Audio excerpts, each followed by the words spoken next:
All right, we'll call the February 9th, 2021 virtual regular legislative meeting of the Board of the Cheltenham School District Board of Directors to order. Mr. Pender, are you here? Not hearing him. I'm here. I had to get off mute. I'm here. You got it. All right. I got stuck on mute, Joe. I'm sorry. Not a problem. There you go. You ready? If you would lead the Pledge of Allegiance, please. Yes, sir. I pledge allegiance to the flag of the United States of America and to the republic for which it stands, one nation, under God, indivisible, with liberty and justice for all. Thank you. And we next move to recognitions. Dr. Lahara, are you here to recognize Cheltenham High School? Yes. Super. Take it away. All right. Well, is somebody going to run my presentation, Dr.? Oh, there it is. Okay. You can, I believe you can control your own screen if you're given permission. Got it.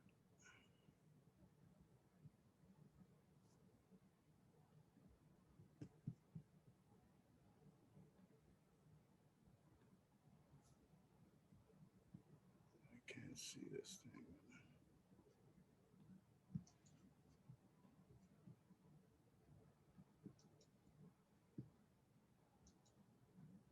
Okay, can everybody see that? Yes. All right, awesome.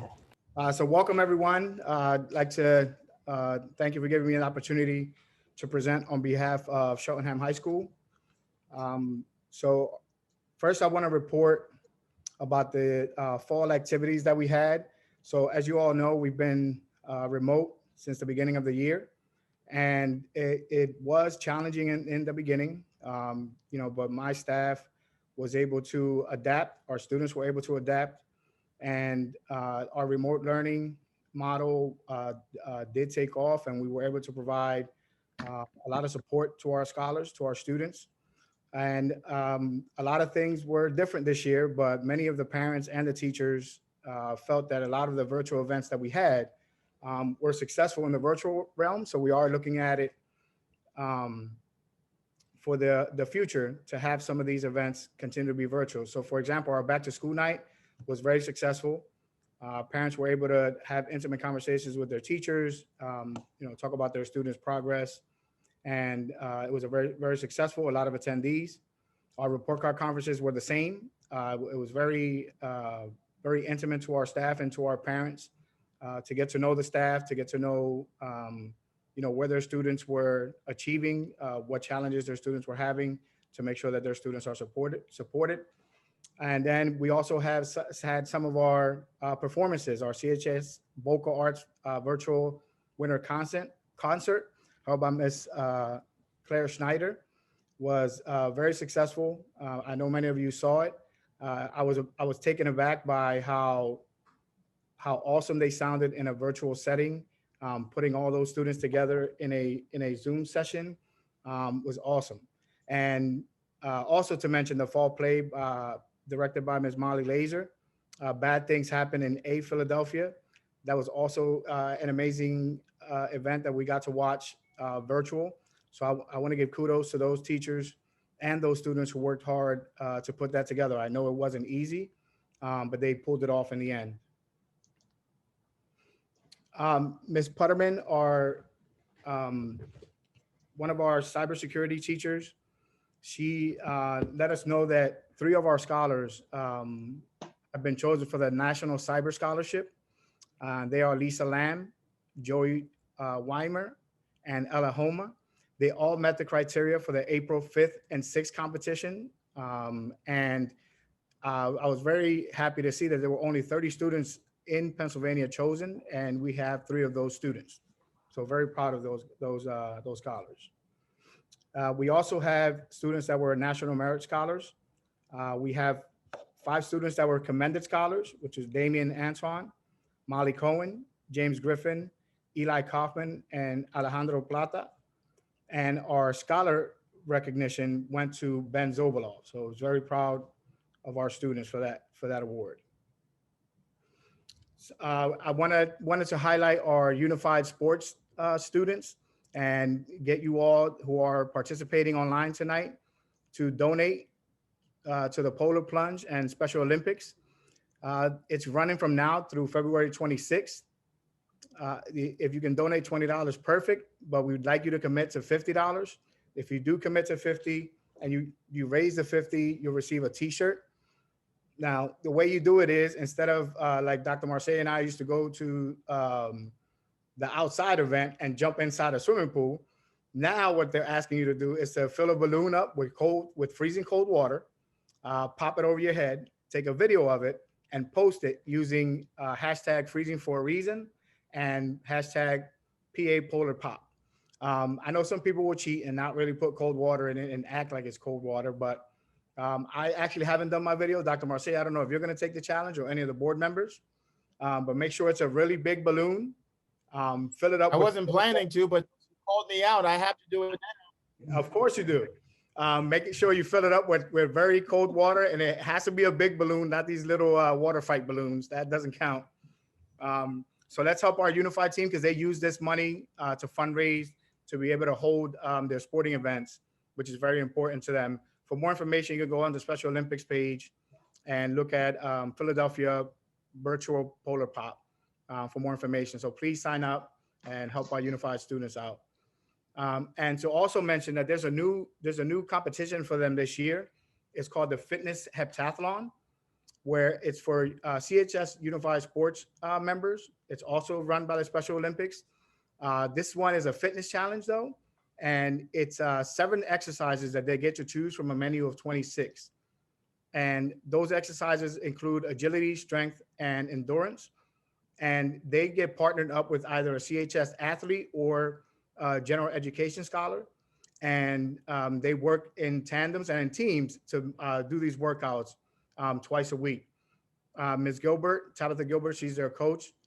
She's seen how the camaraderie that they've built so far with the students who are intellectually disabled, but they really are a sight to see, and I can't wait to see the videos of this new event.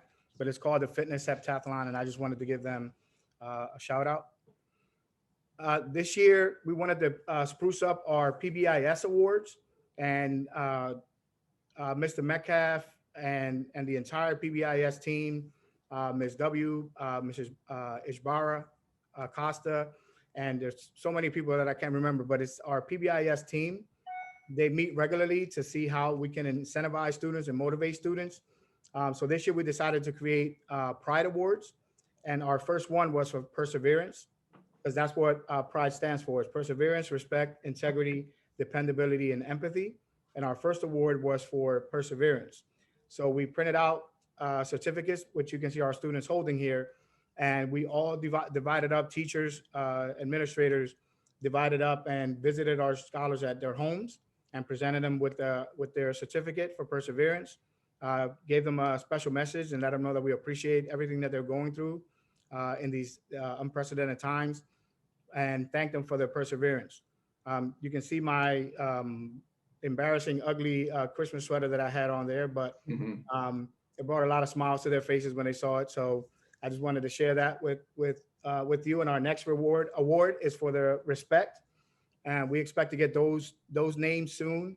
And we'll do the same, print out the awards, and make sure that we put them in our students' hands. Our winter sports, I'm a big sports guy. I was sad again, that our fall sports couldn't take off this year. There are some that we were able to switch to the spring, but so far we're off to a good start. Mr. Blackwell and his team have done a great job of putting measures in place to make sure that everyone is safe. And so far we're off to a good start. Boys and girls basketball is up and running. Boys and girls indoor track and field, boys and girls swimming and diving, and also cheerleading has been able to all come back safely.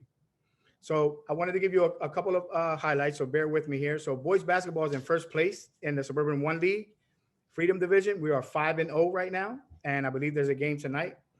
Girls basketball, what I can say about girls basketball is that with the circumstances that they have, they are true fighters. Every game they're in it. and just come up short many times. But one of the highlights is one of our students, Umaira Suleiman, had a career high 26 points versus Wissahickon High School. And if any of you played basketball, 26 points is nothing to sneeze at. It's a hard milestone to carry, but she did it, and we're very proud of her. Our girls track and field, Danye Baxter placed fifth in shot put last week at the Glen Mills meet, and Chloe Kirkland placed sixth in the shot put. Boys track and field results from Polar Bear meet at CB South. The 60-meter dash, Darren Bennett came in second place. 200-meter dash, Joshua Eng came in second place. Long jump, Joshua Eng came in third place. And the triple jump, Akil Malcolm came in second place. I'm not too good at track and field. I don't know if Dr. Marseille knows that all of those meets are very tough. And to come in second and third place is an awesome accomplishment. And lastly, we have swimming and diving. Jared Sihusahai made district's cut for diving. Eli Kaufman made district time cut for 200 individual medley and 100-meter breaststroke. And Darian Williams made district's time cut for 500 freestyle. We did have our senior night. I believe it was last night, honoring our senior divers. And we are in the Suburban One League Championships, and our swimmers and divers will be competing this Thursday and Friday. So let's say have them in our thoughts and wish them luck as they go into the Suburban One League Championships. So I asked Dr. Marseille to give me an opportunity to talk to you about our hybrid return and how it's been going for us. And I can say that the first couple of days, were very touching for me, very inspiring for me to see our students coming back to school and given the opportunity to come back and, see their teachers in person, see their administrators in person. And, for me, a lot of you know that I hold my students dearly. And I was very happy to see them back, and as you can see from the picture here, Dr. Marseille and I were in the student parking lot side, asking kids, where's your screenshot? Let me see your screenshot for the COVID screener. And a lot of kids, pointing the little green check on their phones. It was something for them to get used to. We did have our hiccups, but, all in all, it was amazing. And it was great to see our students come back. I took a picture in the senior cafeteria on the bottom here, and it's a little eerie though to see so little students back, especially in the lunchroom in the cafeteria, and just not being traditional like it used to. But they were starting to get used to it. Trying to follow the directional arrows wasn't easy at first. There were a lot of kids that could have gotten walking tickets for not walking in the right directions. So it was definitely hard for them to get used to, but we worked with it with the administrators and the teachers, and we're getting used to it. But I really just wanted to take the opportunity to be transparent with you, and again, I thank Dr. Marseille and the board for allowing me to tell you my story and tell you our story at CHS, and what some of the challenges that we're dealing with staffing. So right now, the way that the issues that we're having right now, the challenges that we're having is that unfortunately we have 18 teachers that are on leave right now. Out of those 18 teachers, we only have one long-term substitute that can take over one of those 18 teachers' classes. So then that leaves us with, every day that we are open for hybrid, it leaves us with 17 teachers that we have to cover in their classes. We have worked with HR, our administrators, and with our teachers to try to find replacements and long-term subs to take over those classes. I want to answer the question about what's different between the high school and elementary school and why we're having staffing problems at the high school is because in the high school, we have to have certified staff. So our long-term substitutes have to be certified in the area that they'll be covering for a long-term. And there's just no pool for us to find adequate certified substitutes to cover those classes. So every day we start our day with having to cover 17 teachers. And what I want to explain is that it's not just 17 teachers and 17 classes that need to be covered. On any given day, it's anywhere from 38 to 40 classrooms, 40 different classes that need to get covered for those 17 teachers. Now, the other challenge is we have those 17 teachers, 18 teachers that are on leave, but then on top of that, we have additional staffing absences where they happen randomly. Teachers might be, feel sick or have COVID symptoms, and then they're told that they need to quarantine for a certain amount of days. A teacher might, just not be feeling well enough to come into the building that day, so they take off, and then that's added absences to the already 18 absences that we have. So on any given day, we have anywhere from 60 to 65 in the last couple of days classes that we need to cover, and we just don't have that much personnel to cover. The other thing that I want to point out is that I want to give kudos to our staff members that are in the building, because they're the ones that we lean on day in and day out to cover those classes. They have been willing and able to cover those classes, and I thank them for that. But at the end of the day, even after just last week, those 2 days, there were many teachers that were already exhausted because they had to cover, more than one class, to chip in and help out where we needed. We've had vice principals cover classes. We've had to put about 6 or 7 classes in the Stratton Hall and cover them because we didn't have enough adults to cover in individual classes. So I just want to be clear that I don't want to see the division and the blame game. If there's anybody to blame here for starting hybrid and for going into this model, you, as the principal of the high school, I'll take full responsibility for that. I was the one that told Dr. Marche that we were ready and that we wanted to see our students back in our building. And I said that because I heard and I saw and I spoke to many parents personally. And you know who you are if you're here logging in, about how crucial it was for your kids to be in our building and how much your children were struggling.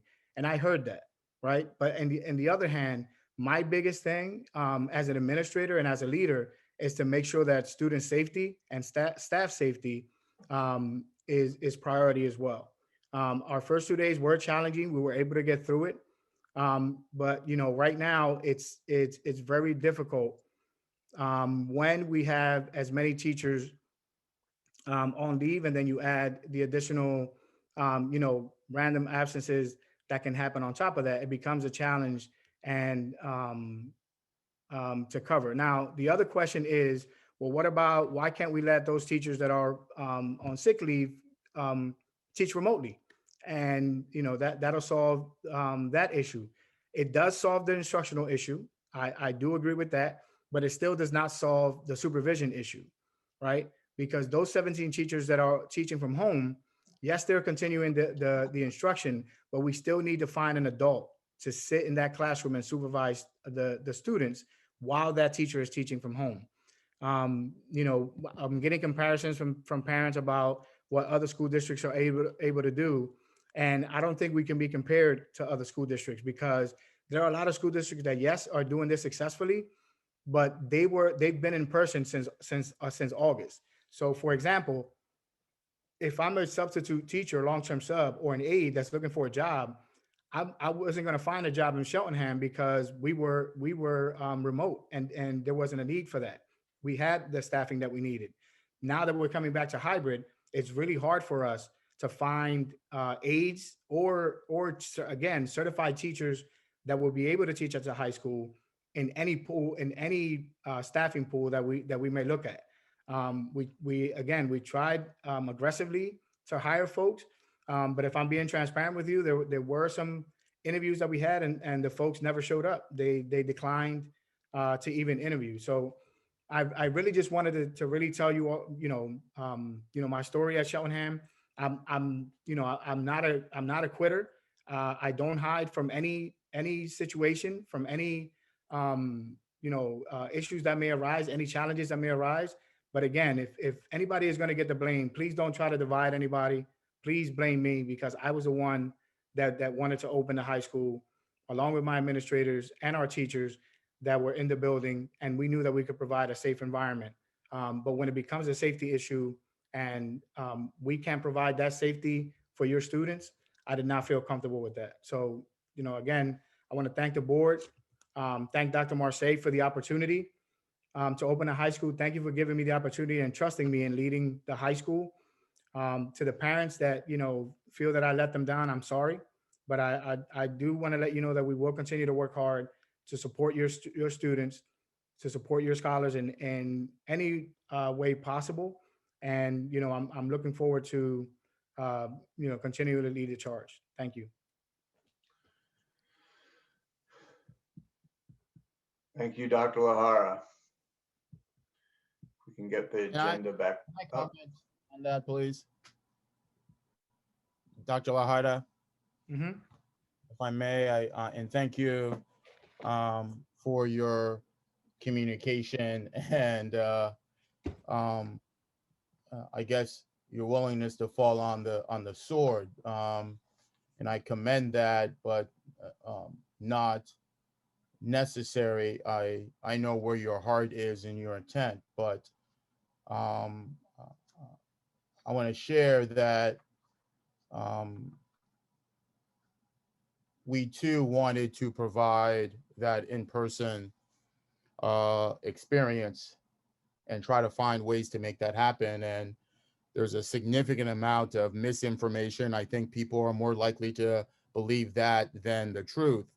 Hence, the history we are living in right now, and how quickly that happens, and how divisive people can be, because it's easier to look outside the window versus look in the mirror. But nonetheless, I appreciate you and the work you're doing with your staff. We have 460 plus certificated staff. And 95% of those individuals are coming in trying to navigate the best they can under the conditions we have, and things we put in place to provide that. Though there continues to be significant angst with regards to, should we be back? Should we wait for the vaccine? The challenges of the variant that is out, and the concern that is going to make things a lot more challenging. The rollout and the delay of vaccine and the supply of it adds a significant set of layers in that conversation. So I appreciate your comments and your efforts, but that was came from my office. So you know that in terms of decisions that were made. So I appreciate you and thank you for your comments. I'll ask that you stick around, because I know there'll be questions specific that you can address, and I appreciate your story, because you're living it versus I visit it in terms of that process. So I can't go watch the boys basketball game? Not yet. Pull it up on another screen and stream it. That's all right. I'm getting text messages. We're up Yeah. 8-0 so far. So I'm Okay, good. good. They're doing their job. Thank you. So with that, I'm done, and then I'll Mr. Fishbein, thank you for giving me the floor. You're welcome, Dr. Marseille, and I'll also add my thank yous to Dr. Lahara.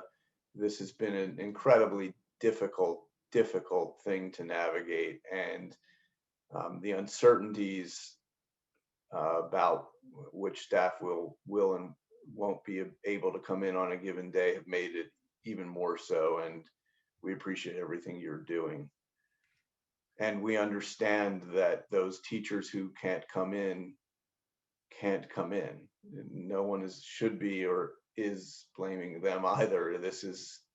We're in unprecedented times, and we're all having to deal with it as it goes. So thank you. Solicitor's report, please. Thank you. There are no, I present the sunshine announcements, which is that there was an executive committee executive session regarding personnel on February 4th. There was no executive session prior to the meeting tonight. and future meetings as listed there. We're going to take the agenda out of order. It says President's Report next. We'll go to 5 Student Representatives Report. Lisa and/or Quincy, are you here? Yes. Great. All right, so I just have a few updates from our student council committees. So first from environmental and sustainability, they are currently in the process of looking for at least 2 to 3 students that will be interested in working with the district in creating the new environmental clause and feel like they have an interest in environmental justice or input in lesson plans.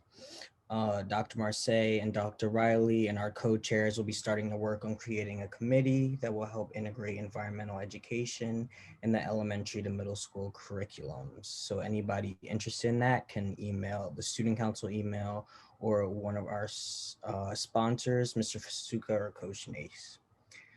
From our Civics and Community Engagement Committee, they're planning a showcase event of political and socially active clubs and organizations here at Cheltenham High School to highlight their work during COVID-19, which we're waiting for our dates to be approved so we can contact people. If the board has any connections to local officials or representatives, please email them about it and CC our chairs, Venus, and then you can find her email there.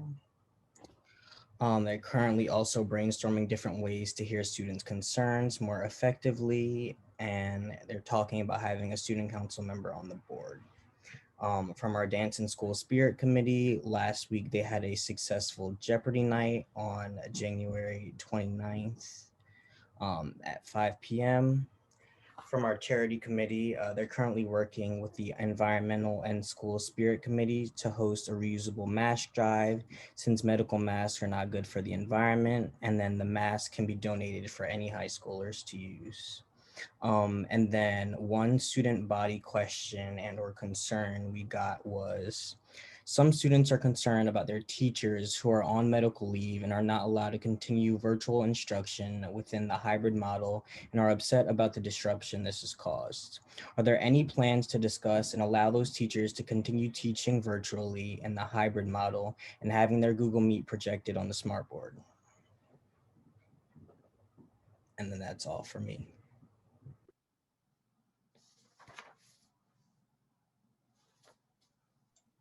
Dr. Marseille, that was a question that do you want to take that question now?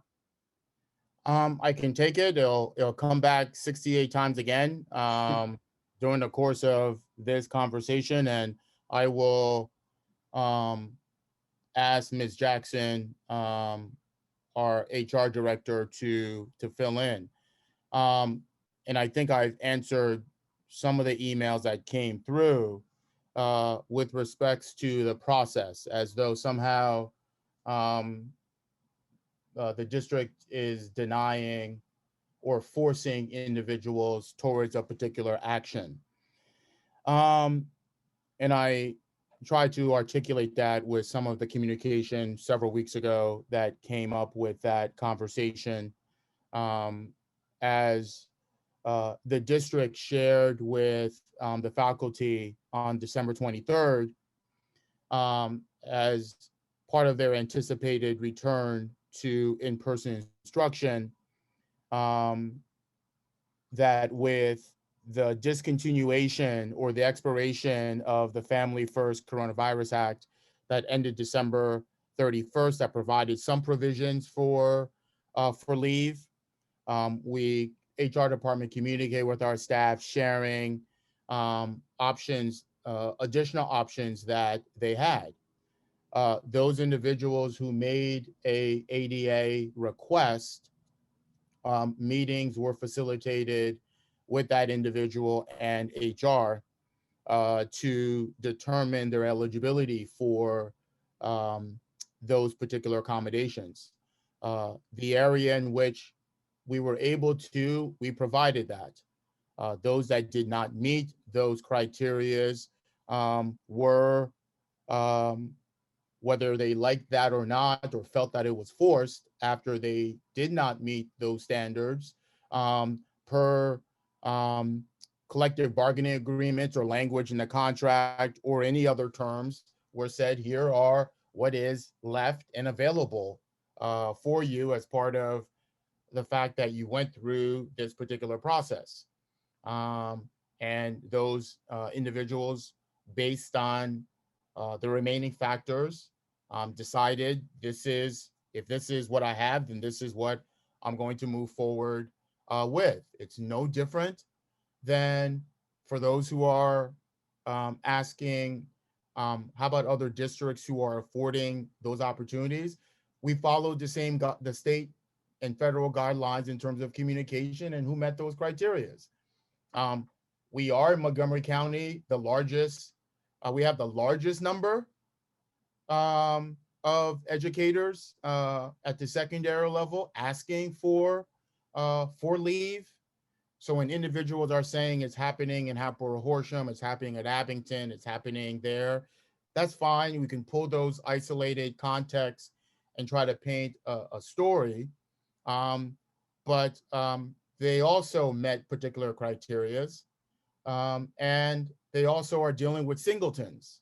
So when you have a particular school district down the street that has only 3 faculty members at the secondary level who accommodations are made for versus the volume that we're having at the high school, two very different things in terms of that process. So I debunked the notion that the district denied or forced, because if that was the case, then we violated state law, and our solicitors would be on top of that in a nanosecond. If not, somebody else's solicitor would.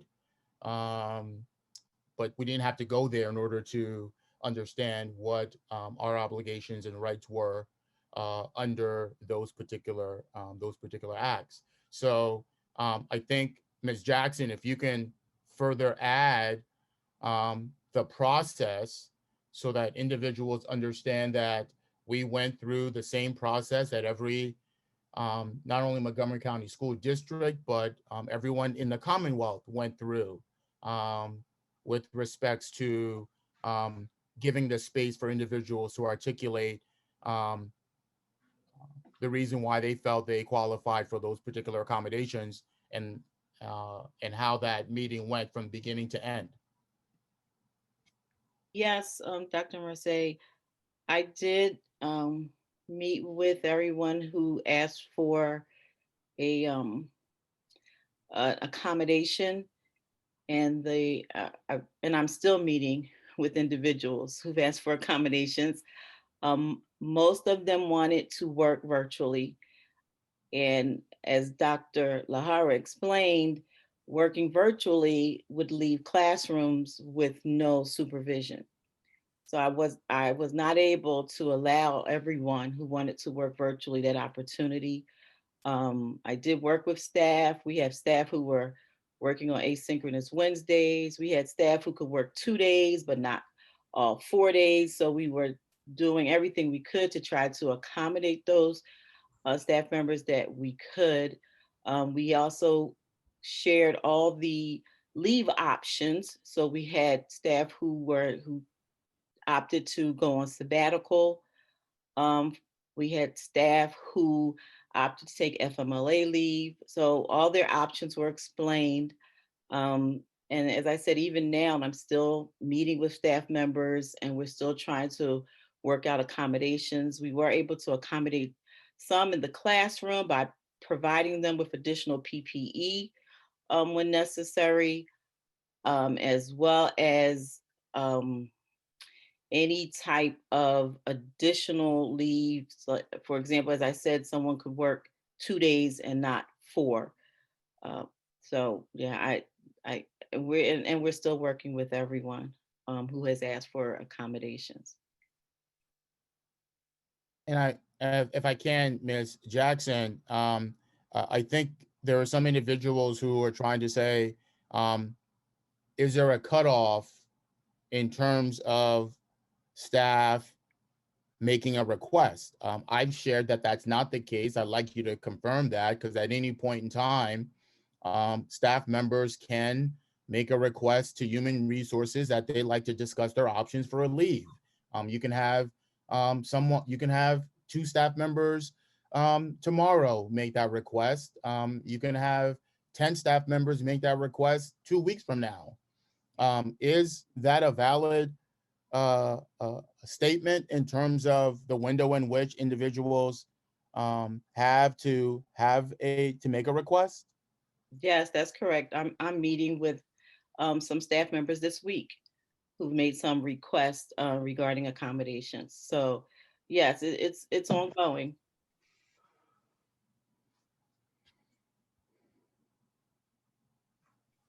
Thank you, Mr. Fishbein. I think we answered as best as we could. Okay, thank you, Quincy, for your report. We always appreciate it. The next item on the agenda is the president's report, and before we get to approval of the treasurer's report, which is what's listed, I have a report of my own. Mr. Fishbein, before you give your report, I'm sorry to interrupt you. Sure. I know that Quincy, you asked the question about getting in contact with elected officials once your civics and political engagement committee, I think, gets their report together. And if you wanted to send that to the school board, and if you wanted to send it directly to me, I can help you facilitate getting in contact with Senator Haywood and Representative Nelson. And I'm at jhaywood@cheltenham.org. Thank you. You're welcome.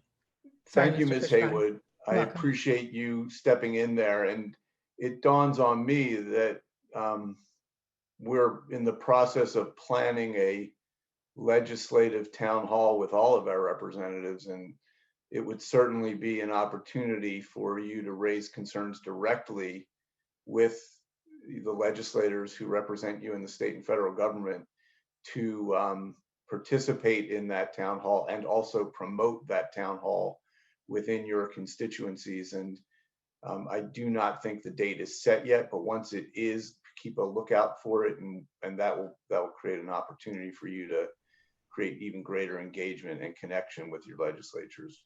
Anything to add, Ms. Haywood? Just Mr. Fishbein is proposed for Monday, March the 15th from 7 to 8:30. And we're just getting invitations out this week, so we'll know soon who will be available to participate in that town hall. Thank you. From the elected official side, at least. Thank you.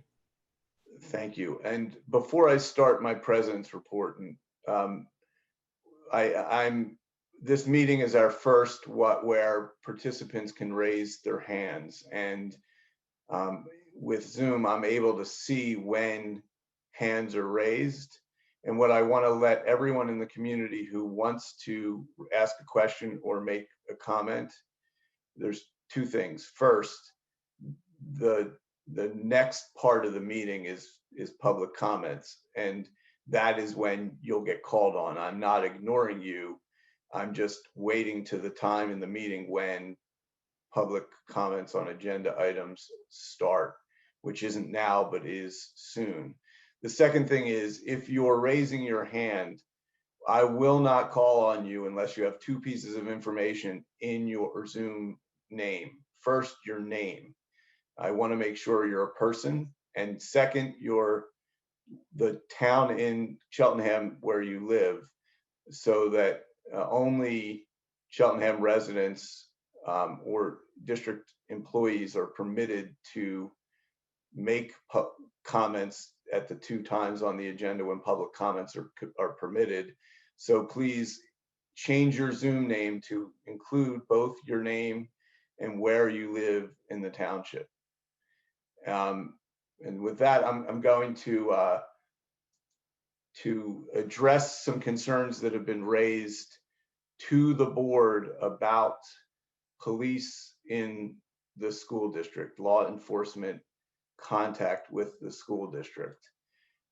This board has made a lot of effort to engage the community and listen to the community and its constituents about their concerns, and we have taken in a lot of information from a variety of constituencies about law enforcement in the district. early in the year, August of 2020, we received a detailed report from the student voices. We have a group of current high school students who are ambassadors for equity in the community, and they have taken on the role of voice to the board and administration. And in the August 2020 report that we received from Student Voices, they asked to reduce or eliminate use of police to only mandatory offenses. They asked to host a community session to review and provide edits to the MOU. And they asked for greater use of our youth court and more mental health professionals. That came before Police Free CSD ever made itself known to us, and we took in those suggestions and we began working on them. We had already been working on them, but we began working on them in response to that. We've had 2 student town halls where one of the subjects that was discussed was discipline and police and restorative justice and increasing mental health resources in the district. And then we've also had 2 meetings with Police Free CSD that were, from my point of view, incredibly productive discussions where we as the board and administration had an opportunity to share with an incredible group of recent grads, current students, and just a few adult members of their group to discuss our views about restorative justice, police in schools, the need for mental health resources, and all of the topics that were already at the very top of our agenda, an agenda that is driven by equity. And this board and this administration has equity in its DNA. And we take equity and restorative justice and limitation of police in schools as seriously as anything that we do. So when we receive the emails that Police Free CSD has encouraged and promoted, we took some time and put our heads together on a detailed response to the 2 remaining questions that seem to be recurring in the emails that we're receiving. Let me just pull it up so that I'm reading it. It's not right in front of me.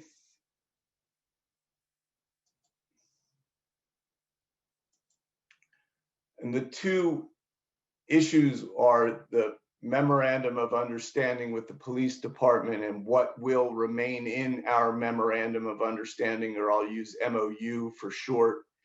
And the second has to do with board policy 218 with respect to student discipline. The MOU is something that we already had in our crosshairs before we ever heard from Student Voices or Police Free CSD. And I said numerous times during the meetings that we've had, but also in writing, it is our goal to eliminate anything from the MOU that isn't required by the Safe Schools Act. And I'll say that again, clearly and directly. It is our goal to remove anything that isn't mandatory and required by the Safe Schools Act from the MOU. We have a negotiating partner in drafting and incorporating the MOU, which is the Cheltenham Police Department.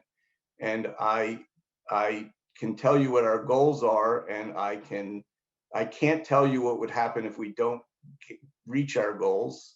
And I can't make any promises about how the township police department will react, but I can tell you what my goal is, our goals are, and that is to eliminate anything that isn't mandatory.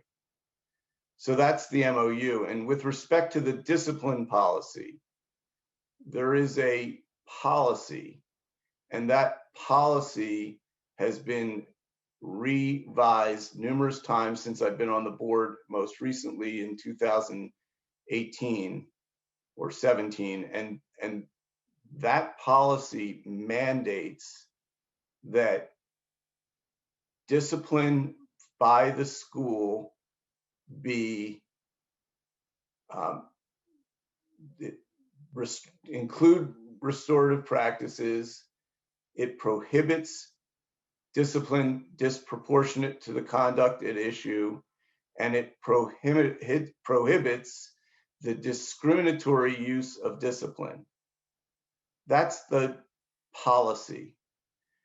The administrative regulation that enforces that policy has a chart of offenses, and included in those offenses are lists of categories of offenses and a range of possible disciplines, or not disciplines, but reactions by administration and teachers. And they're in a range that include warning, parent contact, loss of privileges, detention, and they do include, when appropriate, referral to law enforcement. That referral to law enforcement is something that our letter writers wish for us to take out. And as a policy matter, the board would love to take referral to law enforcement out of everything we do. But we have to put people on notice that if they have conduct that mandates a report to police, that is one of the possibilities that they're exposed to if they engage in that conduct. And the examples that are used in the letter writing are littering and parking. And as I said in the letter that many of you received, if the offenses are parking outside the line or littering, a call to the police would be prohibited by the policy. If, however, the offense is parking in a fire lane or blocking the bus lane, and a student doesn't move his or her car after being asked, then it may be necessary in a first offense involving parking to call the police to tow their car. And that is unfortunate. It is something we would much prefer to avoid, but it is something that must happen if safety and security of the building is going to be maintained.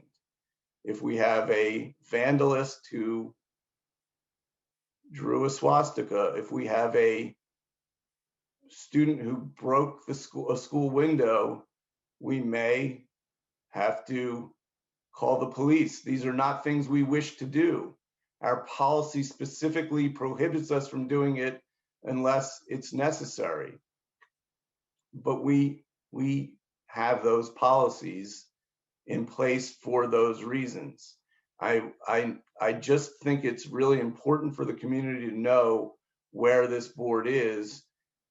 The most important thing to the board is that police be involved as very little as possible. And I know that's also true of the administration.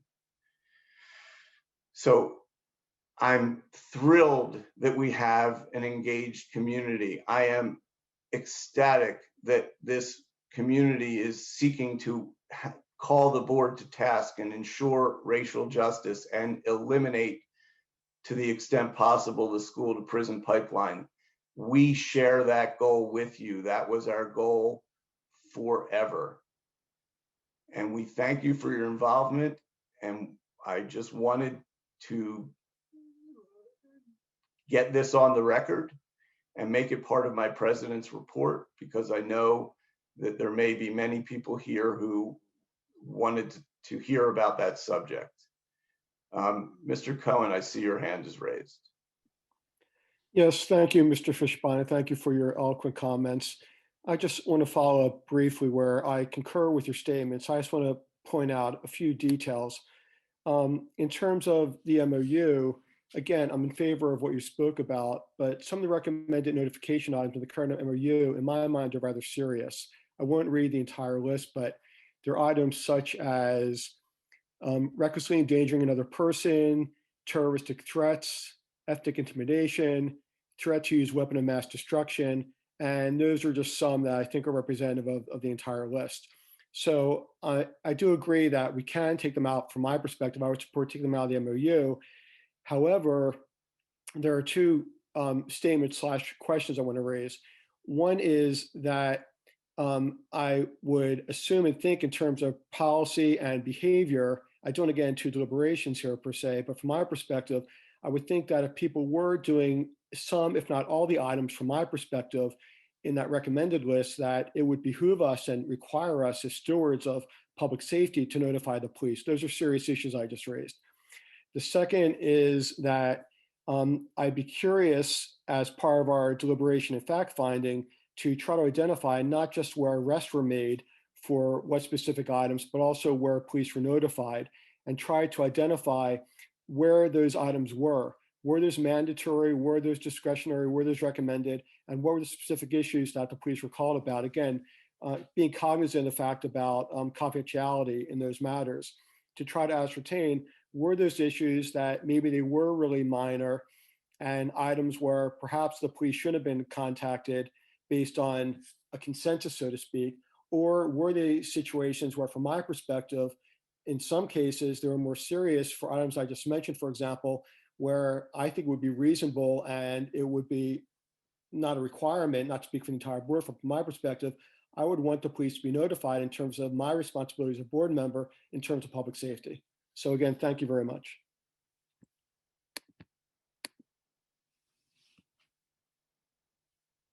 Cohen, that concludes my president's report.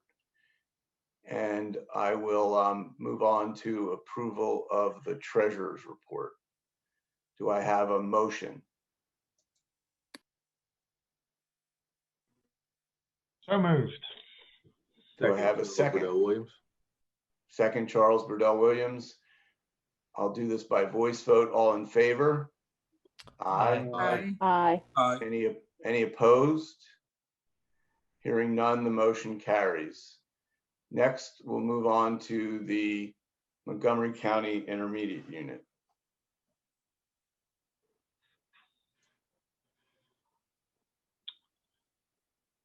Thank you, Mr. Fishbein. I apologize. I am having some technical difficulties getting the board docs up for MCIU.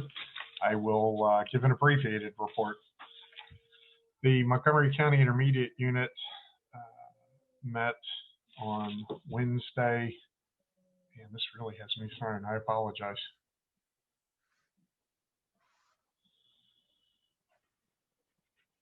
We met on Wednesday, January 27th by Zoom, virtually. We had an audit presentation by Malley, our auditor, and there were no significant issues found. This was in their report. They showed that our pension liability is $50 million, which represents a change in the way the state requires school districts and IUs to show the PSERS debt. We had no uncorrected changes. In other words, the audit was good, and I have shared a copy of this with the board so you can look at the presentation itself. It's the presentation, not the audit. We had, the board had to act in accepting a resignation of an MCIU board member. Norristown Area School District Representative Jamila Winder resigned. The board approved Sharon Mausch filling the rest of her term. The Early Learning Academy construction continues. It is near completion, and we had $200,000 in construction credits back to the IU. That is money that was in the contract that went unspent. That was very nice to get that kind of money back out of the construction project. The building structure is on budget. Site work was $100,000 over. This was due to water in the ground and construction that had to be done on driveways and managing the stormwater on site. They are finishing up the punch list right now on that building. The audit, as I said, was accepted unanimously. We had we passed the operating budget for IU. We also passed the members budget, which this board will act on tonight during the financial affairs portion of the meeting. The members budget was $1,835,855. The Cheltenham, this is to pay for professional learning, the Office of Government Relations, technical services, and other services provided to school districts. Cheltenham share this year is $52,750. That is an increase of 0.20% or $107. We approved the intermediate unit providing business administration services to Cheltenham, which started on December the 8th and will continue until we hire a business manager. That is being filled by Sandy Edling from MCIU. And that will conclude my report due to technical glitches. Thank you, Mr. England. Next item on the agenda is Eastern Center for Arts and Technology, Mr. Burdell Williams. Thank you, Mr. Fishbein. I do have a brief report this evening. The Joint Operating Committee of the Eastern Center for Arts and Technology met on January 13th at 8 p.m. We first heard under our president's report acknowledgement of the amazing holiday card design from one of our own Cheltenham students, Ryan Russell.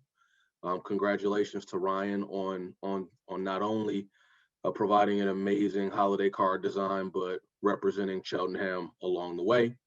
We received an update on the Eastern Foundation, as well as a very, very nice acknowledgement from the Upper Moreland Police K-9 training facility that outlined the excellent help that they received from a few of the construction program students. So just as a summary, the Upper Moreland Township K-9 officers presented plaques to the Construction Technologies program for their contribution to building the Tri-Township K-9 training facility that will support Upper Moreland, Hatboro, and Warrington police departments.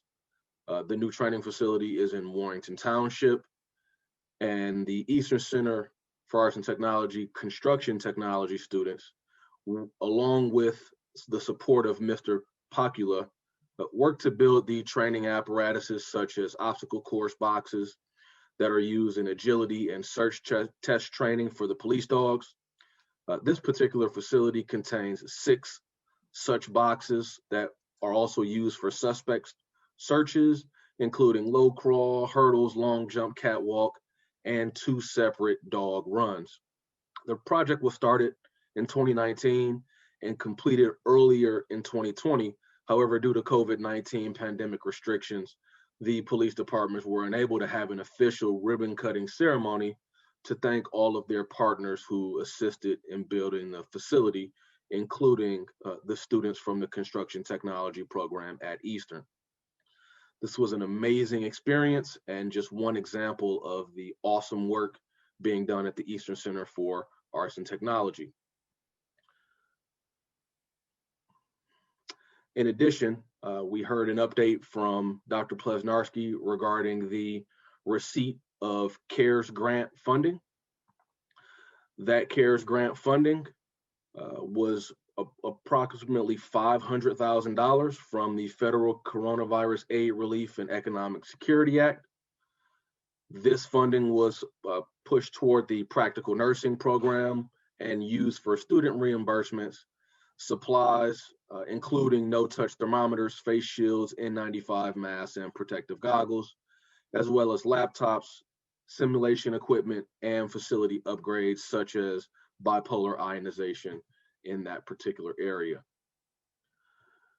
Additionally, we rolled through some of our standard financial report and disbursement approvals before we move to acknowledge the Student of the Month for January, Mr. Elvin Cruz. And to expand on that just a bit, Mr. Cruz is a Springfield Township High School senior. He was being recognized for his outstanding work in Eastern's collision repair technology program. He moved to Springfield Township in 2019 and was extremely pleased when he found that attending a career and technical education program at Eastern was even an opportunity for him, and he jumped at that opportunity. He chose the automotive technology program initially, but quickly found that collision repair really merged two of his interests, which were just cars in general and also custom design painting. He was chosen to represent Eastern at the Career and Technical Student Organization Fall Leadership Conference, both his junior and senior years, which is an outstanding accomplishment. He is an active member of the Skills USA Student Leadership Program and credits that program for teaching him valuable leadership skills. In addition to having a part-time job in the local area, he also has participated in 2 teen ministry mission trips to Haiti and Mississippi. And his teacher, his instructor, Mr. Steve Park, just really had to share that Elvin really pushes himself each day to be focused and helpful to others. And he was extremely, extremely proud of him being selected for that award, and can't wait to see what happens with his future. After that, we did hear from under academic affairs. We received a short presentation on the 2020-2021 capital plan. We also reviewed and approved the committee meetings from the January 5th Administrative Advisory Committee. In addition to that, the JOC approved the 2020 key indicator and placement reports. So the importance of that is by approving the key indicator and placement reports, we made it possible for the Eastern Center for Arts and Technology to begin some targeted campaigns utilizing the 2020 key indicator and placement reports to be able to share with the community just in publications and communications, any information regarding data on enrollment, attendance, retention, program completion, placement, industry certification attainment, as well as NOCTI, which is the career and technical education evaluation, one of the most prominent, if you will, evaluation tools to continuously improve programming and outcomes for the students. That concluded most of the report. We then also approved just a few items under the personnel affairs, a handful of teachers, as well as an extended long-term substitute and some other small matters. Under facilities and financial affairs, the Joint Operating Committee also received the December building report regarding school plant and property activities, as well as approving capital plan renovations, a small change order request regarding the roof that was installed over the summer of 2020, as well as approving the contract for landscape maintenance and snow removal, which we've needed now this year, I believe 2 or 3 times, as opposed to the number of times we needed in the last few years, which was zero.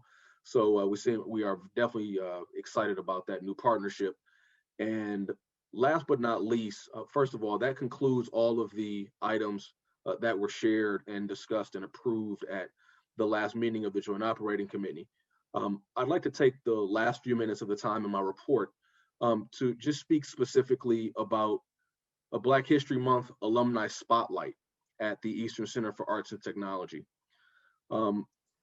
Everyone on this call is aware of the fact that February is Black History Month in this country. However, locally and most specifically to Cheltenham, we are extremely proud of one of our Black alumni, Miss Alyssa Johnson, who is a 2019 construction technology graduate of Eastern Center for Arts and Technology, and also a Cheltenham High School graduate, who is now enjoying her second year of a 4-year apprenticeship at Clover Contracting. Her current apprenticeship includes on-the-job training, as well as taking classes 1 day a week at the Associated Builders and Contractors. Through her apprenticeship, she has helped build schools, a church, nursing homes, a police station, and worked on a project at a major local pharmaceutical company. When Ms. Johnson was a sophomore at Cheltenham High, she visited Eastern to learn more about career and technical programs for juniors and seniors, excuse me. She selected the construction technology program because she really wanted to challenge herself and be successful in a career path not typically occupied by Black women. Her goal was to set a positive example for women and to encourage the pursuit of a career in a field that sparks creativity and passion. While at Eastern, Ms. Johnson was a leader in the construction technology class and was elected as the November 2018 Student of the Month. Congratulations, Ms. Johnson, for all of your achievements so far and for not only representing the great things that are possible from any and all Cheltenham High School graduates, but also highlighting how much an experience at the Eastern Center for Arts and Technology can catapult you into your career, whether that career includes post-secondary education or attending a trade school or apprenticeship and chasing your dreams in that direction as well. That concludes my report. The Eastern Center for Arts and Technology Joint Operating Committee will next meet tomorrow, February 10th, 2021 at 8 p.m. via Zoom. The link to that meeting can be found at eastech.org. Thank you. Thank you for Mr. Burdell Williams. Thank you for highlighting that Black History Month highlight for Eastern Center for Arts and Technology and our own community. Next is on the agenda is the superintendent's report, Dr. Marseille. Thank you. Couple items while I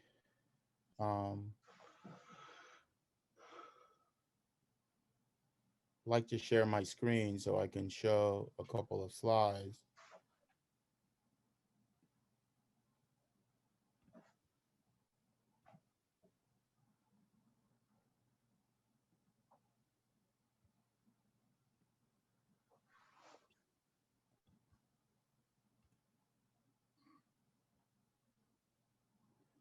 So I want to go quickly through some conversational pieces, two big topics that I want to address with is a continuation of the challenges at the high school with respects to some of the concerns that Mr. or Dr. Lahada shared, and we share the same. And also a conversation that needs to be continued from our January 28th Communications Committee meeting where members of the board discuss what can future legislative meetings look like in terms of a platform, and to give after that, give the space for the board to ask questions about that process and come to some resolution specifically to the legislative meetings. I want to echo Mr. Burdell Williams' sentiments, and as we go into traditional 28 days and thinking about the innumerable accomplishments of people of African descent. And though we're like all opportunities that we have had to modify as a result of our current living conditions, lived experiences, we still continue to ensure that there are activities happening throughout the building that speak to an awareness and a recognition of those historical figures and others as well. We also want to talk about and share some pictures the first couple of days as students who are receiving in-person are experiencing in their classrooms, and you see a sense of what that can look like in some of our buildings. Students getting off our buses. Dr. Lahada made reference to how excited and eager those who opted for that in-person instruction feel, and the attempts to make sure that we are moving through and adhering to our health and safety guidelines and making that as safe as we possibly can for our students and our staff members.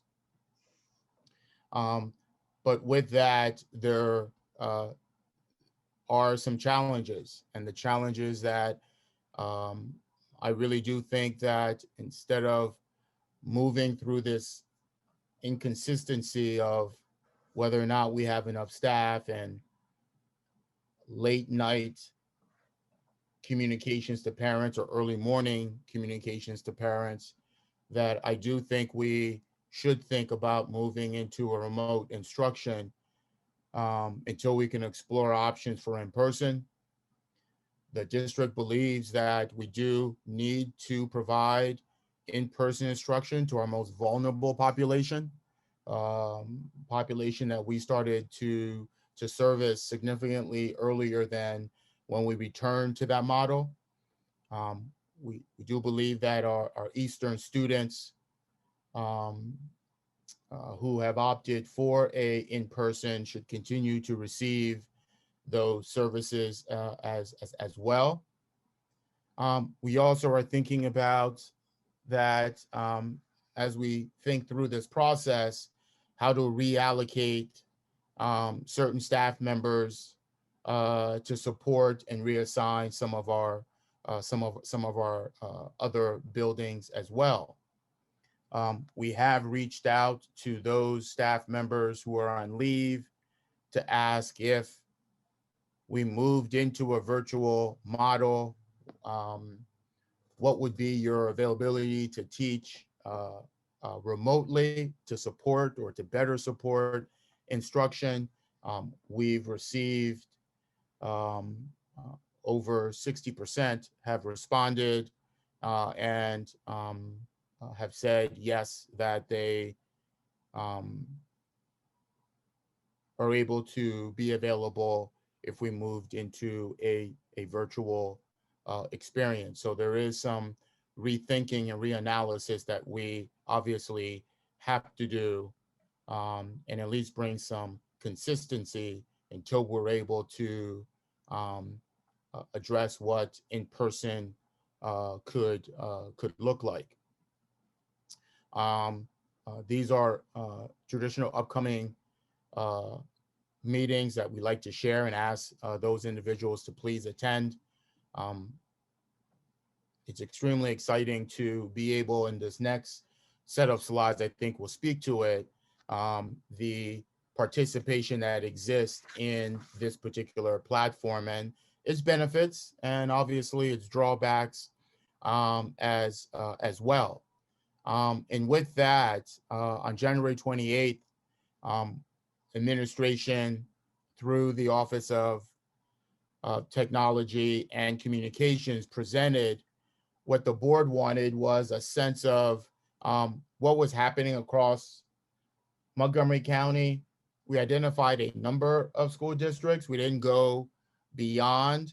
So This is just a really small sample of what school districts are doing. There are others out there who are doing similar or doing very different things, but we wanted to at least give a short snapshot. So we kind of reviewed where some individuals were in terms of what instructional model are you currently supporting, and how has that modified, changed, or added to the way in which you are facilitating your legislative meetings.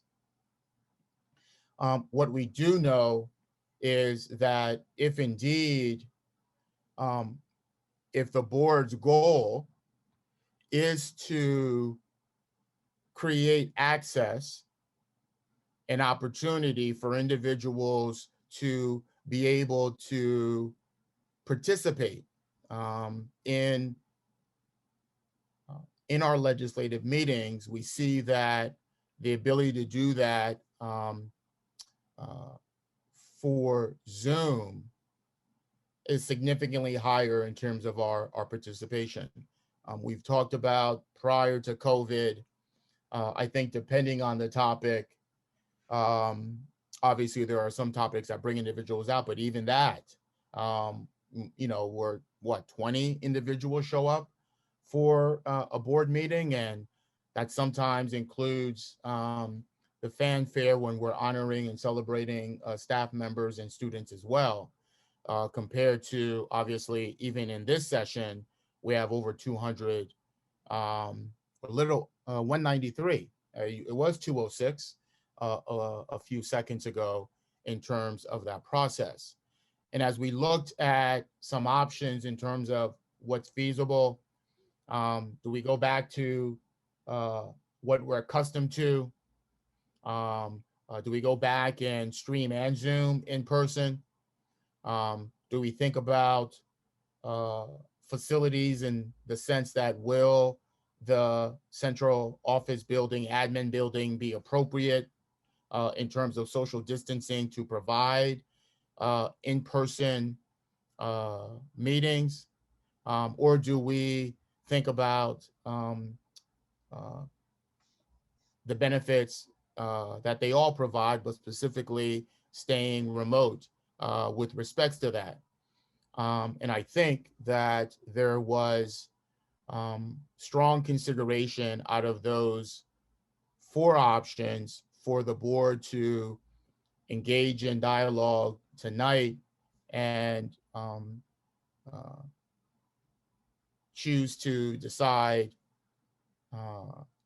which direction in which we want to move forward to after conversation, deliberation, whether A, we look at another location to better support in person versus the current setting, maybe not the current setting, but prior to COVID, the setting we had at the admin building. And there are pros and cons to which we tried to identify. There are probably more, but we wanted to at least share a couple of those. So it seemed that on that January 28th meeting, the board wanted to think through option 3 a little bit more. And also, it seemed like the board wanted to think a little bit more and have conversations with respects to option 4, which is currently the ability to operate the manner in which we are right now. And like every option, there are plus or minuses to that process, but we wanted to follow up from the communications committee meeting on the 28th and bring this back to the board in a much larger venue and at a legislative meeting where we're going to ask you to make a decision on that, even though we did present that last month or late January with respects to that. So that concludes my report, and I'll yield the floor to our board president, Mr. Fishbein, to elicit any questions that the board may have on either of those topics, and specifically as well as coming to or trying to come to some agreement about which options we like to explore for our legislative meetings moving forward.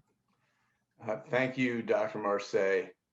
My Zoom screen is blowing up with raised hands of board members. Just for the public's sake, and just to give you a view into what's about to happen, the Sunshine Act requires that when we deliberate on questions of policy, that we do it in a public meeting, and that any vote about a policy take place at a public meeting where the public has an opportunity to take part in, witness our deliberations. And candidly, there was some disagreement among board members about this issue that raised the need to have a deliberation and a vote on how we were going to move forward with public meetings during COVID. And that's the sort of introduction into the discussion, reason we're having it now and here. And the first hand I saw raised was Julie Haywood. Thank you, Mr. Fishbein. I think there were others that their hands were raised before mine. Actually, it was Charles, I think, Jenny, and David. I was told, and because I am not as familiar with the technology, that the hand that I will see on my screen, the most recent, the first hand raised in order. But if you're telling me that it came in a different order, we can go on the honor system. Who raised their hand first? I think it was Charles. Mr. Burdell Williams, I'll call on you to speak. Thank you, Mr. Fishbein, and sorry for the confusion with technology. So just one comment and one question. First, as one of the board members who spoke up, in support of revising and exploring the revisions of our current, or what had been our current board meeting format, where we were utilizing CSD board comments, etc. I'm extremely excited about the fact that we have made the space in our agenda to discuss this topic. I also want to add that, the burden of having our meetings at one of our schools feels a bit challenging to me when compared to doing so at the administration building, given the extraordinary amount of effort being put out by our facility staff to spend their evenings cleaning our facilities in order to prepare for student return. I'm sure that there is some consideration that our meetings are held on Tuesdays and that Wednesday is a asynchronous day, and that may have an impact on the time invested in cleaning.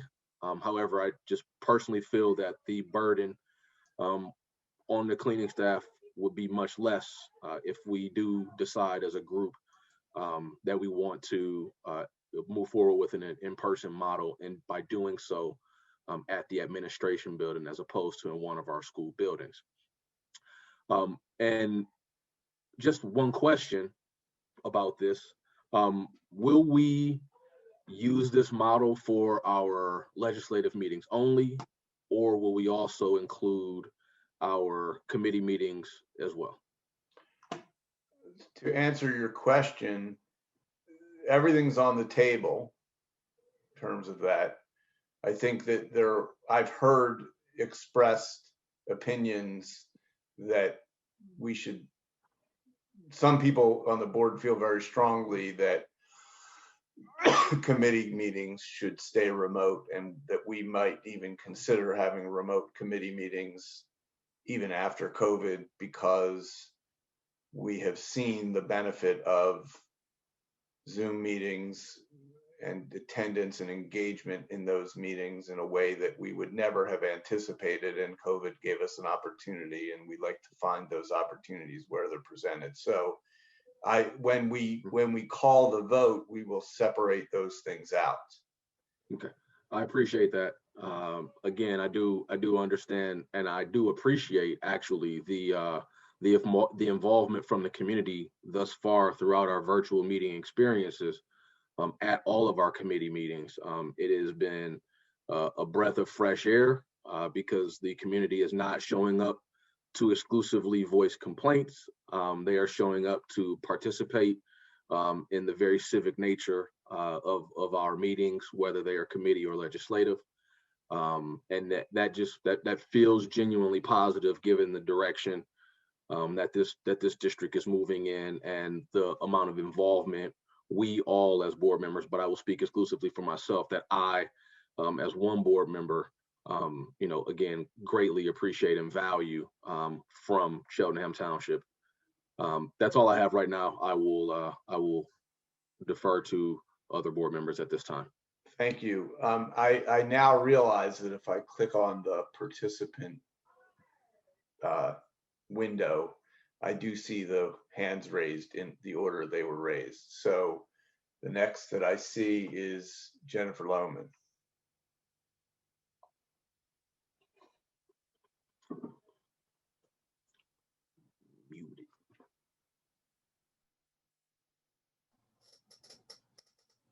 Ms. Lohman, are you on mute?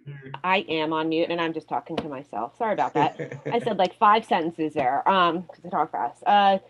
Sorry. I actually had a procedural question about how we're kind of moving forward right now. Okay. Can I ask Dr. Mercer questions about his update on hybrid return and his recommendation, or are we discussing the format of board meetings? And yeah, I suppose that procedurally, you could. Why don't you make sure you remember that question and hold it for after we get done with this deliberation and vote. Okay, because that's fine. I think it would confuse the flow if we didn't talk about this subject all at once. Right. No, that's kind of what I figured, but I just wanted to get clarification on that. But I will definitely come back to you to ask your question about the other part of his report. Okay. After we're finished with this. Okay, just remind me if I forget, please. Okay, thank you. I actually do have a comment about this issue about legislative meetings or board meetings generally. When we discussed this at the communications meeting, or when it came up at the communications meeting, I my understanding, and it was for me at this moment, I'm interested in exploring the idea of having simply regular legislative meetings, the meetings that we have once a month, to be held in person. That's I at least for myself would like to continue to see the committee meetings being held virtually, because as you just said, the attendance at those meetings is so much stronger than they have ever been that I've ever seen when I've ever attended a committee meeting in person. So I would support continuing to have the committee meetings in, virtually, sort of into the future. I'd like to consider, though, however, having our regular legislative board meetings in person at Cedar Brook potentially, mostly because it's the newest building and kind of the most accessible in a way. But the reason I would like to consider that is because there's, for me, and I said this at the communication meeting too, for me, there's something to be said about having the board as a group meet in person. I know it's logistically easier for us to meet in our homes, and it's potentially logistically easier for the district not to have us in one of its buildings. But on the other hand, I think we lose out some sort of human connection, and as a board that could be gained if we were able to meet in person once a month. Maybe that's just me because I'm the newest member of the board, and as I said before at the communications meeting, there's some board members that I've never met in person. So I would welcome that opportunity and feel more, for me personally, to feel like a cohesive group. So that, and also to be able to allow you know, because the other part of this is the discussion is, would we allow any public into those meetings if we were to meet in person?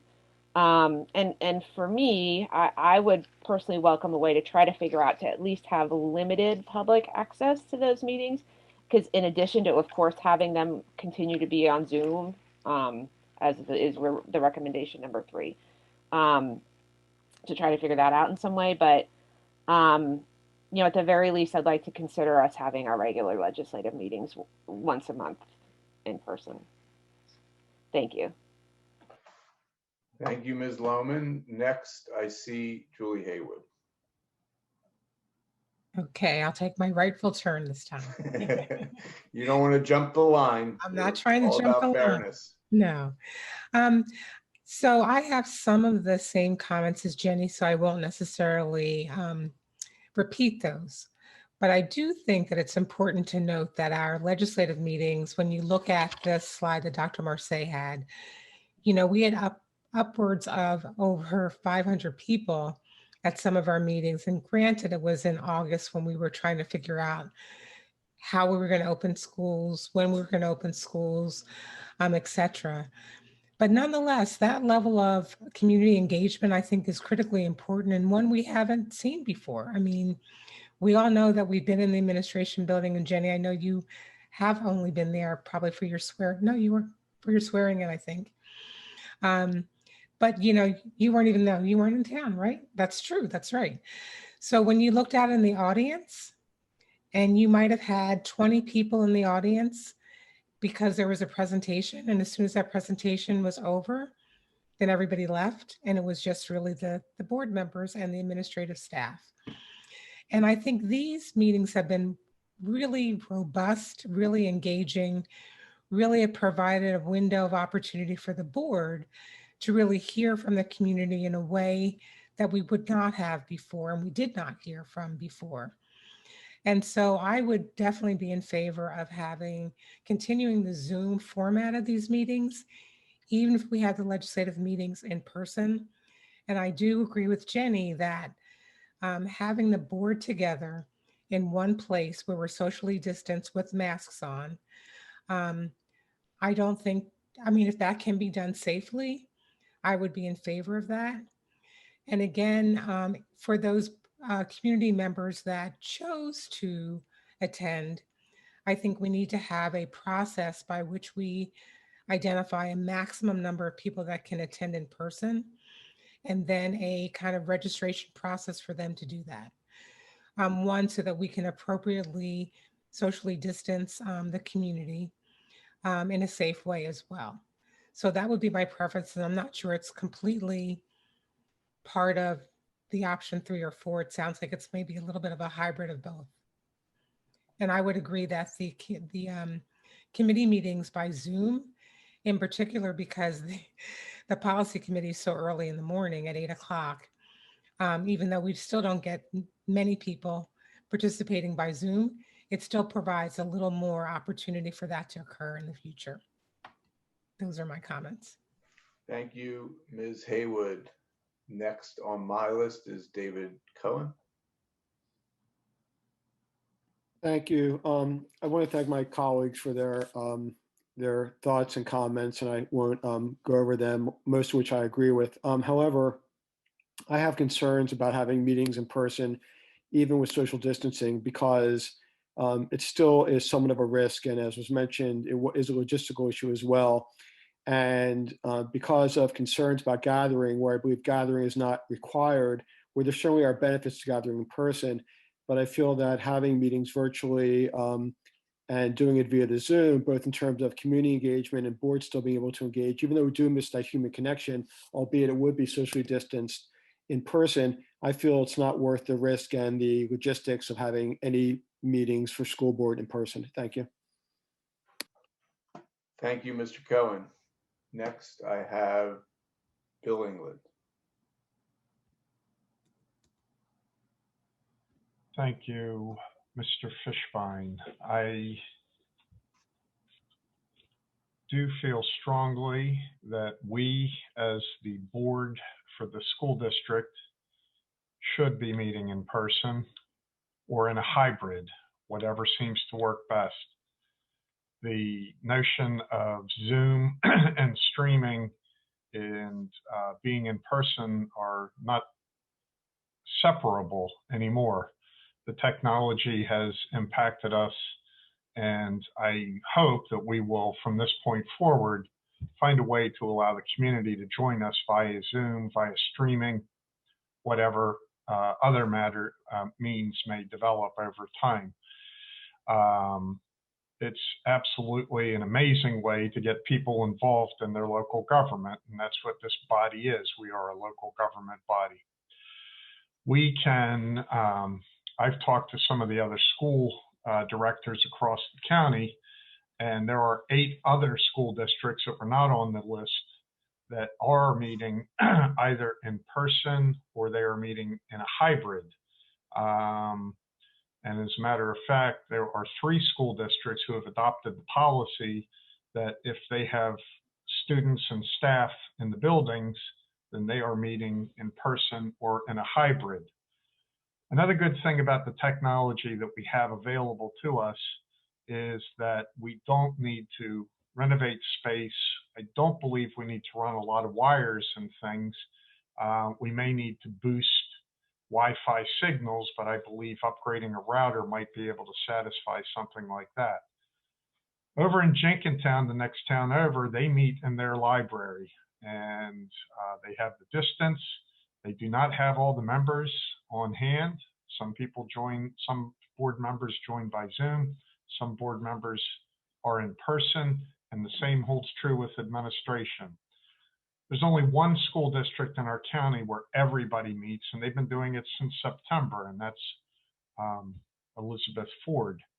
And that's not something I would recommend.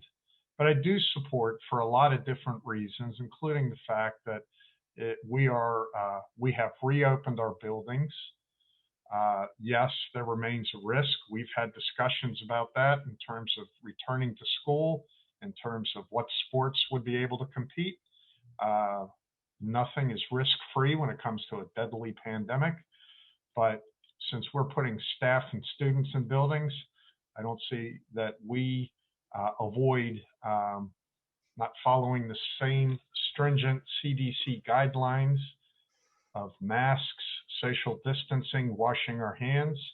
It will require some cleaning after the meeting is done, but that is the new way that our schools are operating these days. I think, therefore, as I tried to raise last month, but this was not an agenda item, that it's in our best interest as leaders in this community and the board of this school district that we figure out a way that we can cost effectively meet hybrid or in person and maintain Zoom and stream so that the community is involved as well. Thank you. Thank you, Mr. England. Next raised hand is Pam Henry.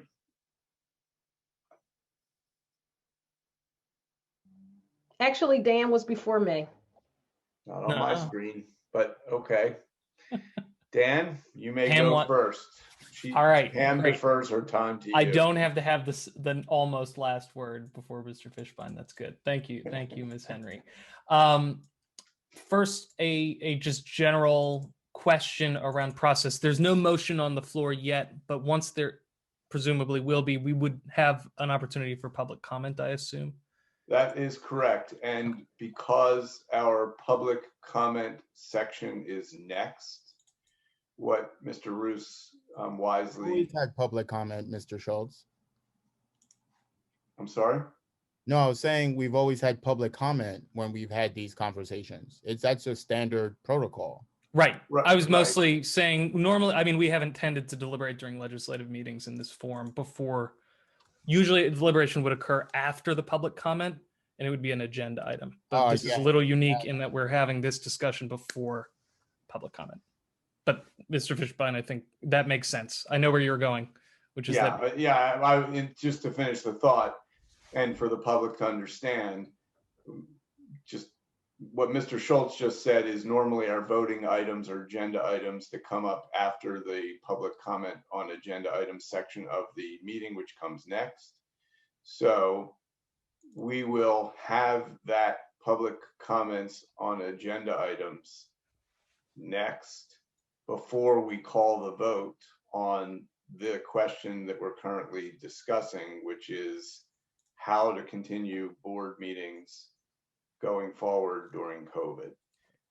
So that if you have questions about this deliberation that you would like to add to this discussion, please be sure to raise your hand, put where you belong, where you live in the township on your screen name so that you will call on you, and we will make sure your thoughts are included in our deliberations. And with that, you can go ahead and Excuse finish me, your thoughts. Mr. Schultz, just one quick. I defer to Ms. Haywood if that's okay with the chair. Yeah, Sure.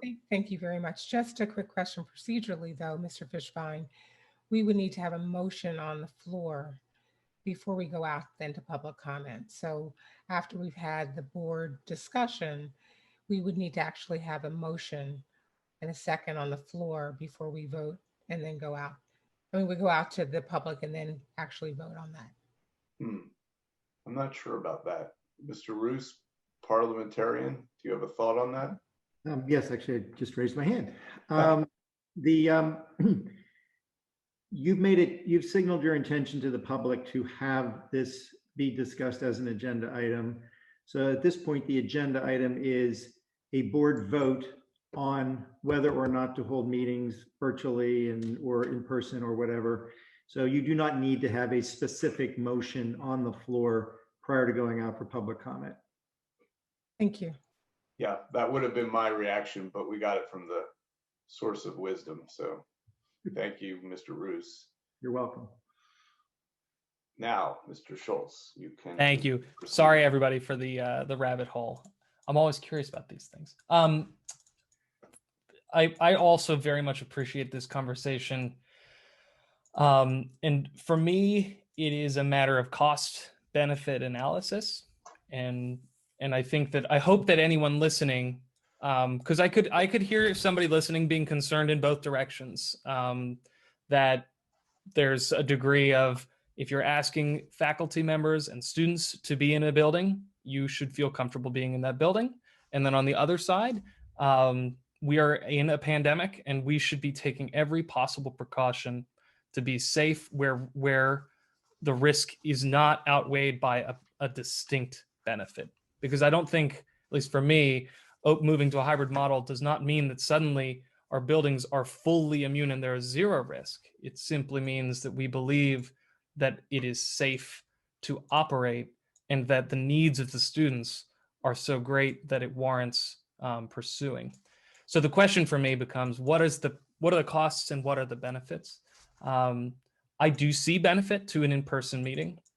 I also see costs, and I think the challenge for me is a blend of timing and whether those costs are significant enough to go against, as Mr. Burdell Williams alluded to. If there's a facilities staffing challenge already just to operate our buildings, adding to that burden is not trivial. I do believe if we go in person, it is critical to allow for public virtual participation and board virtual participation. I think ideally it would be a sort of a hybrid model where if you're in person or remote, whether you're a board member or member of the public, you experience a comparable quality of meeting regardless. So that goes both ways as well. So I think that there needs to be both a virtual way to engage and an in-person way to engage for folks who might be less tech savvy or potentially don't even have access to the technology required via Zoom. That second condition, I personally would like to see that in, even if board members tend to attend virtually for committee meetings. I would like there to be an outlet for in-person participation for those members of our community. I doubt there are many, but there may be some, possibly folks who are not comfortable with technology, or possibly folks who don't own a computer or don't have internet access, because we are a public body and we are to be held accountable by the public. I think that covers my thoughts. I guess the other question is, to me, this is less about an if and more about a when. At what point do we start to move into a hybrid model? I also do want to underscore that COVID is serious and has serious impacts on our lives, and those go beyond simple health risks. And this is for board members as well. This is a volunteer position. We all have jobs. Some of us have families. Some of us have small children. Some of us have spouses who have had to bear some of the brunt of childcare coverage when we don't have childcare coverage and are sole earners. And so by allowing a hybrid option, I think it allows board members to make a judgment call on whether the extra 45 minutes of driving on a bi-weekly basis oftentimes is worth the personal benefit. So that concludes my thoughts on this. The last hand raised is Ms. Henry. Yes. So for the benefit of the community and also some of the board members who were not able to be present at the meeting where we at the communications meeting where we did talk about this. Part of the reason, some of the reasons that when we talked about the cons and the different buildings as to why we would or wouldn't, why we did or didn't think it was a good option had to do with not only the safety protocols, but the noise level. So I'll give an example. At the administration building, although it seems like it would be easier for us to go back there, less disruptive to the schools, what we would need to do in order to have the airflow would cause a lot of noise, background noise, which would be disruptive to us having the option for streaming or for the Zoom call. So that was some of the so we talked about in each of the buildings what were the pros and cons of those buildings too that wouldn't be evident just in the information that we share tonight. I wanted to bring that point up. What I also wanted to bring up is while we're talking about the board and how we plan to return, of course, we are in a pandemic, and this is a decision, as many of our decisions have been over the past year, at a point in time based on the information that we have available to us right now. That said, while we did talk about having the community returned, that was not a part of the initial conversation. It was really around the board returning. There are still some things we'd have to flesh out from a safety perspective. When we talk about having the community present, one, in terms of technology and how we would work out being able to get their voices, but also making sure that when the community returns that they're in a safe environment also. And so I just wanted to make those points. Thank you. Thank you, Ms. Henry. A lot of what I would have said was said already. I have to say that of all of the things that were said, the one that I agree with the most is Mr. Schultz. The idea that that for consistency's sake, we open our meetings, we go public with our meetings, is a particularly, I think, faulty logic reason to expose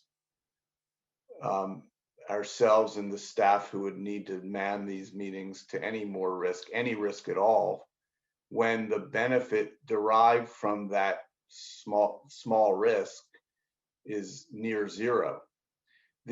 Because to me, being consistent isn't a goal. Being prudent is a goal. And the one benefit that Ms. Haywood and Ms. Lohman focused on with respect to us getting to deliberate more in person and interact in person in ways that there is a benefit to that. But to me, again, that is a small benefit that's pretty greatly outweighed by the risks associated with being in person and the need to have staff work extra to clean buildings that we wouldn't otherwise be using. And lastly, the Zoom platform has worked so tremendously well for us to continue it through this school year and revisit it next year when hopefully the risk will be mitigated or gone. It just seems the better way to approach this from my perspective. Mr. Pender, I see your hand raised. Yes, 2 points. One, I agree with Dan. And you, Joel. One, I want to say, I think our attendance has been far greater here through the Zoom platform than it has been in person. And Julie had a good point. A lot of times it was agenda item. People got up and left after the agenda item or after their student was recognized. Here, people stick around to 10 o'clock. And my second point is, we talk about risk. I'm pre-existing for a level of transparency. So my risk is a lot greater than just being together because we need to, we want to be together in person. I respect everybody's decision, but I think when we start talking about risk, how do we measure what's an acceptable risk for everybody else? So I think those things need to be taken into consideration. Thank you. And so given the parliamentary discussion that we had in response to Mr. Schultz's questions, before we call the vote, we will table the vote on this and go back to the two questions that I saw hands raised with respect to Dr. Marseille's other part of his superintendent's report regarding reopening. And the first was Ms. Lohman. Why don't you ask your question now, please? Okay, thank you. So I just want to make sure that I'm clear. The recommendation for the high school is to move back to the remote model at the high school for the foreseeable future. Is that what's on the table, Dr. Marseille? No, not the first. Well, until we can identify how we can do an in-person more effectively. Okay. Either that, or we will continue to roll the dice every day with regards to staffing and the additional individuals that Dr. Lahada said that on any given day, 8 to 15 staff members do call out for a myriad of reasons. And it is taxing with regards to trying to cover those courses. So I guess first sort of just a comment or a statement, then in a couple of questions, some of which I think have already actually come up in the Q&A as well. In full transparency here, and obviously the board members know this, and I think some of the public on the call know this as well. I have a 9th grader at the high school. He was very much desperately looking forward to attending on Monday, the 1st. That's when we had the snow, and then he was hoping he could attend them yesterday and then today, and obviously that hasn't worked out.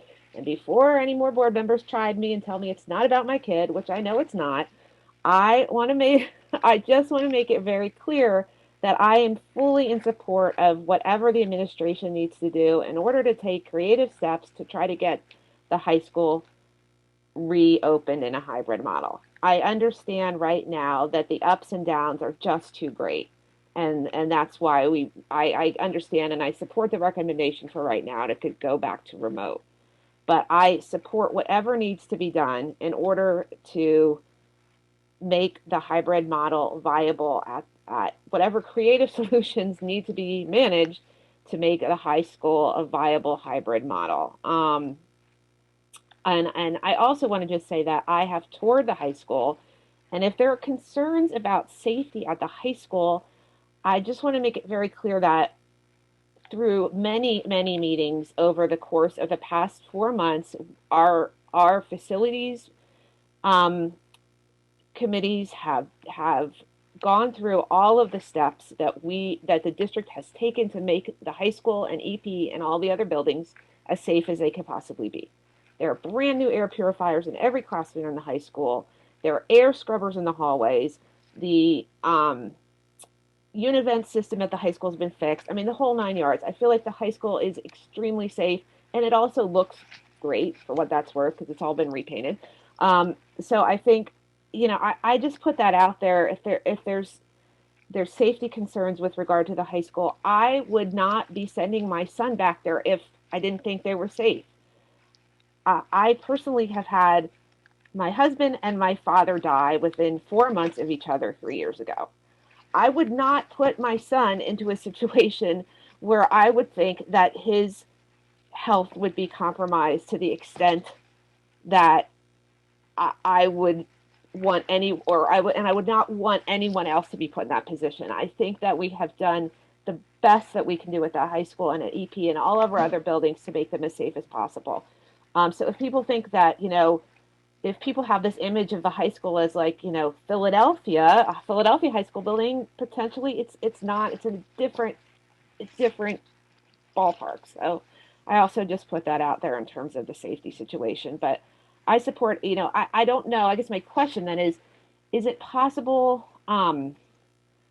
to how I don't know.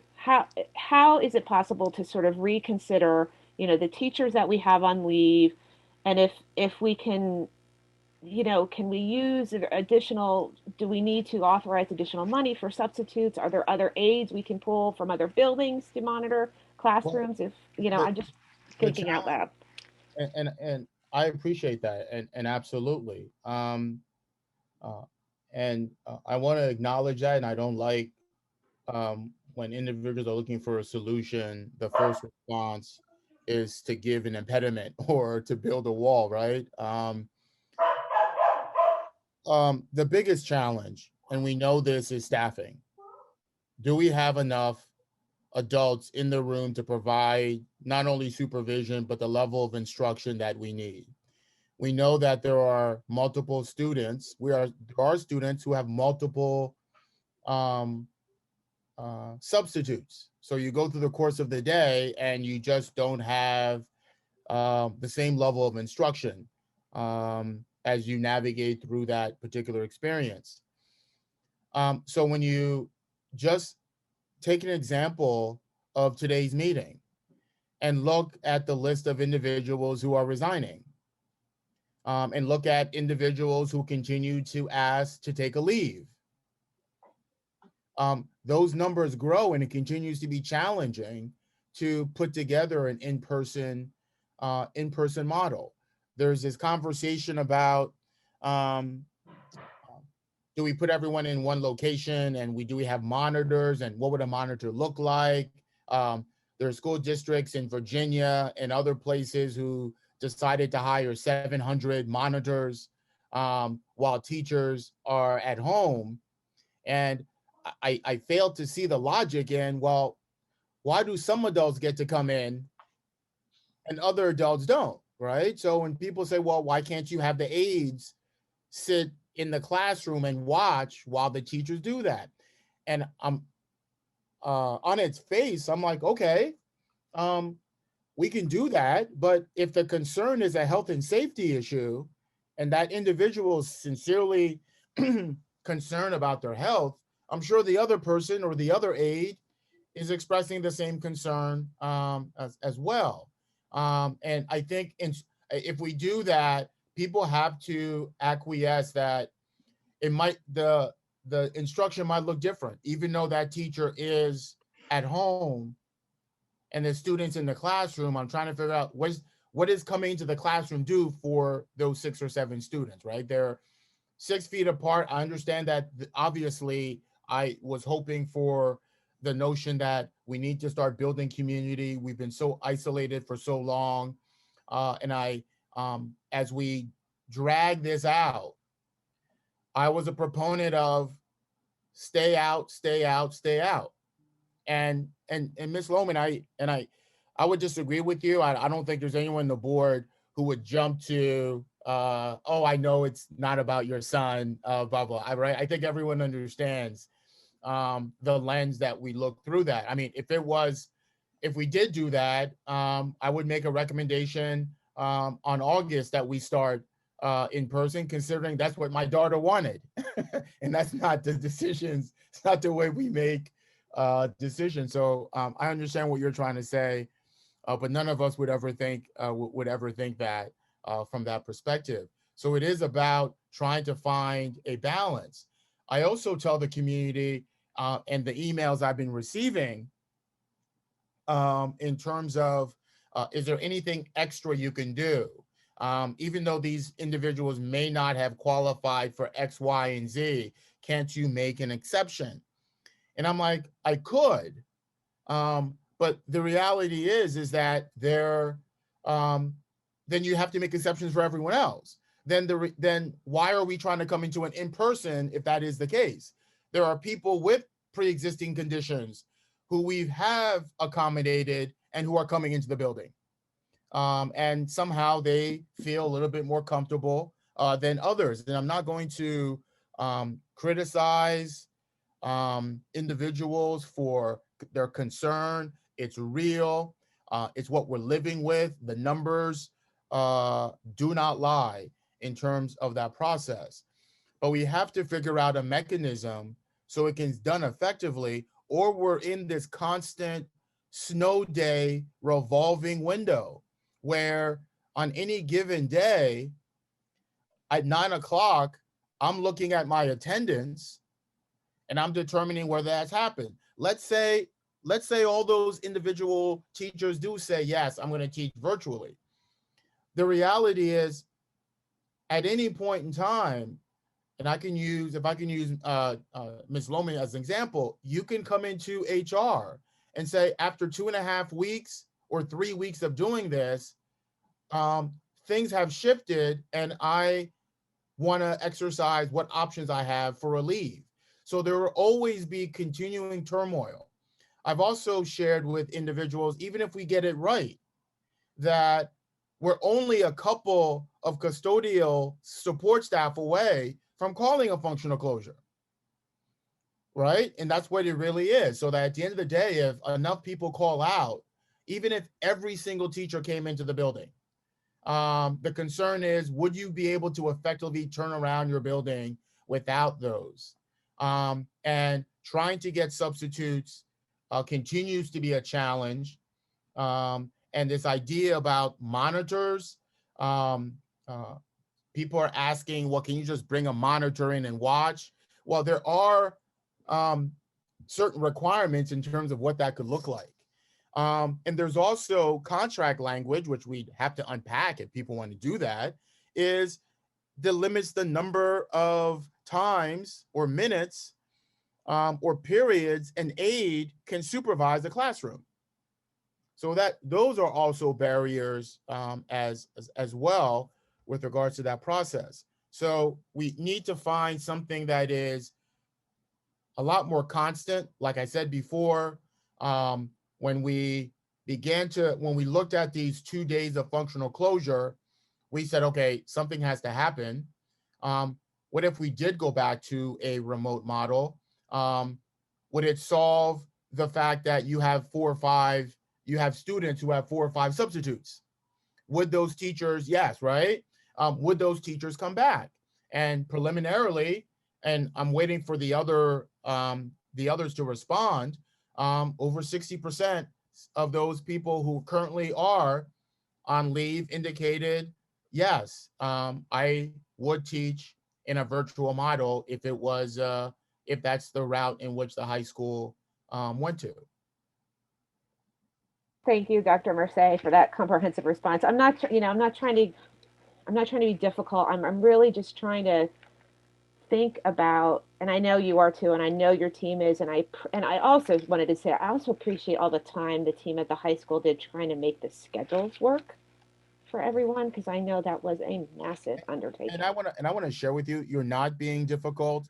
I'm processing this very differently. I'm in my 6th year as superintendent of schools. I have grown tremendously in that role. So I no longer see it from that lens. I mean, the first couple of years, without a doubt, were really rough. No mistake about it. Rough in Cheltenham. All right. I'm gonna write a book I'll leave your names out, but I'm gonna write a book. But I see it as which I've always tried to see it as, that this is a parent who loves their child or loves their children, and they want to find a mechanism for this to work, right? And they push and pull administration to think through that process. And I welcome that opportunity. And there are going to be pros and cons, the same way we're wrestling with this conversation about whether we're a hybrid legislative or do we go virtual. There's pros and cons of that process. And there are some things we're going to have to be willing to sacrifice in order, if we do want students to come in person, Right. And vice versa. So yeah, Right. I'm okay with that. And you're not being difficult at all, or any individual who may pose a question or a statement about where we are.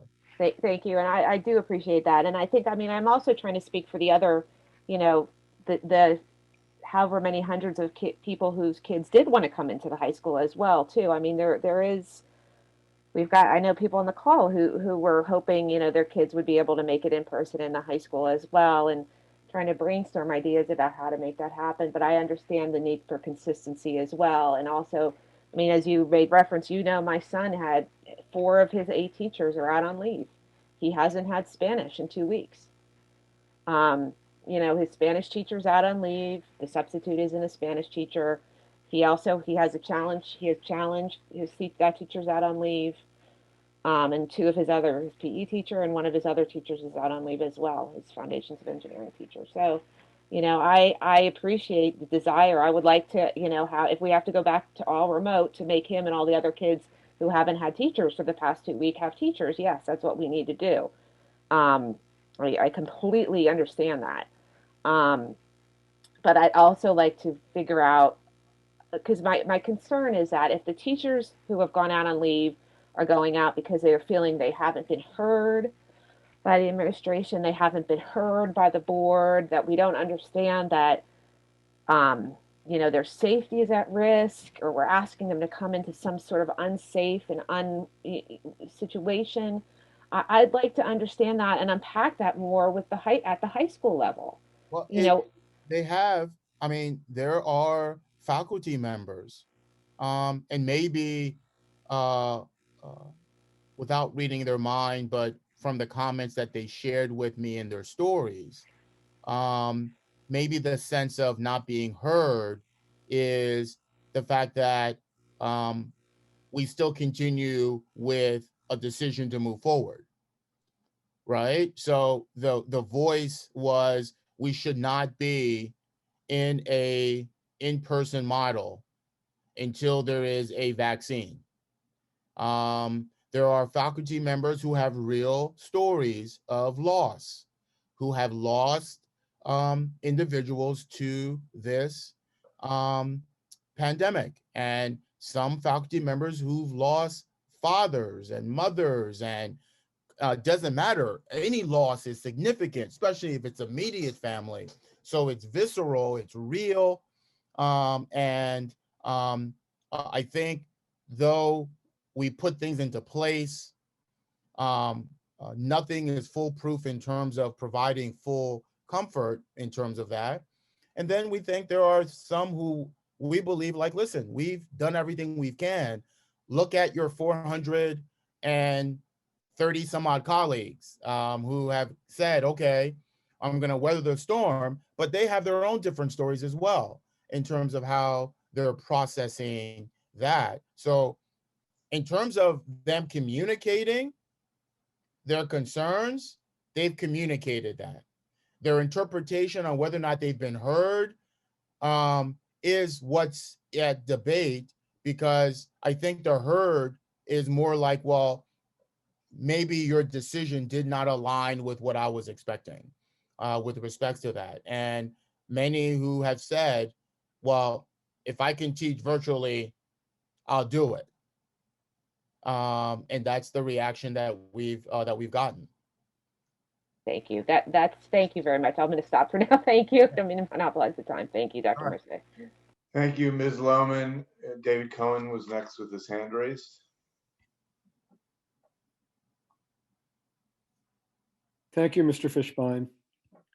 To take this in somewhat of a different direction, I respect and understand all the issues that we're going through, not certainly to the nuanced detail way that you do, Dr. Mercier, but I appreciate all the work that you and Dr. Lahada and other people have been doing on this.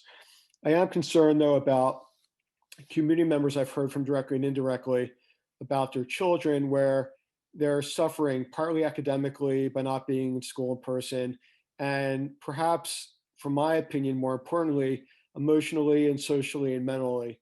And my question is not to try to ask for a solution right now and not to throw out many or any alternatives, but is there a way for those students that really are struggling with those issues in no specific order? Is there an opportunity or a way to try to get them to be back in school in person in some way, shape, or form, at least for a few hours a week, be it on a synchronous Wednesday or another way, to get the support they need, largely around not so much academically, which of course is our core focus point, but again, I'm more concerned about the emotional, social, and mental well-being of these students, and to try to get them some services, both professionally and also some opportunities to re-engage and reconnect with other students in an appropriate environment. So that's just something I want to throw out there as a concern, not asking for a solution now, but to see if there can be some creative ways that it can be identified, developed, and hopefully implemented at the high school to address those concerns that I've heard from community members. Thank you. Yes, and we're hoping to do that. And we, the high school team, along with the Office of Ed, are going back into the Situation Room and are going to come back with some ideas in terms of how we can provide that, and we weigh the pros and cons with what that means to provide those students who you said and others that need that connection with respect to that. I know that if this was happening at the elementary, I'd be at my ends with, because my daughter craves that type of connection. She's the only child.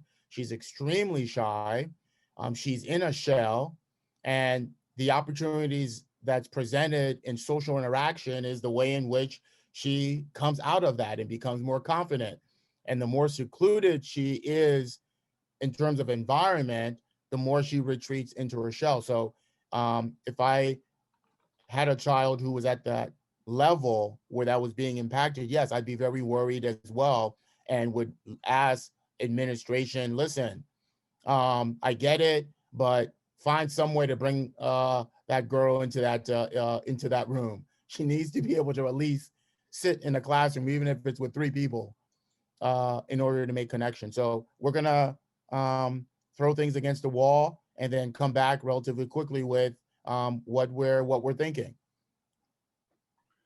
Okay, great, thank you. And just rhetorically, in my mind, it doesn't need to be something, ideally it'd be great if it was 4 or 5 days a week, but even if it could be for a few hours a week or some other creative solutions, I think that the community would appreciate that, and it could really benefit some students that really have needs on several levels just to get that connection in those services. Thank you. Thank you, Mr. Cohen. Mr. Burdell Williams. Thank you, Mr. Fishbein, and I won't echo the sentiment of Ms. Lohman or Mr. Cohen, but I do appreciate that energy, and again have a lot of the similar energy from Mrs. Lohman, seeing as I too have a 9th grader who did spend 2 days in the school and was excited for her 3rd and all of the subsequent days following it until this moment in time. So as one board member, what I believe is ultimately extremely important is that, as with all of the other challenges that we've faced regarding COVID to this particular point in time, is that we do not turn our backs on the possibilities. Just by switching back to the virtual learning model at this point in time, I think it's important that the community, and for me as one board member, recognize that the district is not saying that that is the last say, that it is virtual for the remainder of the year, but that the virtual happens until the creative solutions that I know the administration is capable of executing are on the table and do fit well within the guidelines of what our health and safety plan requests, and most importantly, satisfy the social, emotional, and educational needs of the students of this district, as well as the health and safety of the students and any of the administrators or teachers, faculty included. So I'll just add, just from my perspective, the district has gone through extraordinary efforts and energy and money to equip the high school with all of the required equipment to be able to meet, and in most cases exceed, the requirements in terms of cleanliness, air changes, the frequency by which cleaning is executed, and doing our very best to keep social distancing as a priority. I say all of that because I think it is extremely important for the community to know that, and that I would not support the district. I personally would not support the district pitting the individual needs of our teachers against the needs of our students, in the sense that we would have asked them or are asking them to make a decision between putting their perceived health and safety at risk, versus just going on leave and putting our students in a particularly difficult situation. That's something that I would not support as a board member. And at this very point in time, I want to make sure that the community is very clear that at no point do I believe that we have, not just as a board, but that the administration has given any administrator, teacher, or district employee an edict that they have to choose health and safety over educational experience or the needs of the students. And at this particular point, we know that we've experienced a significant amount of challenge to this point. Our virtual learning platform is amazing. Kudos to our teachers and administrators for building that. And I also believe that similarly, the in-person hybrid model that we have embarked upon to this point is also at the very best that it can be in comparison to any district, although I, like many of my other board members, decide not to compare ourselves to other districts because the decisions that we make here impact only Cheltenham, and those are the constituents who supported and voted us into these seats. All of that to say, Dr. Marseille, I just really want to be assured at this point that administration will continue to work on mechanisms to get students in the building at the high school, and that going into a virtual model now is not throwing in the proverbial towel on what can be and could be in regards to the in-person hybrid model.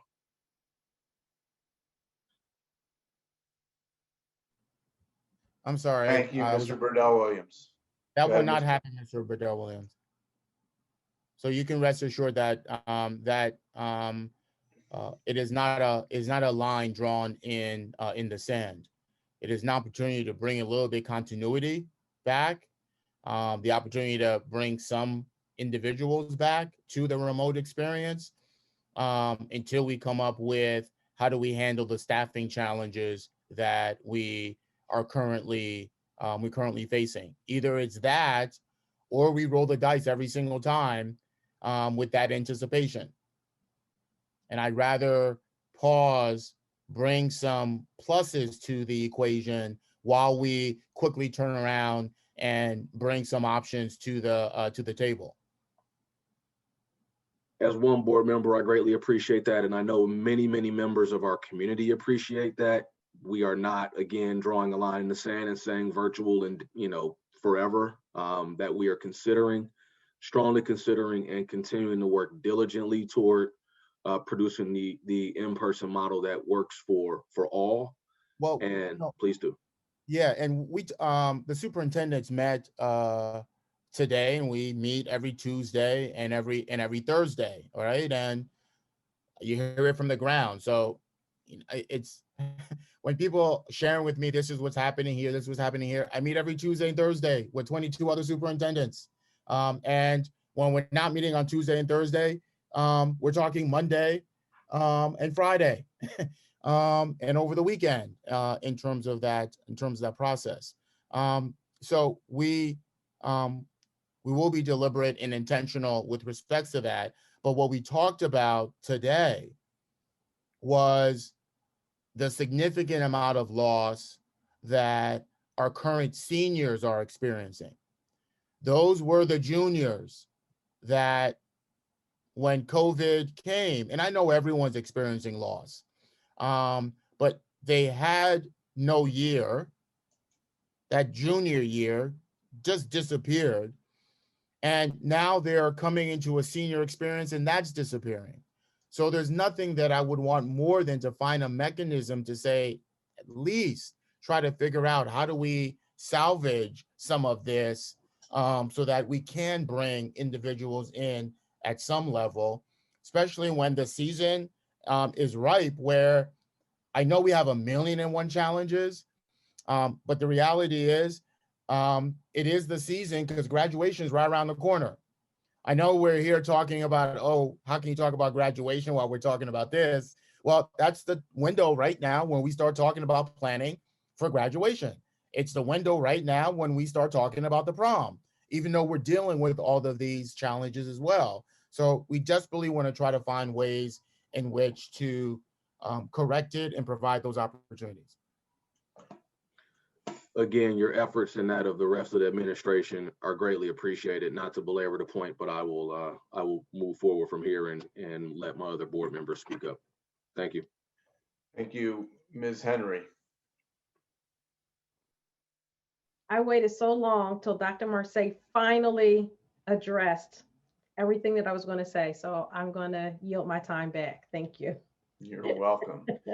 Mr. Schultz, you are the last board member with a hand raised. The last one standing. I just, since I suspect we're not going to have a follow-up conversation tonight about this topic, I wanted to take this opportunity to say how deeply appreciative I am of the administration and the faculty and the members of our district that have put in thousands of hours collectively to put together a hybrid plan that I think the community, frankly, isn't appreciating, simply because it has challenges. We're in a global pandemic right now. And I understand the frustration. I really do. I have a daughter who is lucky enough to be in a school where there's enough staffing at Myers Elementary, and I'm so deeply thankful for it. And if a problem occurs, I will be deeply disappointed. But the idea, Dr. Lahara opened by claiming blame, and I hope we can move out of that mentality of the blame game immediately as a community. It's not appropriate, it's not constructive, and it's not accurate.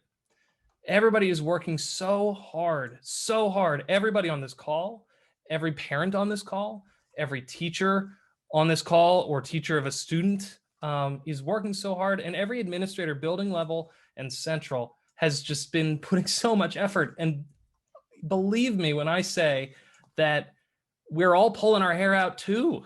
We want to see this work. We want to learn how to adapt. We want to have safe instruction that is successful.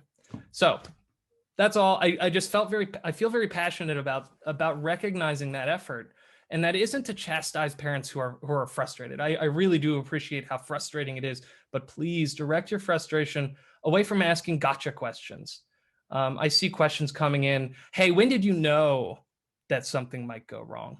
We knew something might go wrong months ago when we learned there was a global pandemic and that we were going to have to come up with a solution that no school district has tried to do since probably the flu pandemic in 1912. I mean, of course things can go wrong and they will continue to go wrong, but I'm hoping that we will learn from those challenges, we'll continue to evolve and adapt. And I'm confident that the team of professionals we have are going to come up with creative solutions and continue to try to find new ways to meet the needs of this community. And that concludes my comment. Thank you. Thank you, Mr. Schultz. I want to be mindful of the time. We have a fairly long agenda to accomplish that we haven't even begun to address. And we have a 10:30 board mandated end time. So with that said, I'd like to commend our reporters on the following agenda items to be more brief than they might otherwise have been, so that we can get through to the final public comments. And I think that finishes the superintendent's report. It finishes our deliberations on what to do about meetings going forward. And I believe it is now time for public comments on agenda items only. And that can include school reopening questions, which have been addressed even though they're not a voting item.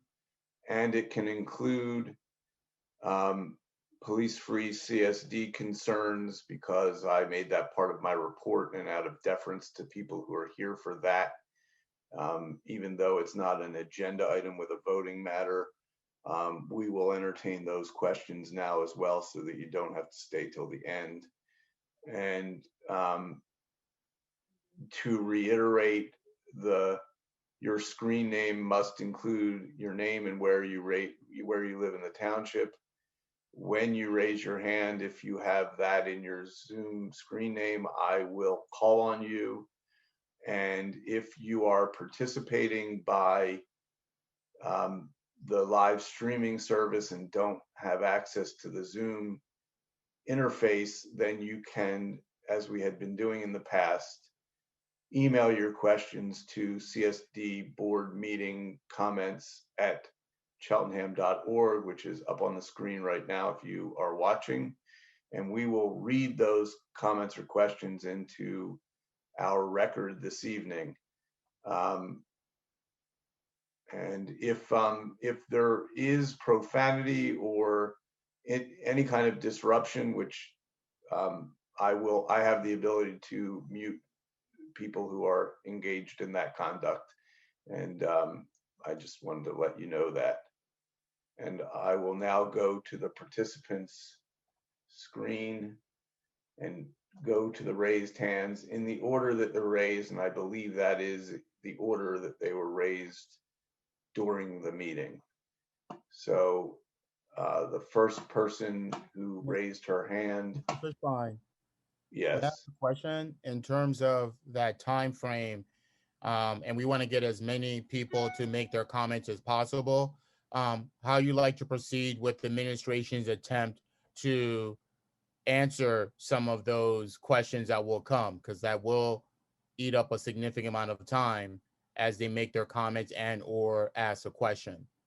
Do I wait till the end? I will entertain a motion to go past 10:30 if that's what we need to do in order to finish our agenda. I would like for people's questions to be answered tonight, but as is always the case, if there is a question that cannot be answered because the information isn't currently available to the administration on the call, then we can table that for a later.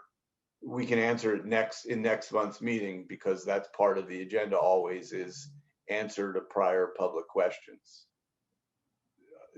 Agree with that, Dr. Merced, or? I'm fine. Just wanted to see how we wanted to proceed. Either or, I am flexible. Okay. So Amy Quigley, you are up.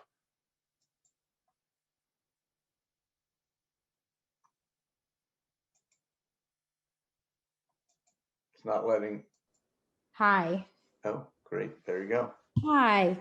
I just want to make you all aware that for the days of functional closure, my son has not had a teacher for 3 of his classes, a microbiology class, a AP calculus class, and a sports leadership class, which is in direct opposition of the school's synchronous virtual program. He goes onto his Google Meet links. No adult or teacher is there to host the class. And as a parent, I find that this is completely unacceptable, regardless of how challenging the situation is. I was with him today. I sat with him. There were kids waiting, in the rooms, no teacher, no one shows up. There's no waiting room, so kids can actually be all together, and have conversation, and there's no adult supervision. And they just basically all left after 30 minutes. Days before the hybrid schedule started, we received emails from assistant principals regarding the search for substitutes, long-term substitutes, and now it's clear, obviously, that you haven't found them. And I just feel that staff, that you all, the school board, the school, owe my son and his classmates and parents an updated explanation, which you did do this evening, and what the plan is for my son and his classmates to not miss another day of synchronous learning. And also another thing that I want to point out is that his teachers that are on leave are sending work out. They are still posting and grading work, but they are not and cannot provide synchronous learning. So I appreciate all their actions, and they're on medical leave and they can't serve my son and his classmates, by giving them instruction. I'm just unclear why they are still sending instruction, but there's no, or they're sending work, but there's no actual instruction. I'm a little confused about that. And just some questions are, what is the specific plan to deal with this situation beyond continuing the search, which obviously that's, been talked about tonight about going back to remote. And also another thing is that has confused us is, these teachers who went on medical leave, why we found out so late that they went on medical leave. I mean, if a lot of other, I know school districts there was a deadline in order to, tell their district, what their plan is, why it was waited so long for us to find out, like days before they were going back. So that's it. Yeah. Thank you for the comment.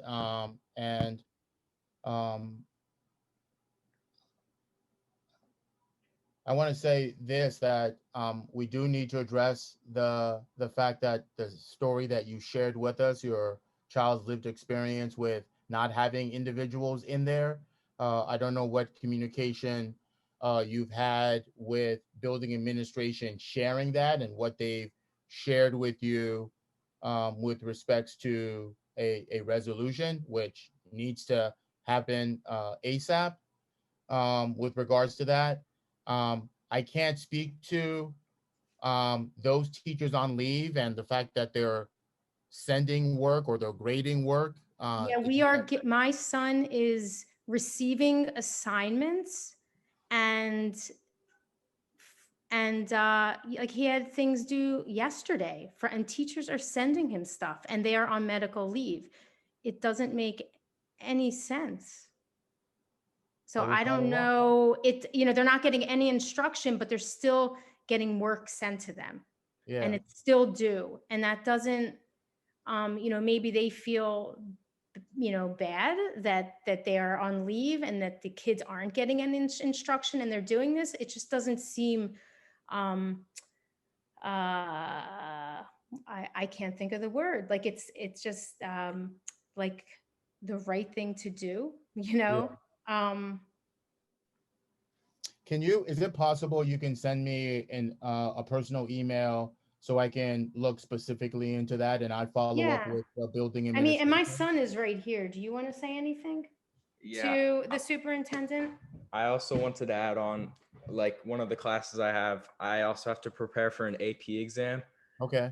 And I feel like that's like a huge part of my junior year, like AP scores. And not only for myself, but speaking for my classmates who may want to perform well on these tests, it's just the instruction and teaching just isn't there. And I just feel like that's not fair at all for me.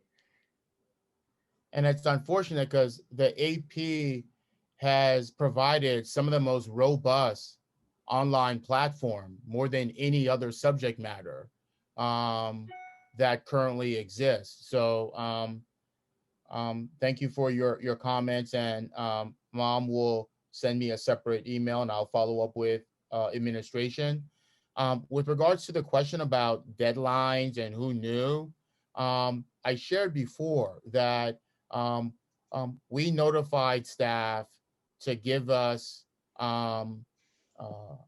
what options were available to them. And I mentioned that we sent communication in December asking for confirmation. I also want to share that there is no window for a teacher asking to take a leave. What we shared with the community is that there are still individuals, even after day 2, who are requesting information about what their options are with regards to leave. So this will continue to be a challenge for us, more so at the secondary level, because or I should say at the high school level, because that is where we're seeing it. All right, I'm just speaking. My husband works for a different school district, so I guess it was a different experience. Sure. You know, he's back. None of this is going on in his district. I mean, teachers are, are showing up and going back to work, and yeah. So I can just speak from that. I don't know. I guess every district maybe is different, different contracts and stuff like that.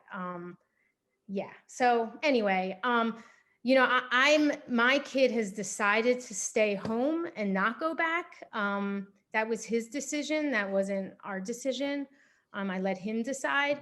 But, and it's not because I don't feel that the school isn't safe. If he wanted to go back, I'd be okay with that. But there has to be learning, it's just sad to me, like I know parents want their kids to go back to school, but for him to show up and all these kids today showing up and there's no one, there's no teacher, there's no adult showing up. To me, it's just another layer of sadness with all of this. You know what I mean? And I feel like it's better to stay remote and at least have teachers show up than for these kids to be like, it's so wishy-washy. Like there has to be some consistency, some stability. Otherwise, it's just not going to work. You know what I mean? I agree with work. I absolutely agree with the stability. And I think that was the challenge as we attempted to try to put an in-person model together. And realizing that that's not working out as effectively as we'd like. Mm-hmm. And until we can find that solution, at least those who indicated that they originally were not interested are now saying, well, I can go remote. And we can solve that as soon as possible while we think through what other creative ways that people have articulated that we can have an in-person model. But right. And I want parents to understand, like I, my kids decided to stay home, but he's got 3 teachers, and these are hard classes. Not anyone could step into an AP calculus class and teach kids and prepare them for an AP test. Like it's not like any substitute teacher can do that. So it's hard. It's hard, I think, in high school. You know, there's all different kinds of classes, all different levels, and yeah, I mean, it's just the way it is. And I think there has to be consistency all around. And if it's not going to work for all kids. You know what I mean? So that's it. That's all I got to say. I appreciate it. Thank you. Thank you, Ms. Quigley. And just to facilitate a more orderly process, Dr. Marseille, why don't we wait until the speaker is done? I know it's hard. I want to engage in a conversation too, but they have 5 minutes to ask their question. Let's save them if we can so that we can get through. There's 18 hands raised. We're probably going to not get past this on it by 10:30. Just a suggestion if we can. Mr. Crago, you can go.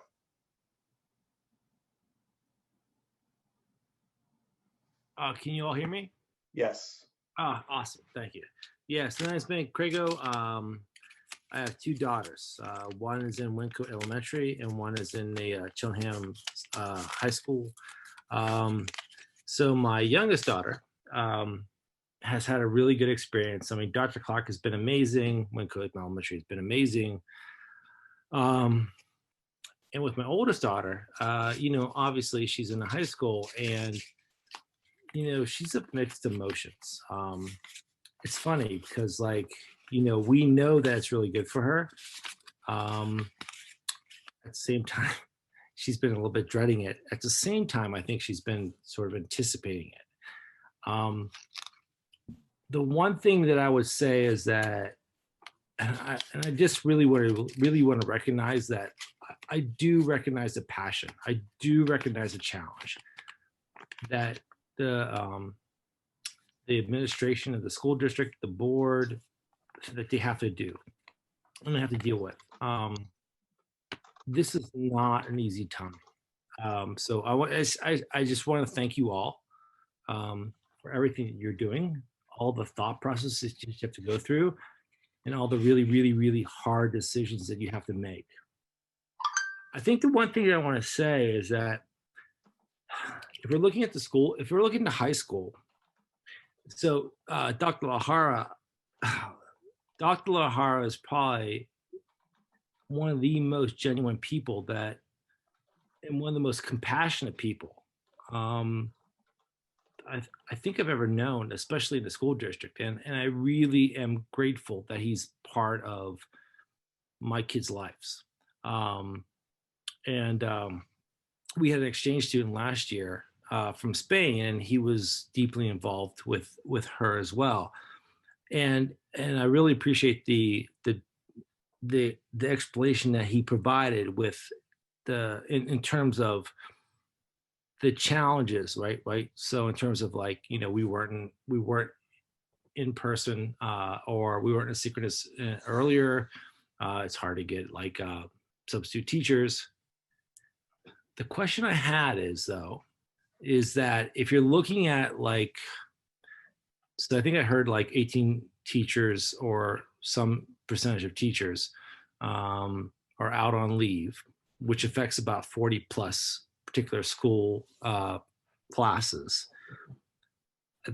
I think my one question is that how confident were we that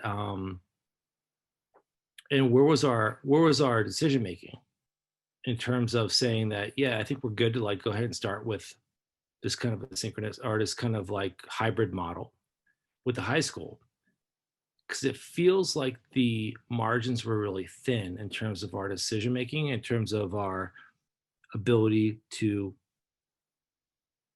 assume certain teachers would be there, because that sounds like a really big gap. And that's not a call out. I think that's just a question I have, because I'll tell you that my oldest daughter, this has been a really big struggle. She'll tell me that she doesn't want to be in class. At the same time, she desperately needs to be in class, and I think she knows it. The other question I have is that since there's already so if we're already talking about high school, just, you know, if we're already talking about high school in terms of just like, let's just table it for this year and let's do virtual and everything else is going to go on as usual. There's already an equity happening in terms of the school district. So my question is there a possibility of providing an experience for some of those students at the high school where the students are committed, where the teachers are committed to coming in? Because it feels like her teachers are ready to go. And while I understand that that does not satisfy the needs and challenges for other parents, and I'm sorry, the parent that was before me, oh my God, I just really feel for her, and it must be a really big struggle, you know. And at the same time, there are some kids where all the teachers are going to be there and are willing to be there. Is there a way for us to create a cohort of students at the high school level where we know the teachers are going to be there and provide that experience? Mr. Corrego, unfortunately, we have a 5-minute time limit, so we can get through all of our questions. And I'm done. Those are my two things. Thank you, Mr. Corrego. I appreciate your contribution to the discussion. And Dr. Marseille, would you like to answer those questions now or hold them to the end? Thank you for the questions. The margin of error, and or what was the margin or the thought process. So there's conversation about when did we know, how did we know, and could we have done this earlier? Deadline, could you have given people an earlier deadline in order to get that done? Just all of that, all possibilities. I really wanted to provide an in-person experience for students after such a long period of time. Mm-hmm. So as superintendent, I could have pulled the plug 3 months ago, I guess, and say, things are looking really tough. I don't know if that's possible. Instead, I said, let's see what can happen. Let's see how many subs we can pull in. Even though I know subs were a shortage, let's push the envelope with that process. Even though there were already educators in the pipeline early with requests for leave or inquiring about that process, right? Even though we knew that some positions are significantly harder to attract those particular candidates. So yeah, at the end of the day, were there challenges early when we started seeing staff inquiries about that? Yes. We're like, okay, I think we can still do this.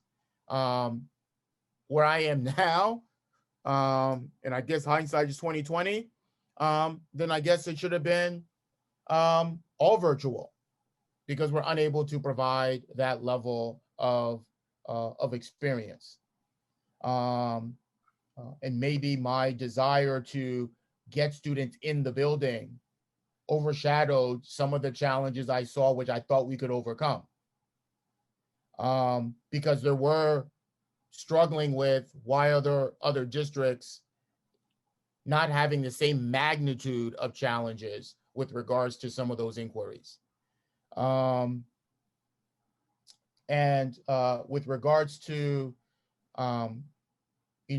this question about equity, anytime there are inequitable outcomes, there are circumstances that will make that a lot more exorbitant and a lot more visible. Sure. So there was inequity before. You couple that with stressors, and it just exacerbates that challenge as well. So this notion about could we create a cohort educators, possibly, in terms of who do we have, but high school is such a complex mechanism to staff and to schedule, right? So some of my colleagues and people who make reference to certain schools about their offering online, it is significantly easier at the elementary level, Sure, to provide an online experience because you have those teachers all day. Yeah. Parents would make, because they're certificated to teach those particular experiences. You could, just like Upper Dublin, who, because teachers qualified, made accommodations that they have at least 10 elementary teachers who are teaching online, and parents agreed to, well, it may be not my child's teacher that she started with, but at least it's a second grade teacher. The cohort is going to be different, but we want to have an online experience. So I will add that to the repertoire with respects to, let's throw that on the wall and see how we can tease that out. No, and I really appreciate that. And I would just say that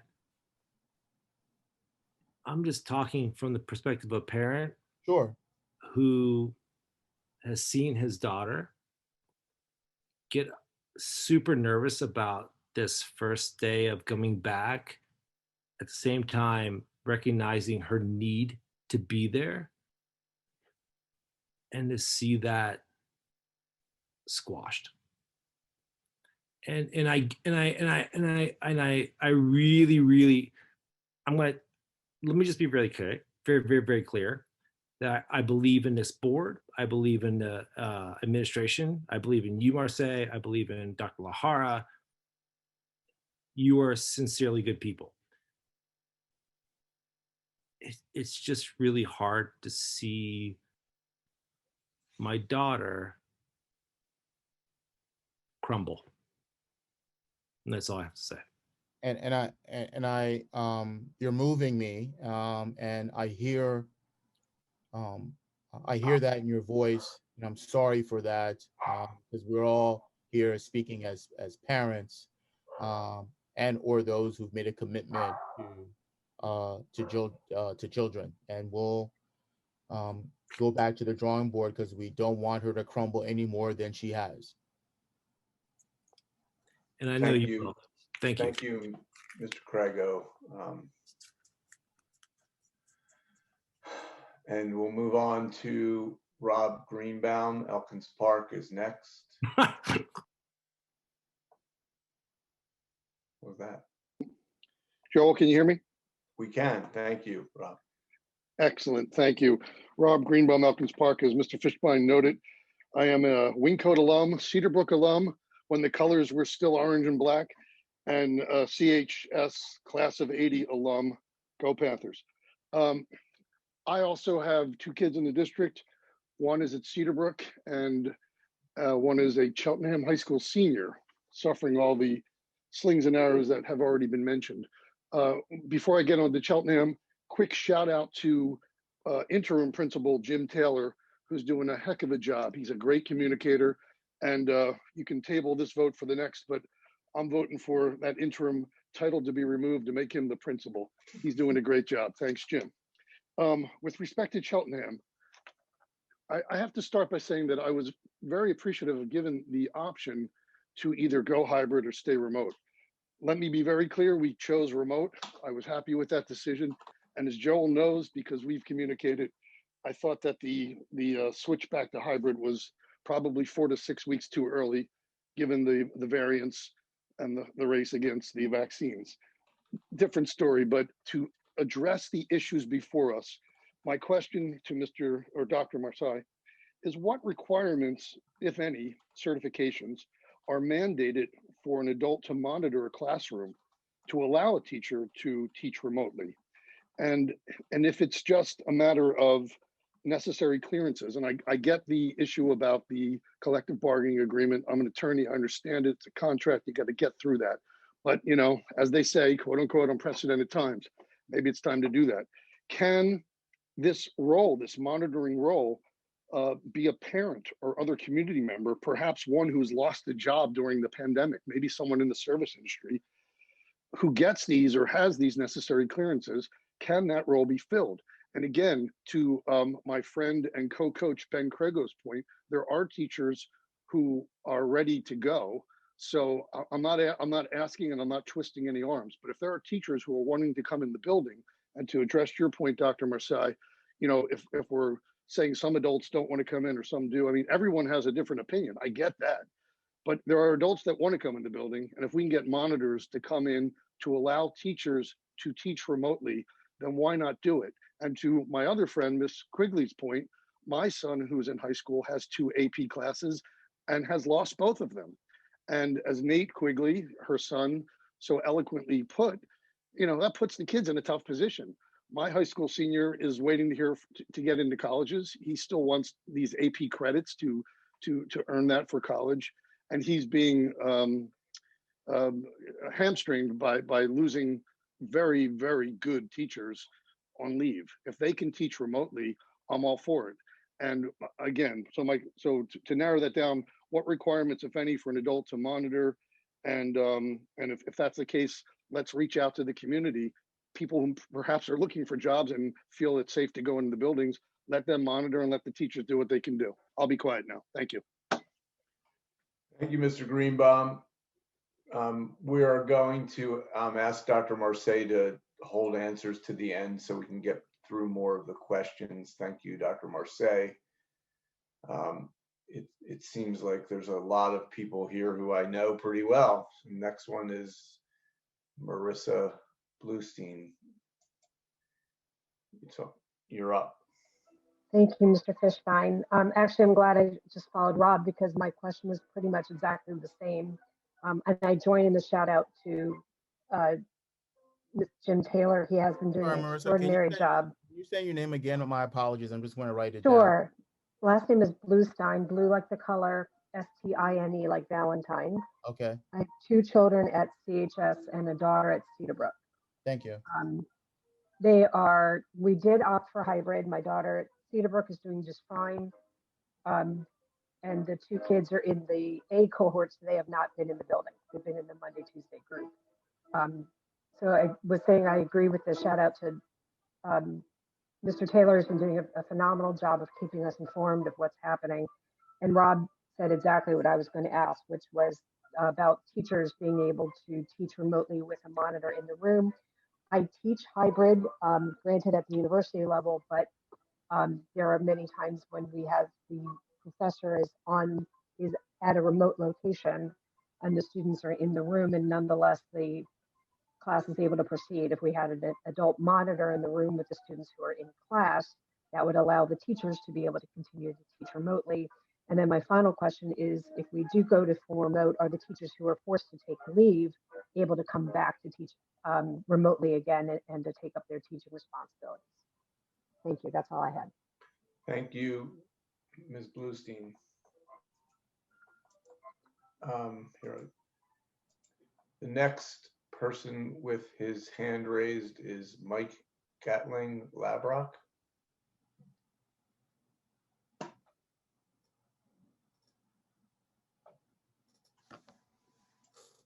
I hit allow to talk. You should be able to talk now. I'm seeing that I need to do something else, so I'm doing that now.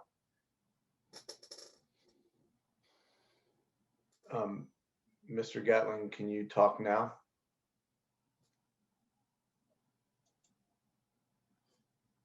Hello. Mr. Gatling's on mute. You're a participant now. And I will. How about now? Yes. Okay. So everyone can hear me. Yeah. Yes. Great. Thank you.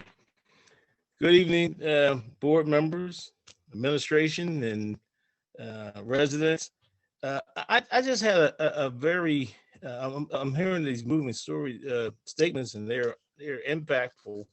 I've learned a lot tonight, and my question is more about the transportation for the 6-year-old first grader that leaves here Glenside and goes to Glenside Elementary. Now I'm looking at the policy that says Code 810. You guys adopted in 1995. It was revised in 2018. And in the first section 2 says the transportation shall be furnished to all K to 6 school students living in the area greater than 1 mile. So we're definitely greater than 1 mile. Dr. Marcel, I know you probably have heard me. We've conversated back and forth on a couple of emails about this.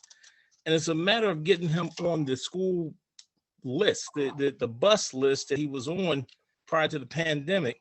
Bus 792 that rides by the house every day with 1 child and heads to school. So I know there was somebody who was supposed to work on this. I think of Mr. Krushner. And this dates back to what, the 2nd of February. We're now at the 9th.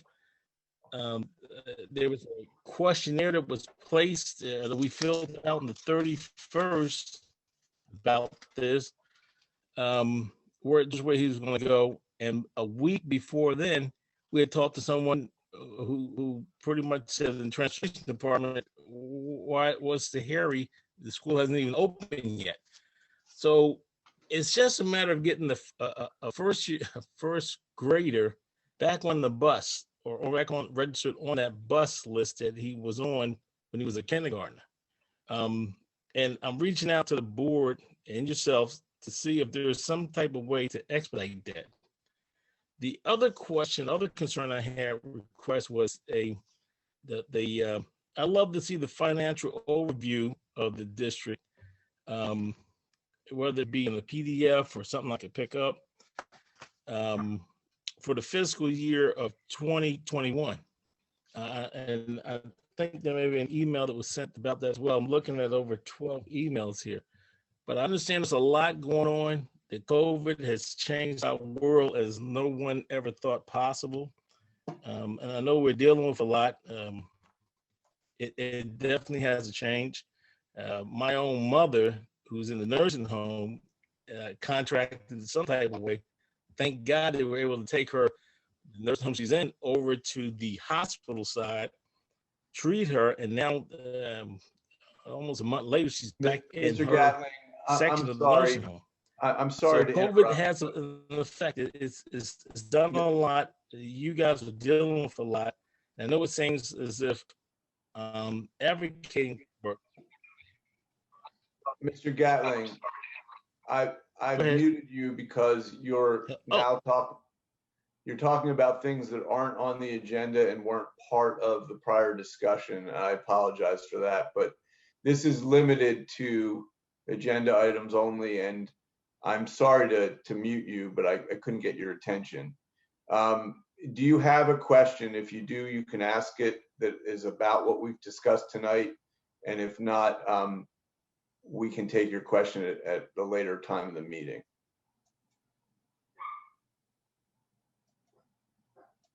No, I'm not able to. It's not letting me unmute him. So I apologize for that. You can send an email to Dr. Marseille and me, and we'll move on. Sorry for the way that went, but I couldn't get your attention. Going back to the attendees. Pagona, I think I know you as Paige Katsidas. You're up. Hello, can you hear me? Yes. Great, yes, Paige also works. I have a timer here, so I will be really quick. I am here with Police Free CSD. I work on the policy committee and have been organizing with them since this summer. I first wanted to thank the board for their commitment to remove non-mandatory sections of the MOU. That's really exciting. We're really exciting to move on that with you guys. I just wanted to very briefly address board members Cohen's comments about specific crimes listed in the recommended section that he wants to keep on there. He listed weapons of mass destruction, which I will refer to as WMDs, terroristic threats, and ethnic intimidation. So what we have found in the mandatory section, actually these crimes are covered over parts of the mandatory section, which makes the recommended section redundant. So for example, under section A, if we're going to look at WMDs, it's listing code PA code 18, section 908, and it lists weapons as bomb, grenades, machine guns, sawed-off shotguns with a barrel less than 18 inches, firearms, etc. You get it. They list lots of very, very specific weapons, all of which would be seen as weapons of mass destruction. In my opinion, I just think that that sort of language in a in a document that regulates relations with the police department for a school district, you don't need to have WMDs in there, because I don't really understand the likelihood or possibility wherein a student would be able to get nuclear or chemical weapons and be able to bring them to school. It kind of seems like the language that the state put in there in order to legitimate over policing and other form of racist practices, which the board seems committed to eliminating. So I just wanted to bring that up specifically. In terms of terroristic threats, we know from our partners at the ACLU that the Philadelphia School District has reported that terroristic threats is only cited when teachers get in conflict with students. And then, for example, like teachers will say, my mom or dad's going to come down and talk to you.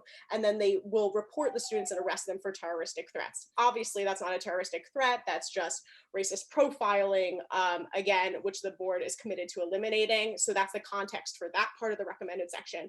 And lastly, in terms of ethnic intimidation, we have heard from some of the current students who are going to speak later in this meeting on behalf of Police Free CSD that an actual incident of ethnic intimidation happened at the high school recently and was resolved successfully using restorative programs. And so just to tie it back into our other discussions, we're looking for these restorative programs to be uniform and expanded to all students for any potential harm or mistakes they may make. And again, thank you for our ongoing conversations. I just wanted to clarify over these very specific language that since it was brought up in the meeting, and we look forward to obviously our continued discussion on this document. Thank you very much, Paige. I will move on. Next speaker is Liza Maris Wincoat. Hi, can you hear me? Yes. Great. Thank you so much for allowing me to speak.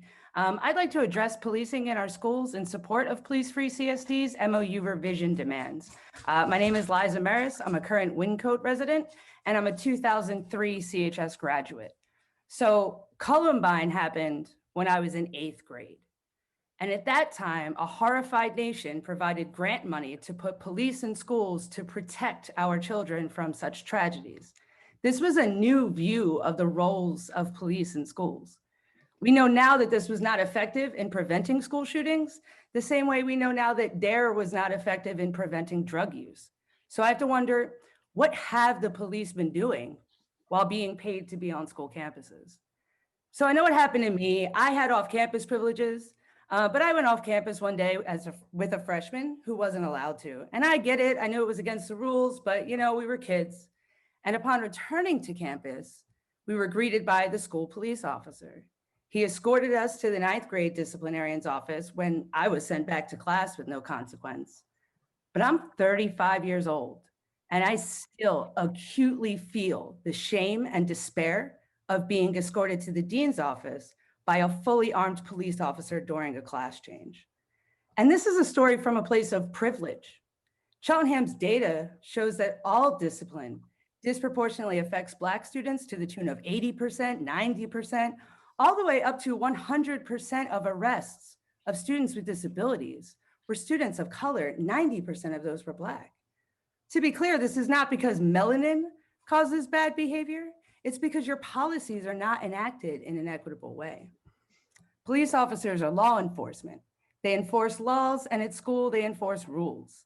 Teenagers have always fought, always done drugs and acted recklessly, but they have not always entered the criminal justice system for it.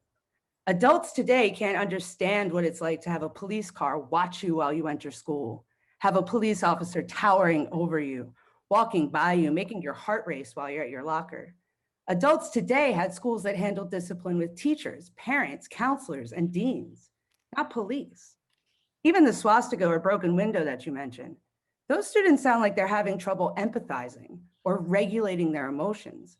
I'm not sure why you think a police officer is the best response to that. So what are police doing in Cheltenham? Are we raising kids or convicts? You as the board set the mission and the vision for the school. So my question is this: what role do police play in your vision? Are they there to be role models? Are they there to inspire kids to become public servants, protect them? Or are they there to handle discipline problems? I've heard a lot of platitudes, but not a lot of actions taken. I encourage you to meet all of Police Free CSD's demands and more to address racial inequity and discipline in our schools. Thank you. Thank you. Next, I see Mr. Fishbein. Yes. I know we're waiting, but could I make a very short comment in response to that? It's okay if not. Yeah, no, why don't we collect them? Because I think Okay. we're going to get a lot more. Well, I'm hoping a comment might prevent a lot more, but that's fine. Okay, well, go ahead then. No, it probably won't. Go on. And Dan, from a technology standpoint, the people who have already spoken, if they're still in the panelists, in the attendees list, that's okay, the participants list, as long as they're not going to talk again, right? Sure. Somebody raised the question for me. Okay. All right, Laura Darling, you're up. Hi, can everybody hear me all right? Yes. Okay, so hello everyone. I graduated last year from Cheltenham High School. I'm currently at college, and I'm coming to you today to voice my support for making the legislative changes outlined by Police Free CSD. The coalition was created on the basis of instituting a more equitable space in the schools of our diverse community. Simply put, police presence at our schools does not ensure the safety of all of our students. I'm demanding that our schools institute more restorative justice-based disciplinary structures that are self-sustaining and that do not rely on the presence of police. Police Free CSD has done extensive research and sought out legal counsel in order to create a list of potential changes. I support their mission to remove 2 optional sections from the district MOU: the notification to law enforcement of recommended incidents and discretionary incidents, as well as to remove referral to law enforcement from its disciplinary code 218.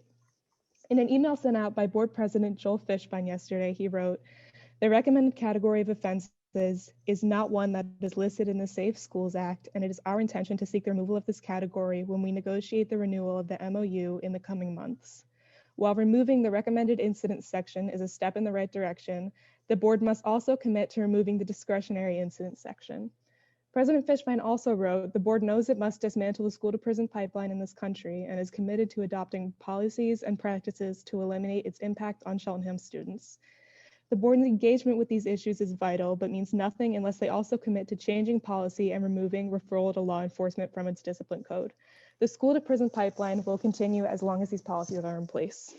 For the record, Police Free CSD is encouraging several other reforms which I'm sure have been or can be made available to board members, all of which are equally pressing.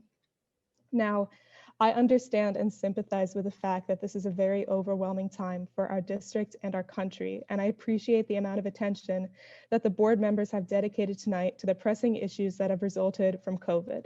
However, at some point, life will get back to normal, at least some kind of weird version of pseudo-normal, and we can't afford to delay making these changes to our school system, which will make for a more fair and equitable education for all of our students. We have seen from these past months that the tragedy of this pandemic doesn't erase other forms of tragedy and injustice that are ongoing in our country, and I hope that the pressing issues discussed tonight don't undermine the urgency of making these legislative changes. If we don't think about the future of our schools and students now, we will be at a tremendous disadvantage even as we move into better times. Thank you very much for your time, and please consider my comments as you enter the process of revising our current legislation this year. Thank you, Ms. Darling. Next is Marion Biglin Glenside.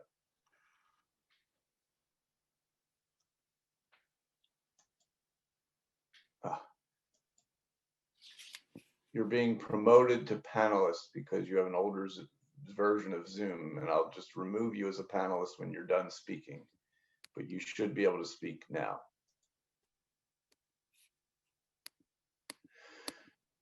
Panel, this is not perfect.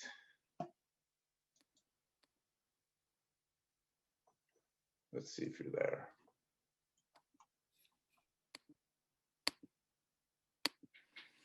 Didn't work. Try again.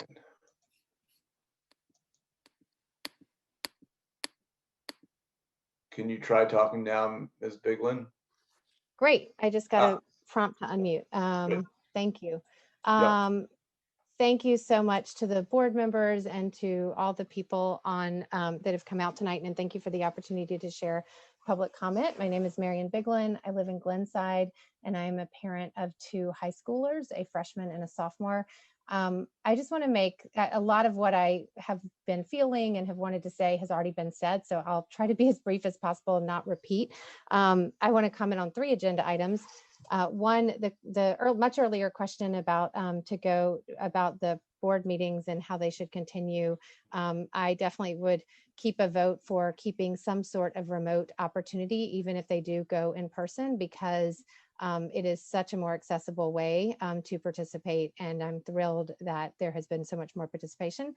Number 2, with the very, very challenging and difficult deliberations and discussion we've been having about the high school situation and returning to school.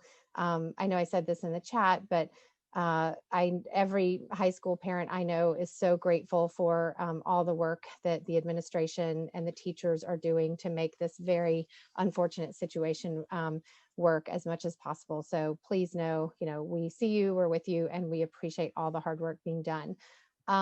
And and my kids have also been very upset, to not go in, and I know that the consistency and the staffing issues are very real challenge. So I just want to say I second the suggestions being entertained around, creative ways we could, if creative ways we can explore. I know you all are exploring them, so I want to put my effort or my second on that. I do want to mention, I don't know if this was mentioned before I joined the board meeting. I didn't join right at the beginning, but I know that that CHOP is partnering with City of Philadelphia schools and with some independent schools in Philadelphia as well to provide vaccines for teachers. And I know other districts are doing that to the extent. I know vaccine supply is not, totally, there's challenges with that as well, but to the extent that we could try to, accelerate our advocacy for getting our teachers vaccines, I would hope that could help with the staffing issue. So I just wanted to add that to the queue of strategies that we're doing to try to, get out of this tough situation. Third, I'm so inspired by the energy and the campaign and the advocacy for the police-free CSD people. I have signed that petition early on, and I'm in full support of everything they are doing. And I'm grateful to live in a community where we really deeply care about equity and have an equity statement and are seriously considering how to shift our policies to do that. And I just want to name that I am in support of the suggestions and demands that police-free CSD is making. Thank you. I will stop my comment now. Thank you, Ms. Biglin. Next, I see Autumn Angeletti. You're up.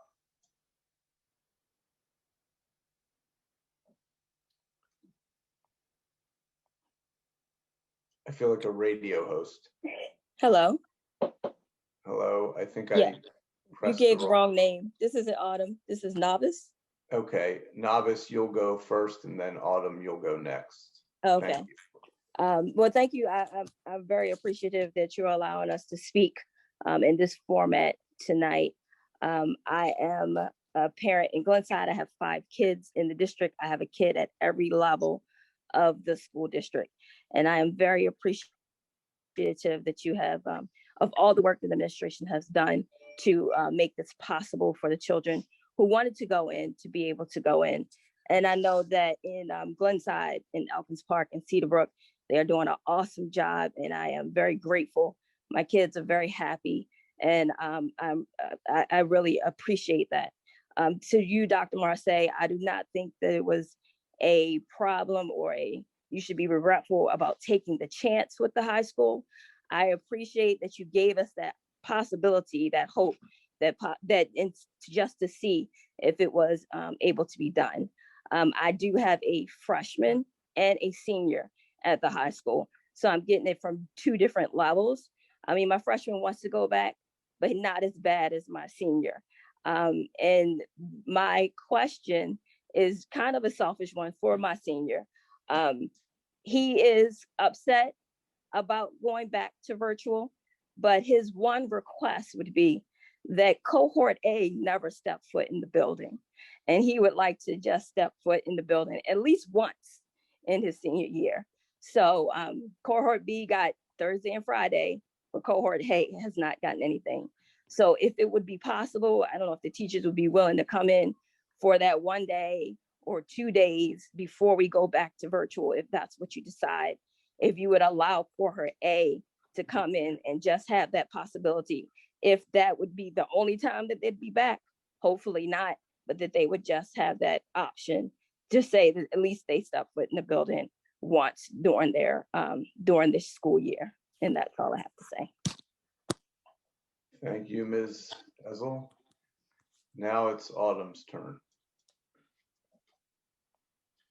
Hello, can you hear me? Yes, we can. Thank you.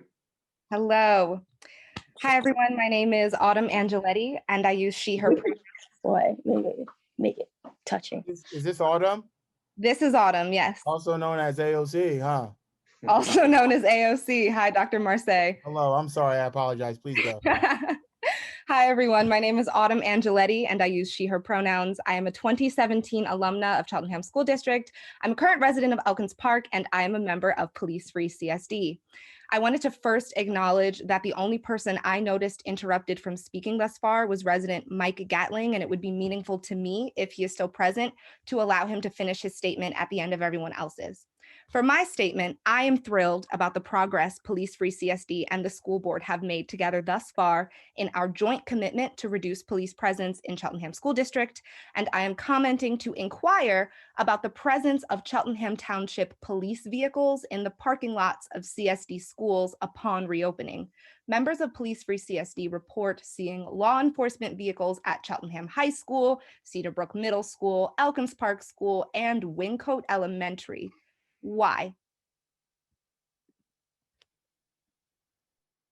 Okay, and we're collecting questions to be answered later. Do you have any other questions or comments? That is all. Thank you. Thank you. Good night. Next is Isabel Dolan, Cheltenham Village.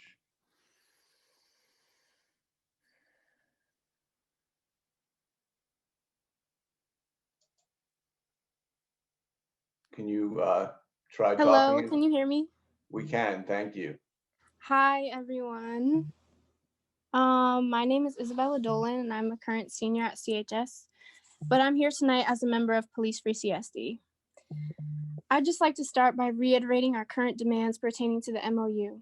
Police Free CSD's potential changes to current legislation call for the removal of 2 optional sections excuse me, from the district MOU. The notification of law enforcement of recommended incidents, section 2A3, and discretionary incidents, section 2B, as well as for the removal of referral to law enforcement from disciplinary code 218. Additionally, in the past couple of our meetings, the board has brought up hypothetical examples such as parking in the fire lane or breaking a window and vandalism. And the one stated by Mr. Cohen was ethnic intimidation. However, last year at the high school, there actually was an instance of ethnic intimidation, which was recorded and widely distributed, of a white student verbally and physically assaulting a Black student. Rather than a severely punitive approach, this student was granted restoration and support for the harm he did in the form of town halls.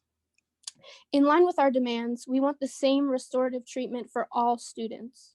We want the same grace afforded to him for his mistakes and harm for all students in Cheltenham who may have made mistakes.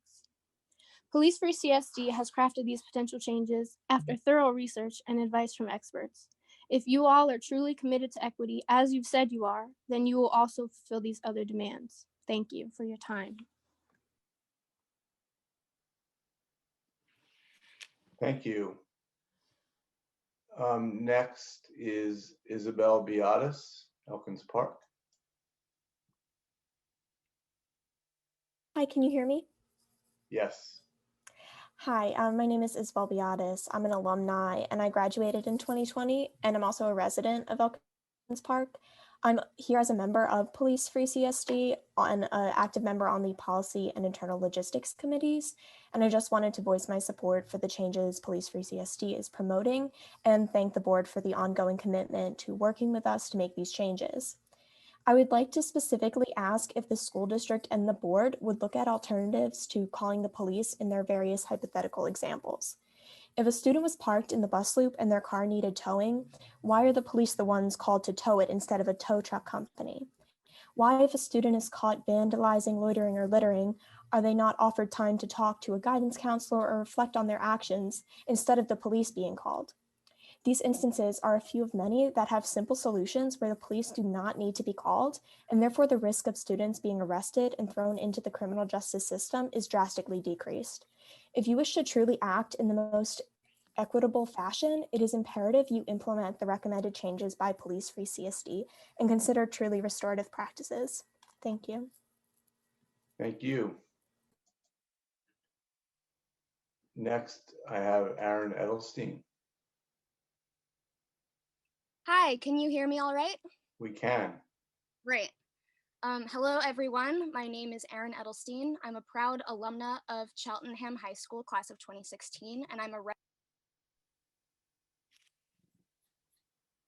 I don't know what happened. Hello, I'm sorry about that. Can you hear me? Yes. Thank you. So I'm here today as a member of Police Free CSD, who focuses on parent and community engagement. As you know, our goal is to create an environment free of policing within the schools of our district, as policing is a known systemic form of oppression and thus greatly endangers our students. I appreciate the statements of commitment to equity by the school board. However, I must push back on some of the claims you've made tonight. In an email sent by Board President Joel Fishbein yesterday, he wrote, "The board knows it must help dismantle the school-to-prison pipeline in this country and is committed to adopting policies and practices to eliminate its impact on Cheltenham students."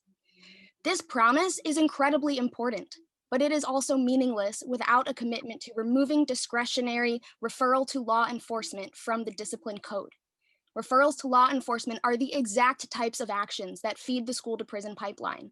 For example, our partners at the ACLU of Pennsylvania have told us that the parking ticket violation for students can add up to an adult record, which feeds the school-to-prison pipeline.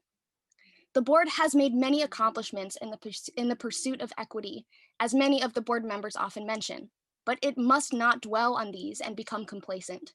If equity is truly in the DNA of this school board, as President Fishbein stated during his report earlier this evening, the board will recognize this and act accordingly.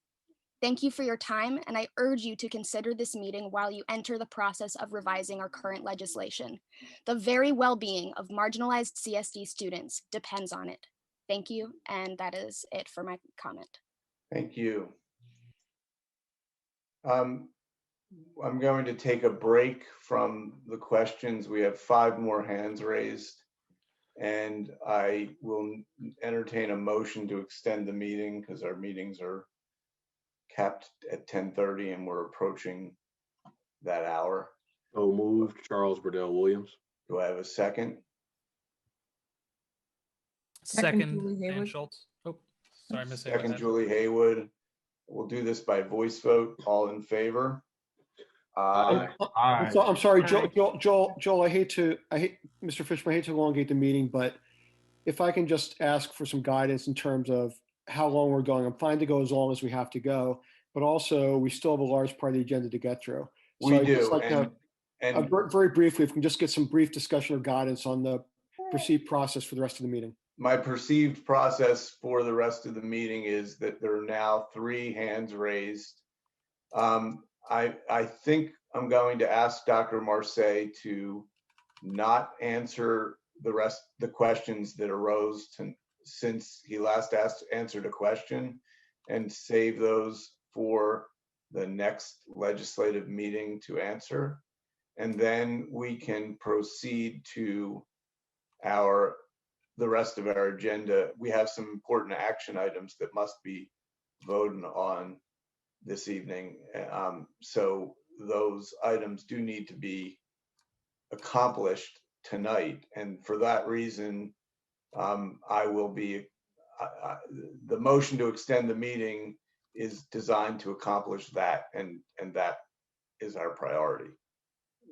Have I answered your question, Mr. Cohen? It does, thank you. If I can also, and I mean this in full respect, if I can ask community members to just consider not repeating comments made earlier, I would appreciate that. Again, I'm not trying to step on anybody's toes or to squelch conversation, but you can just indicate that you're in concurrence with other people if you're willing to do so. Thank you. Thank you, Mr. Cohen. Now I have to go back to participants and get the last few raised hands. Justin Silverman, Glenside. I'm sorry, Mr. Fishman. I don't think we ever finished the vote because I interrupted. I apologize. Yeah. All in favor of extending the meeting? Thank you. I'll do it by voice vote. Aye. Aye. Aye. Aye. Any opposed? Hearing none, the motion carries. And we will move on to Justin Silverman. You're up. Yep. Hi, Mr. Cohen, thank you. Appreciate everyone carrying the motion there. Much appreciated. Mike, I'll be quick. Justin Silverman in Glenside. I've got much younger kids than everyone else. First grade is my oldest of the three boys. My question is for Dr. Marseille. So if you can just pin you down on this, do you think that August is a realistic opening date, like we can really get kids back to school, that teachers will show up? Like, is August realistic? I mean, I personally think it is, but would like to know. Also, is it a budgeting issue primarily to hire teachers, either bring teachers in from private schools, possibly who have been already working in the Philadelphia area, and just pay them a little bit more to come teach? Or I don't know. Those are my two questions. Is August realistic, and is it a budgeting financial issue?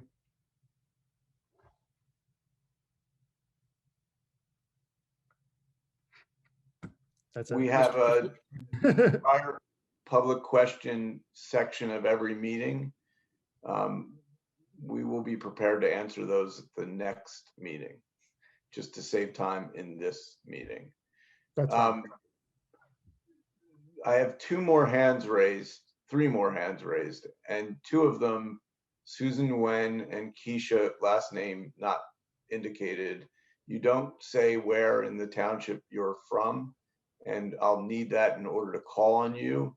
My understanding is that you'll have to sign off and sign back on and rename your screen name. So while the next, Rachel Haynes is asking her question, if you would like to do that, I'll call on you, and if you can't, I'm going to not call on you. And here, Rachel, here you are.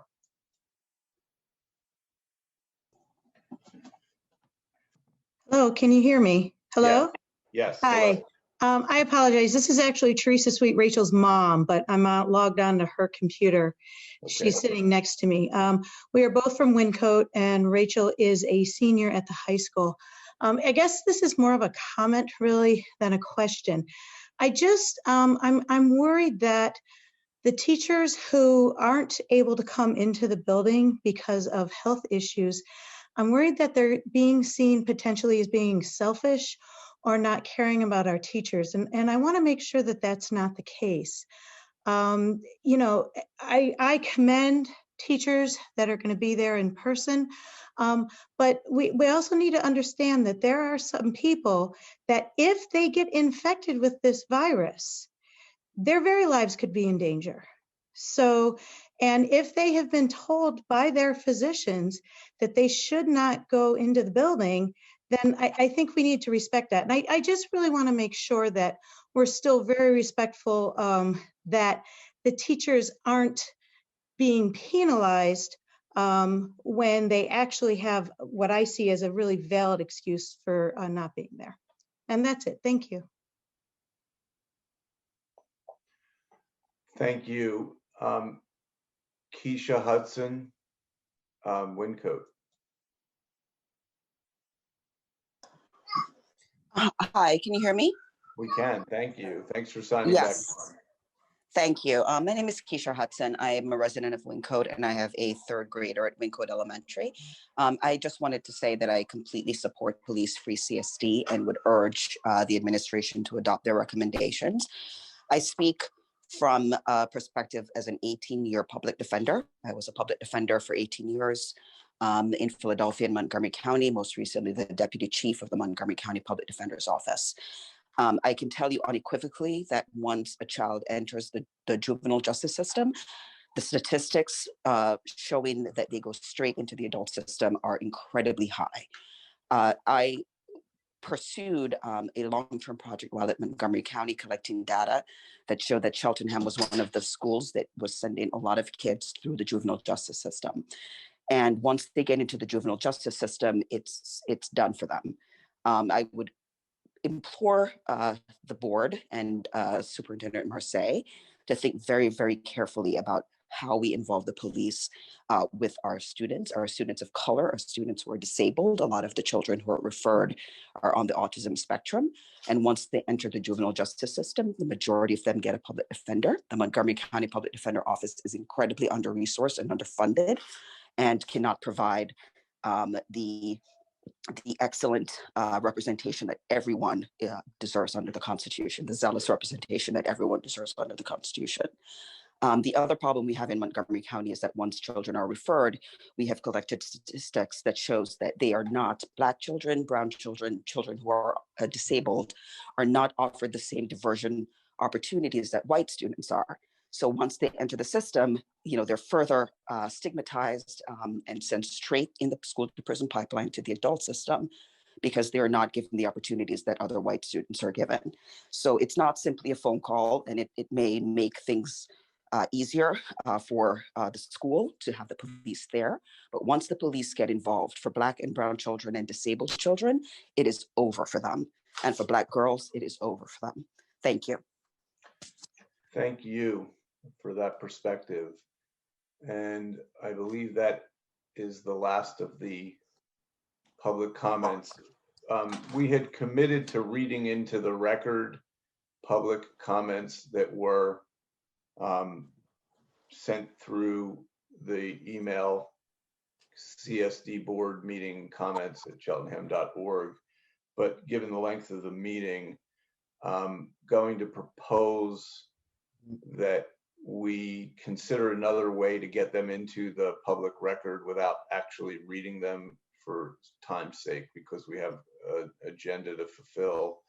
And can administration get some recommendation or some clarity on what that really means with respects to anyone who sends a comment, whether it's 7:30 this morning or whether it's 3 o'clock, or whether while it was doing these proceedings, moving forward, if you send CSD board meeting comments, they are to be read at the board meeting? Well, what I'm suggesting is that we'll talk to our solicitor about getting them into the record in a different way. I'm certain that at least 2 people who sent emails also spoke tonight and said the same thing. So I'm not feeling compelled to do that right now. If we create a written record, we'll figure out a way to make that written record a part of the minutes of perhaps putting them into the minutes. That's a great suggestion. We can cut and paste them there, and that way they'll be in writing and part of the record of this meeting without having been read into the record. Maybe an addendum to the minutes, which will be a public document, thinking out loud. So with that, we can move on to the Oh, River Somerville just raised her hand. She just got in. I'll allow her to talk, and then we'll move on to the next agenda item. Go ahead, River. Good evening. My name is River Somerville, and I am a resident of Glenside, and I also attend Cheltenham High School. From my experience in this high school, I have bore witness to the perpetuation of systemic injustice toward our Black and Brown students by the district. And I know that for a fact, we are all working on, or many of people in Cheltenham School District are working on their anti-racism journey. And it is one thing to be not racist, but to advocate for changing these systems is one of Police Free CSD's main goals. And I am a member of Police Free CSD, and I wholeheartedly support Police Free CSD in making my school better and more just for kids like me who have to walk down the hallways every day and face everything that goes on in the school. So thank you so much for considering my question. And I hope that you implement the amendments to the MOU, the Memorandum of Understanding that Police Free CSD has demanded. Thank you for your time, and I really appreciate all the work you're doing considering the hybrid situation. And I also wanted to add that what my friend Rachel Haynes' mother said, that please do not blame the teachers for any or for possibly being perceived as selfish for not going into the building. And as you all know, this is unprecedented times, as you've probably heard a billion times. But yeah, I think we'll just all work together and it'll be okay. And yeah, thank you so much for considering my comment.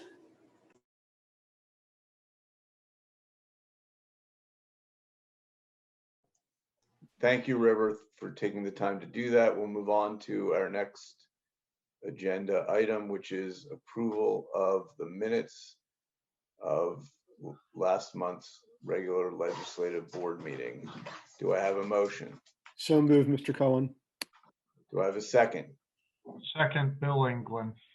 All in favor? Aye. Aye. Any opposed? Hearing none, the motion carries unanimously.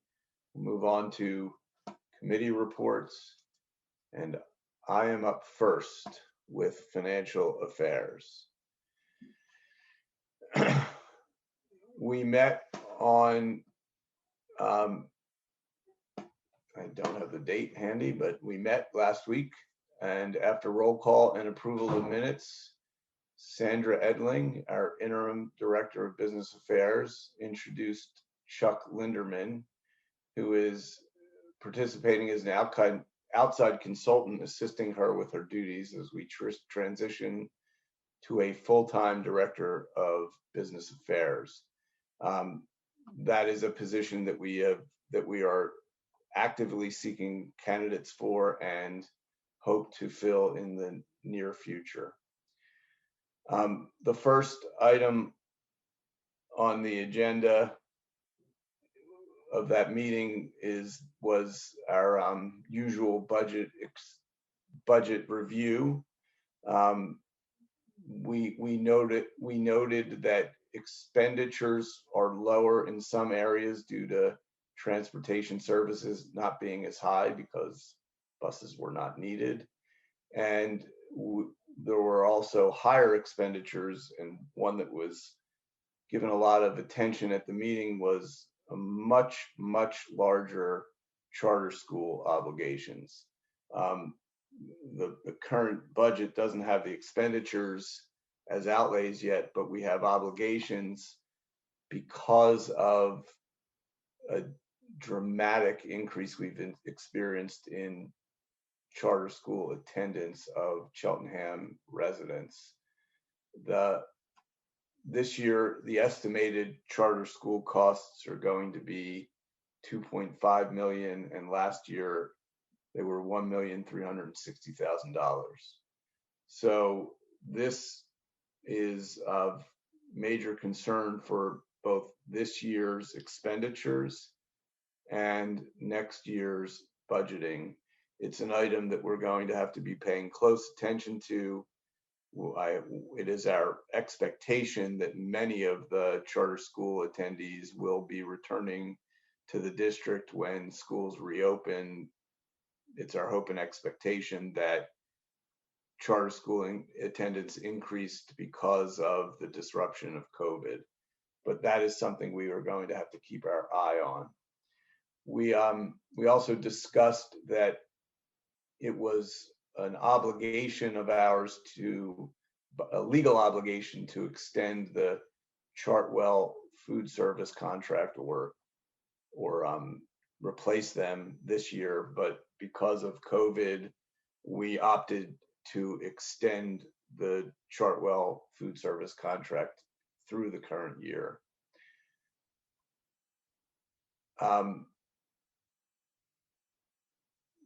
Some of the ideas that we talked about were diving into the data about charter school attendance, who is attending, why are they attending, asking families that question, seeing the breakdown between races and special needs. And we will be exploring that data and trying to answer the question so that we don't have a major outlay in the future, and so that we can not have to budget for that in the future. Mr. Cohen, you had your hand raised. Yes, Mr. Fishbein, question about process. Does the Chartwell contract extension need a vote at this meeting? No, it was something that we could do without board action based on a change in the law, a COVID statutory provision. Thank you. You're welcome. Thank you for the question. The next item on that financial affairs agenda was using a analytics system called Forecast 5, which allows us to compare our expenditures and income to other districts. And in particular, on the expenditure side, using Forecast 5 will help us identify areas in our spending where we are out of line with peer districts, so that we can take a closer look at our budget items and perhaps find savings where in the past those savings have been elusive. It's work that the Finance Committee is committed to doing, and we will be exploring that with the interim business administration officials and the new business administration director when that director is hired. The last thing on the agenda was the budget process going forward for the 21-22 school year. And preliminarily, we are unfortunately budgeting a deficit, which would mean use of fund balance to balance that deficit. We have an agenda item for tonight's meeting, which is approval of the MCIU budget spoken about by Mr. England. And we also have a lease agreement that we need to approve. And Mr. Roos, do you have the language of those two motions so that I can make the motion?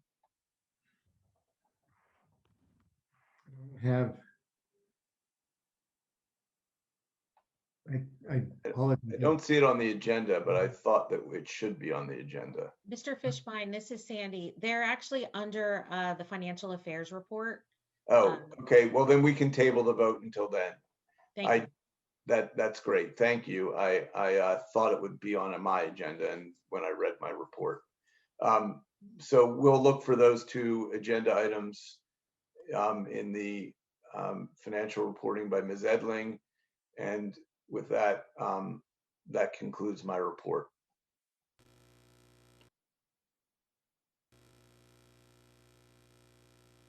And we move on next to Educational Affairs, Ms. Lohman. Thank you, Mr. Fishbein. The Educational Affairs Committee met via Zoom on Tuesday, January 19th at 6:30 p.m. Between 39 to 54 members, depending on the time of the meeting. Members of the public attended the meeting. The meeting covered two topics, two new course offerings at Cheltenham High School and the upcoming implementation of the hybrid learning model. Dr. Van Hammond, the vice principal and course scheduler at the high school, presented on the two new classes which will be offered.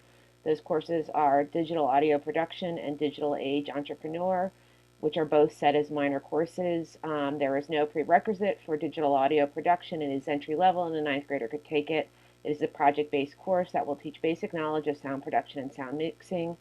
Digital Age Entrepreneur will be geared towards students wanting to start their own businesses. A final project will involve creation of a complete business model. This class will use a curriculum provided by Penn's Wharton School. The classes will be taught by Mr. Greg Caracappa, who is currently the high school's TV studies teacher, so no new staff will need to be hired. And the courses will be offered at no cost to the district. The high school currently only has one business teacher, Ms. Manning, in the building, so we are limited in what we can offer. So these courses will be able to supplement the high school's business offerings.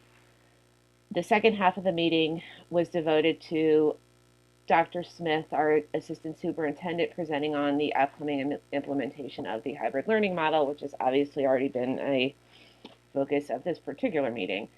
Dr. Smith explained that the hybrid learning model combines in-person and remote teaching into one cohesive experience, and about half of the district students elected to return in person and the other half chose to remain in the full remote model. Dr. Smith emphasized at the Educational Affairs meeting that planning and implementation of this model is dependent upon the staff levels at each building. Some students have experienced teacher and or class changes as we convert to the hybrid model, but most students have had the same teacher and the same schedule. Classroom sizes are not universal across the buildings because student capacity varies from room to room. Dr. Smith said the district is working to ensure that students at the secondary level will receive content area coursework by content area certified teachers. Many students were rescheduled individually at the high school to decrease the overall need for class changes. Dr. Smith also emphasized that remote students would not be left behind in the hybrid model. Students who will be remaining all remote would receive 4 days of primarily synchronous instruction, Monday, Tuesday, Thursday, Friday, with Wednesday remaining asynchronous. Students in grades K through 8 who have chosen in-person instruction will also receive 4 in-person days of synchronous learning and 1 day of asynchronous instruction on Wednesdays. Due to the lack of staff, the district will not be able to offer CLASP. However, the district will use all available remaining CLASP staff that had been devoted to class to support in-person portion of the hybrid model. All students can participate in the CSD free universal lunch program. They can also pack lunch from home, and remote students can pick up lunch on Wednesdays as scheduled. All students will return to school, in-person school, and remote learning at the same time they started school pre-COVID. So the 4 elementary schools and Elkins Park would also return to their pre-pandemic end time. However, CBK will start at 8:10 a.m. and end at 2:10 p.m., which means that CBK is ending an hour and 20 minutes earlier than its pre-pandemic end time. CHS will start at 7:30 a.m. and end at 1:30 p.m., which is a 1 hour earlier ending than its pre-pandemic end time, which was at 2:30 p.m. Students at CHS who had selected the in-person option will be going to school 2 days per week in the building. There's a cohort A and a cohort B schedule. Cohort A would go Monday and Tuesday, and B would go Thursday and Friday to maintain the 6 feet social distance mandate. Dr. Smith then reviewed the social emotional support offerings that the district has been providing for students and for staff. I just, in the effort, this interest of saving time, I'm going to sort of skip over some of this. This was a long presentation, very detailed. In terms of social emotional support for students, counselors will continue to engage with students. The positive behavioral and intervention support teams will continue to do their work, and home and school visitors will still engage with students and families. We also continue to partner with local and county agencies to provide mental health support to our students. For staff, our employee assistance program through Penn Behavioral Health will provide continues to provide online COVID-19 support. We are also partnering with an outside organization, Effective School Solutions, to provide social emotional support to all of our staff. All schools have created a reopening plan, which includes 6 feet of social distancing. Transportation options are school buses, CSD school buses, students walking to and from their schools, and family provided transportation. And principals will share their PSA opening videos with families. Dr. Smith and then Dr. Marseille responded to numerous questions from board members and the public as part of the educational affairs meeting. Dr. Smith again reminded the public that several staff members have made requests that may impact planning, resulting into what is referred as a functional closure, which is what we are seeing now. Functional closure happens when school cannot provide in-person instruction due to lack of staff in the building, and the students would be all remote and the teachers would continue to work from home. Dr. Marseille also reiterated that. Dr. Smith also explained that interactions between in-person students and remote students will be limited because in-person students will not be participating in Google Meet with their remote classmates because the buildings do not have the bandwidth necessary to support that type of interaction. Dr. O'Reilly then said some interaction could be possible because students in the classroom can hear the remote students from the audio on the teacher's computer. There were questions about whether staff and students would need to obtain negative COVID testing before entering the building, and that was answered in the negative. We're not requiring negative COVID tests for staff and students to enter the building. There was a discussion of the daily monitoring tool that staff and students will have to fill out before they can enter the building. There was also discussion about free rapid antigen testing that the Montgomery County Intermediate Unit is providing, and that some school districts are providing themselves in conjunction with CHOP. There was a discussion about the fact that we don't have enough nursing staff at the moment to do that ourselves, but we, and then there was also discussion about the need to get vaccines to our staff members, and and there was more of a discussion about that. But the meeting adjourned at approximately 9:10 p.m. The next Educational Affairs Committee meeting will be held by Zoom on Tuesday, February 16th at 6:30 p.m. This ends my report.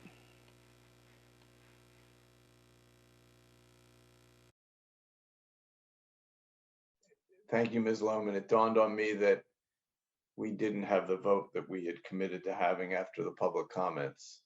There were no public comments on how the board should meet. I think we did get one email on that subject, which, as I said, will be an appendix to the minutes.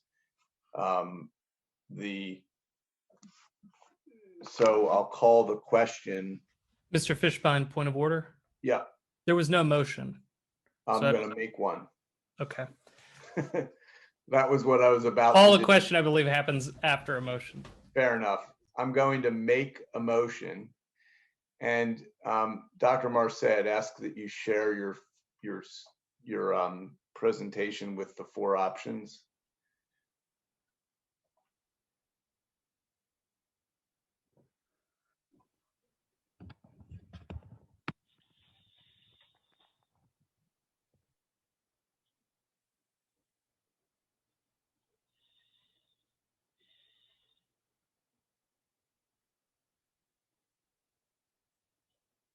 Sorry to put you on the spot like that.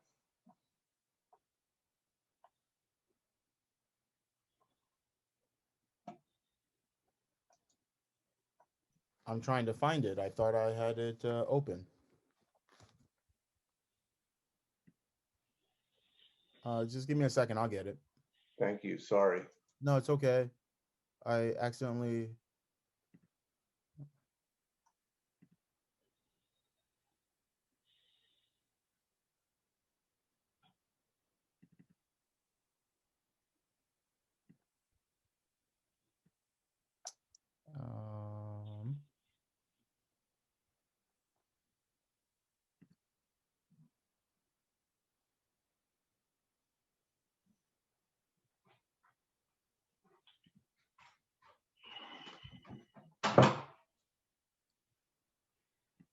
Can you see my screen?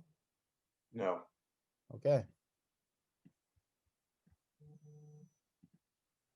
Can you see my screen now? Yes.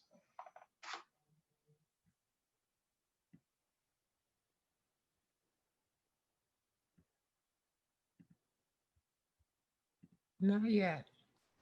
Yeah, That there you go. There is for the list of the options, and I believe what the board the members of the board who were part of the January 28th meeting moved to either option 3 or 4 for consideration. Okay. Do I have a motion to adopt either 3 or 4 as the process going forward? I move to adopt option 3 for the process going forward. Is there a second? Second, Jennifer Lohman. Can I clarify, Mr. Fishbein? Sure. That option 3, however, is for legislative meetings only. Okay. Do you accept that clarification, Mr. England? I do.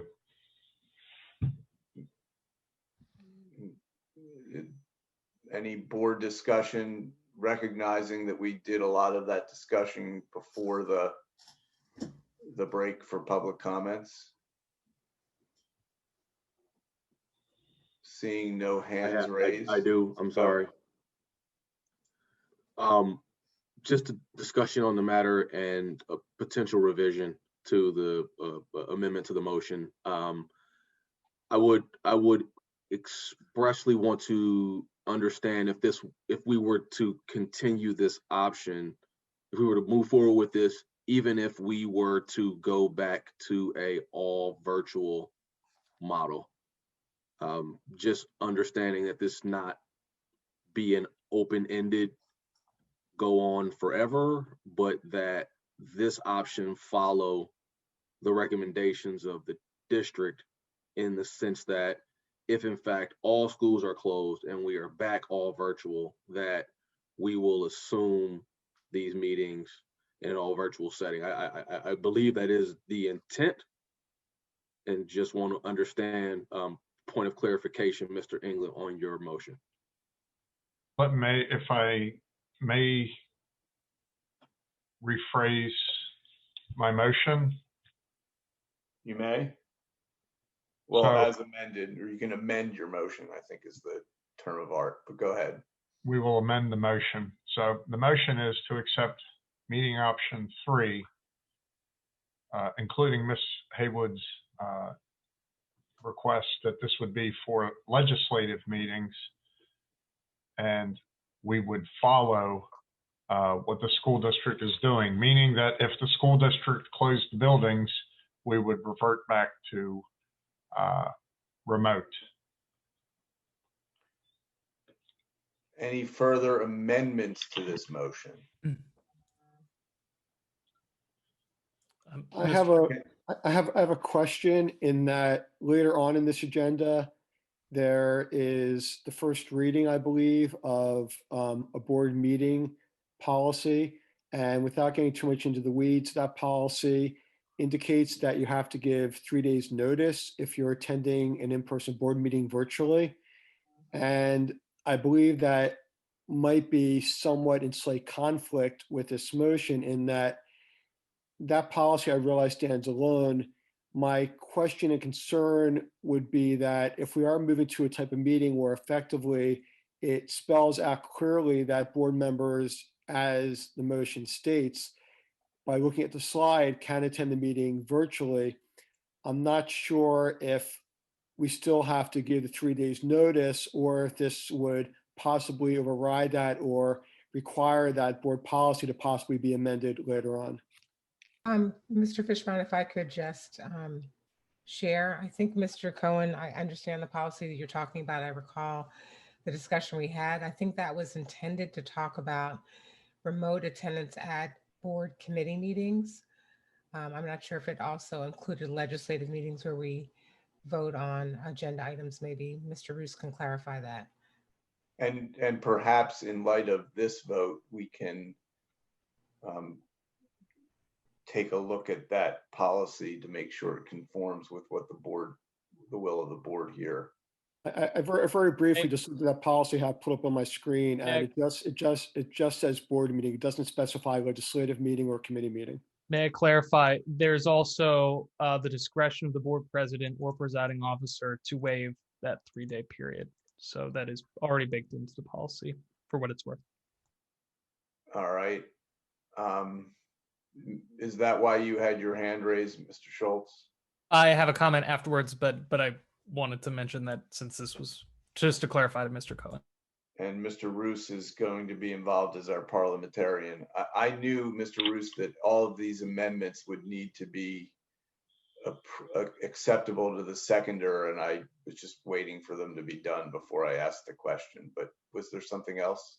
No, that's what I understood you were doing. No, I was simply going to suggest that you not worry about what the policy that's on the agenda coming up says, that you get done here what you get this with the way you want it to be, and then you can always make this an exception to whatever policy you plan to adopt. So that's all. I would just caution you not to worry about how it relates to a policy that you haven't voted to approve yet anyway. Thank you, Mr. Roos. Ms. Lohman, are all of the amendments that have been made to the motion that you seconded acceptable to you, and do you still second the motion as it currently is amended? Yes, they're acceptable to me, and I second the motion as it is currently amended. These are challenging parliamentarian times. It seems every meeting we have another challenging amended motion. Mr. Schultz, you have your hand raised. Thank you, Mr. Fishman. We're getting better at it, though. I have a proposed amendment related to timeline and feasibility as determined by administration. I know that facilities staff is spread particularly thin right now. I don't know if that may or may not change based on the high school, but I would be interested in adding a clause that the implementation of this option, the timeline of the implementation of this option, be determined by administration in consultation with the board chair. Is that acceptable to you as the movement, Mr. England? If I understand this correctly, it would be the administration in consultation with yourself, Mr. Fishbein, would be make the final decision based upon where the facility is. Is that correct, Mr. Schultz? That captures it correctly, Mr. England. Yes. And is that acceptable to you as the movement on this motion? That is acceptable, yes. As long as I don't have to repeat all the amendments to the amendments, we're in good shape. Well, we've got it. And Ms. Lohman, is that acceptable to you as the seconder? Yes, I second that amendment to the amendments. Can we call the question? Please. I'm going to do this. I think this is going to be a split vote, so I won't do it by voice vote. Just going down as you appear on my screen. Mr. Schultz. Aye. Mr. England. Aye. Ms. Lohman. Aye. Ms. Haywood. Aye. Mr. Burdell Williams. Aye. Ms. Henry. Aye. Mr. Cohen. No. Mr. Pender. No. And me, no, but the ayes have it. 5-4. Okay. Pardon me, Mr. Fishbein. 6-3. 6-3? Yeah. 6-3, my apologies. The vote can be recorded 6-3. My math was off. We can go back to the agenda.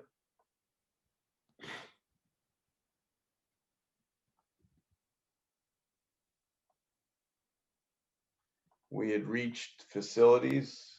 Can I ask another point of order? You may. Just fine. Do we need to have a motion regarding the return to all virtual learning for the high school? No, that is particularly in the province of the administration, not the board. Depending on, I mean, we couldn't say no to that if there weren't enough teachers to teach. So I think the administration just needs to make that a something that it does without, with our consent, but not our vote. Okay, that I didn't think so. I just wanted to make clear for the folks who are the public who are still on the line. I think also kind of wondering what the ultimate No, I mean, that call is here. The answer to that is the board's function is to take the recommendations of the administration unless it's policy, hiring and firing the superintendent, or budget. And this is one of those areas where it's the administration that recommends and the board follows. And I don't think it could be otherwise. Seeing no other comments to that comment, we'll move on to facilities.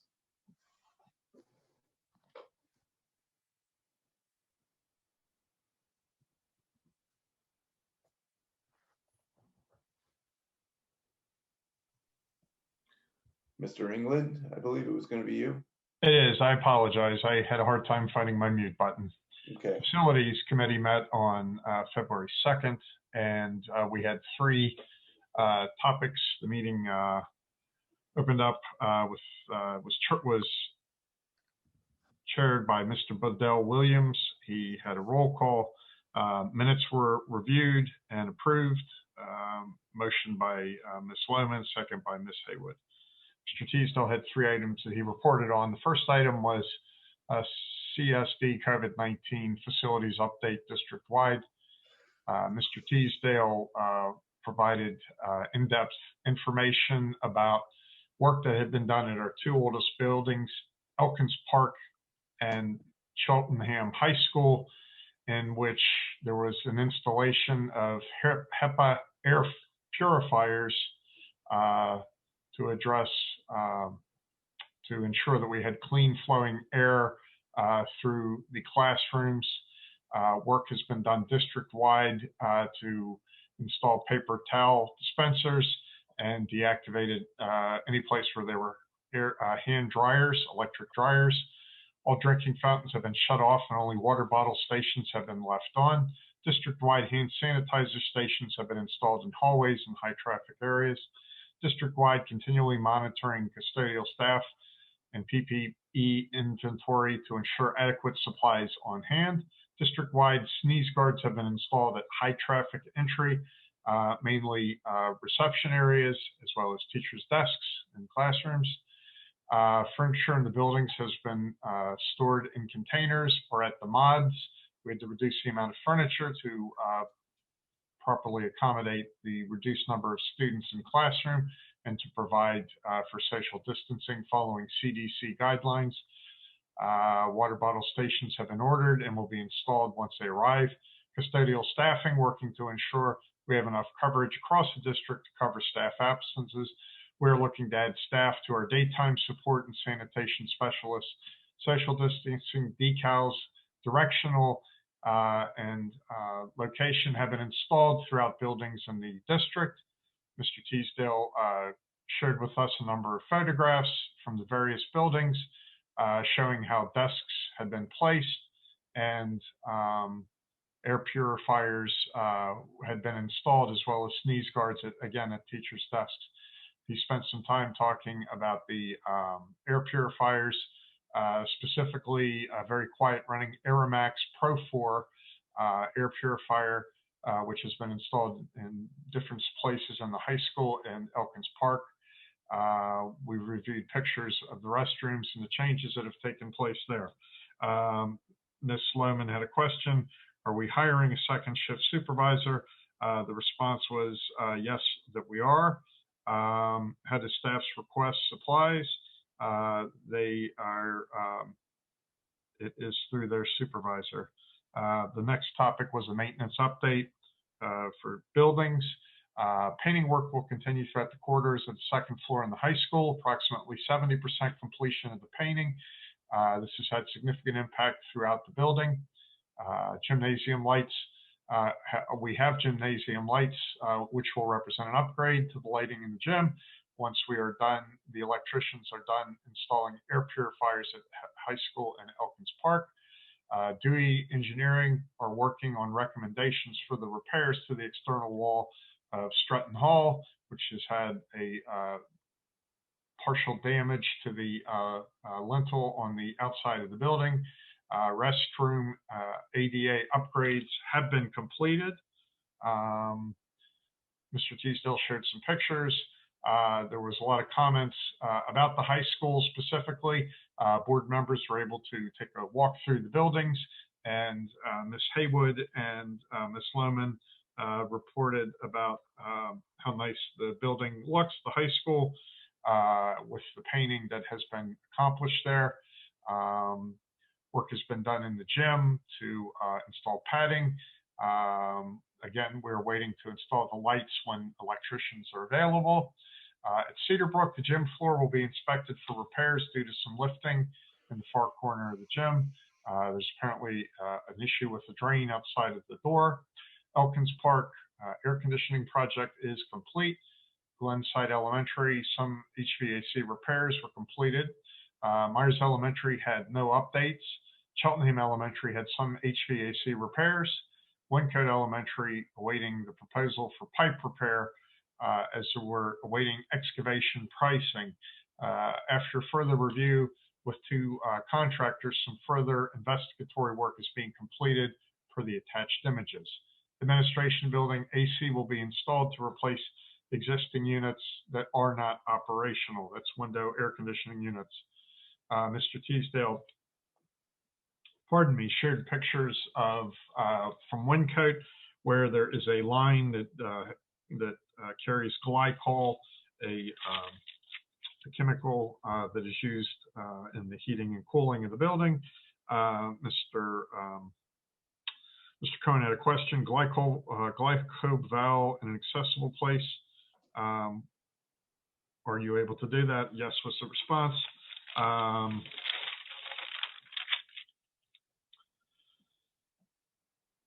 Mr. Fishbein had concerns about the price of the work that's being done. Mr. Teasdale had said it was estimated to be $34,000. The excavation of the damaged pipe near other services of the building, making it particularly difficult to reach and expensive.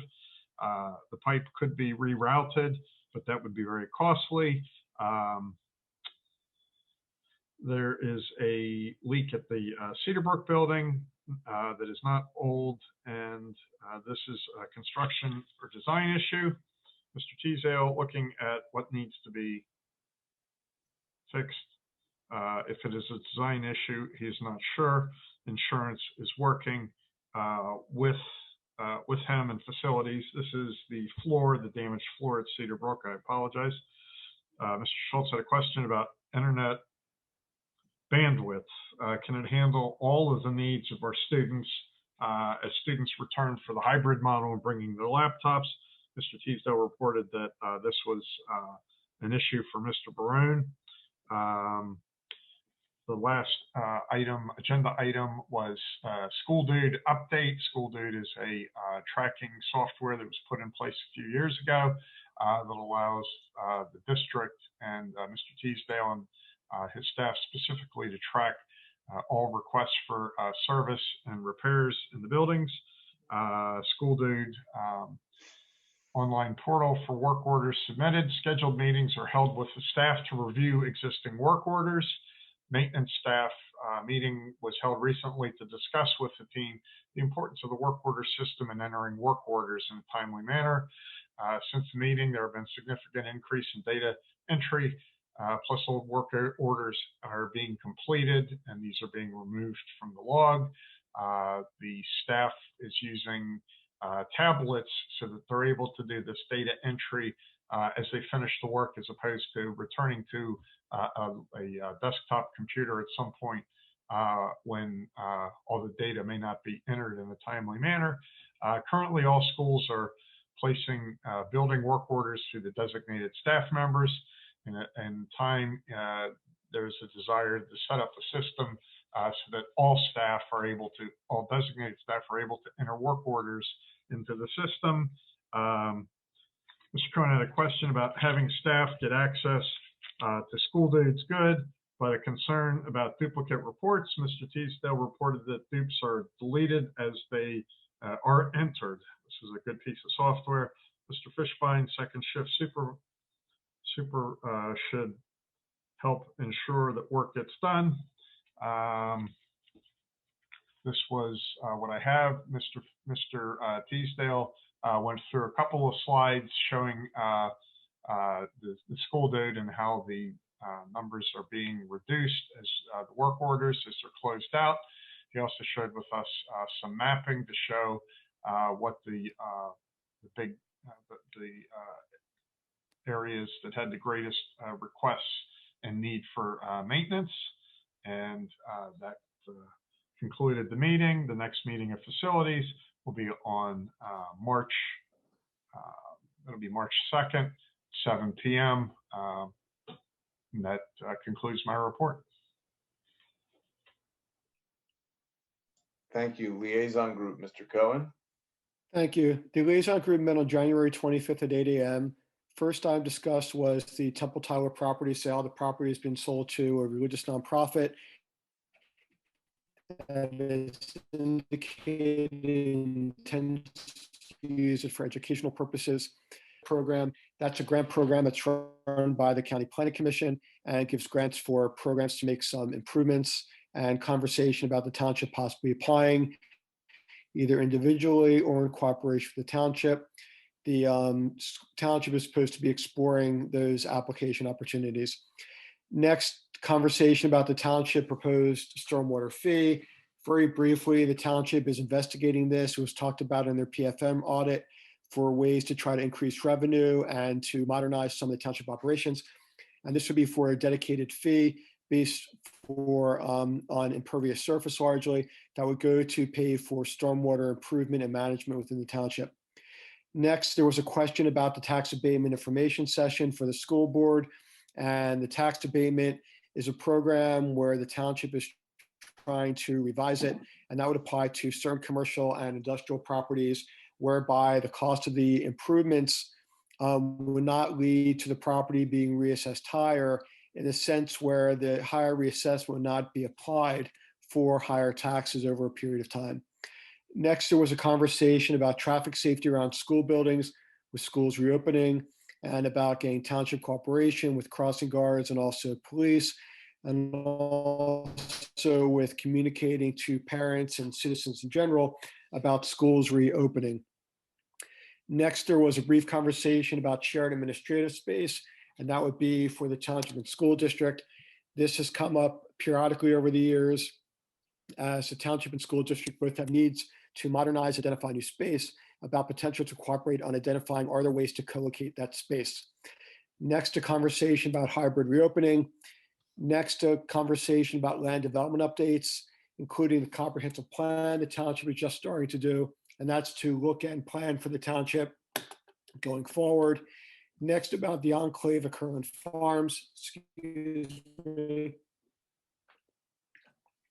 And that's a proposed plan development, which is still about 3 or 4 years down the road, but it's been approved, except for EDUs for sewer hookup. Next, a conversation about green leaf upkeep on their property, and that's known as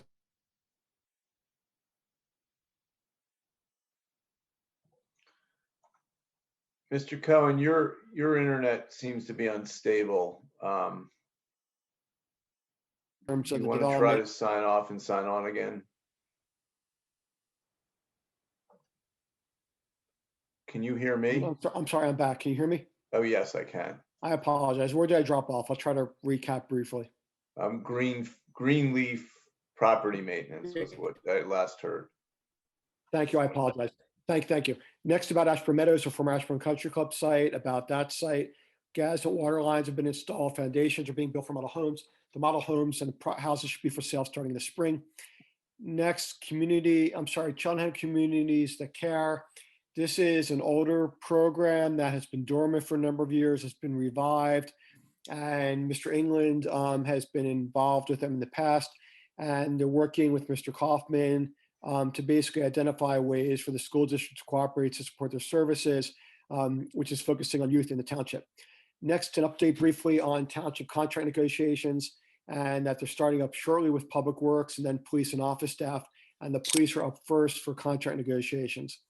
Next, brief conversation about the decertification of the Ogons Fire Company. That fire company, which is on the Old Joke Road Spur, has been decertified and has been functionally, or I guess in actuality, closed. And the township indicates that the other fire companies in the township have stepped up, and there should be no drop off in fire service. Announcement of the stormwater management meeting that was held on January 27th. That was a public meeting for an update, Oak Grove Avenue and Church Road, and that's being explored with the township and also with PennDOT. And moving towards the end, there was brief mention of joint recognitions between the township and school district for citizen, staff, and students that do noteworthy things.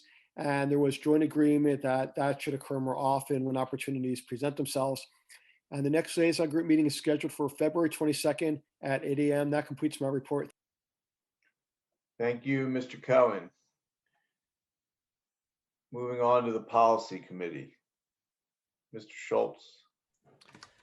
Oh, I forgot about that. Just joking. It feels so long ago that I drafted my notes. The policy meeting was held this morning, the morning of January 25th, 2020 via Zoom with co-chair Dan Schultz, that's me, presiding, and co-chair Julie Haywood, as well as board members Jennifer Lohman and Charles Burdell Williams in attendance. There are several policies up for adoption and repeal this evening, per the recommendation of the policy committee. There are also many items that are up for first read. I will not list the first read items because they are already listed in the agenda, but I urge community members to look at those. I will also I will point out for those from Police Free CSD who are still here, the comment I wanted to make was that the policy committee, in particular in relation to policy, is the appropriate venue to participate in policy discussions. So I strongly recommend that you reach out to the co-chairs. I just listed them, and find out when the policy that you're interested in modifying could potentially be put up for discussion, and then attend that meeting. That's when the meat and potatoes is. We don't need to remember the comments because you can be there and actively part of crafting that. So with that said, I will read a brief description of the policies up for adoption and repeal. The first is policy 226, student searches, which provides some guidelines for the circumstances under which a student may be searched by a building or central administrator. Policy 006, meetings, and policy 007, remote attendance and participation at board meetings, which contain essentially separating out the remote attendance portion of 006 into its own policy and making it a bit more robust given coronavirus and the fact that we have more robust needs, as well as a series of smaller changes, including clarifications related to board retreats and executive sessions. Policy 354, sabbatical leave, is a consolidation of two sabbatical policies and cleanup as well. Policy 454, sabbatical leave, is being repealed because it is being consolidated. Policy 253, requests for evaluation for college, is being repealed because the procedures are already captured in existing special education policies. Policy 334, sick leave, is a consolidation of three policies into one and cleanup as well. Policies 434 and 534, sick leave, are both being repealed because of that consolidation.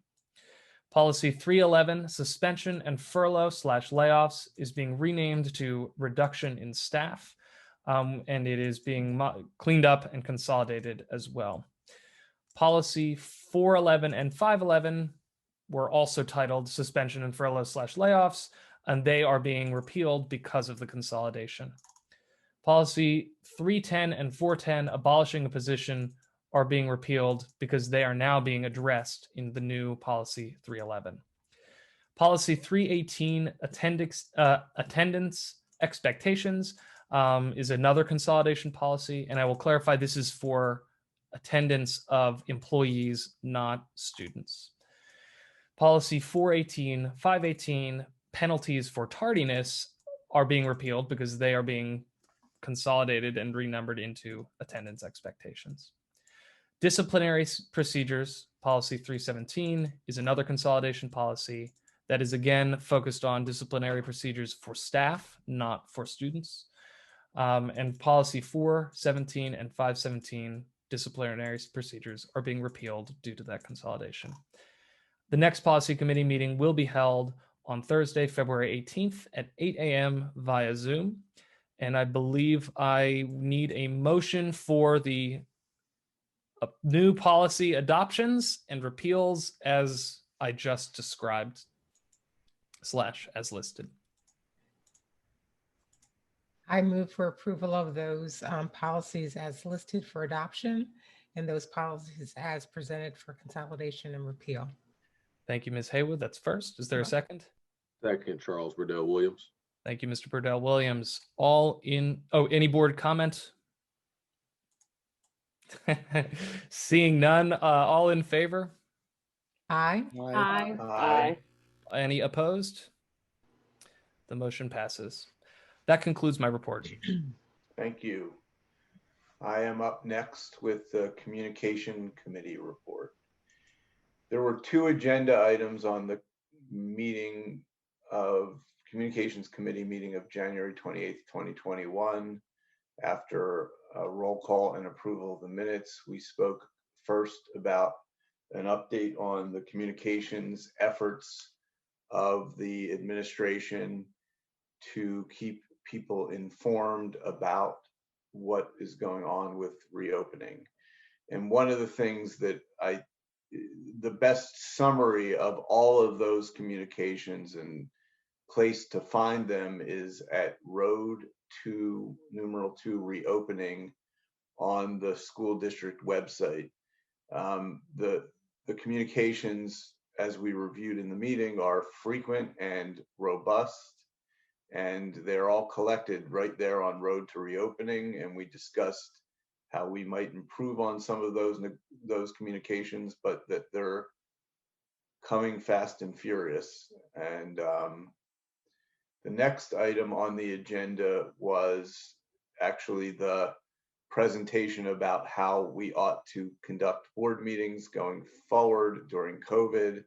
And you've heard a robust board discussion and seen a vote on that, and I don't need to repeat any of it for you. And the next Communication Committee meeting is always on the 4th Thursday, and I don't have it handy. Somebody can save me while I'm looking, that'd be great. Looks like February 25th at 7 p.m. by Zoom. And that concludes my report. Ms. Haywood, legislative. Thank you, Mr. Fishbein. As the board representative to the Montgomery County School Board Legislative Committee, I usually report on both federal and state legislative updates impacting public education during these meetings. However, in the interest of time, I'm just going to provide highlights of Governor Wolf's state proposed budget and ask for a couple of calls to action. On February the 3rd, Governor Wolf presented his 2021-2022 state proposed budget. He did that virtually before a joint meeting of the State Senate and House of Representatives, which is the first time he's had a virtual meeting of that kind.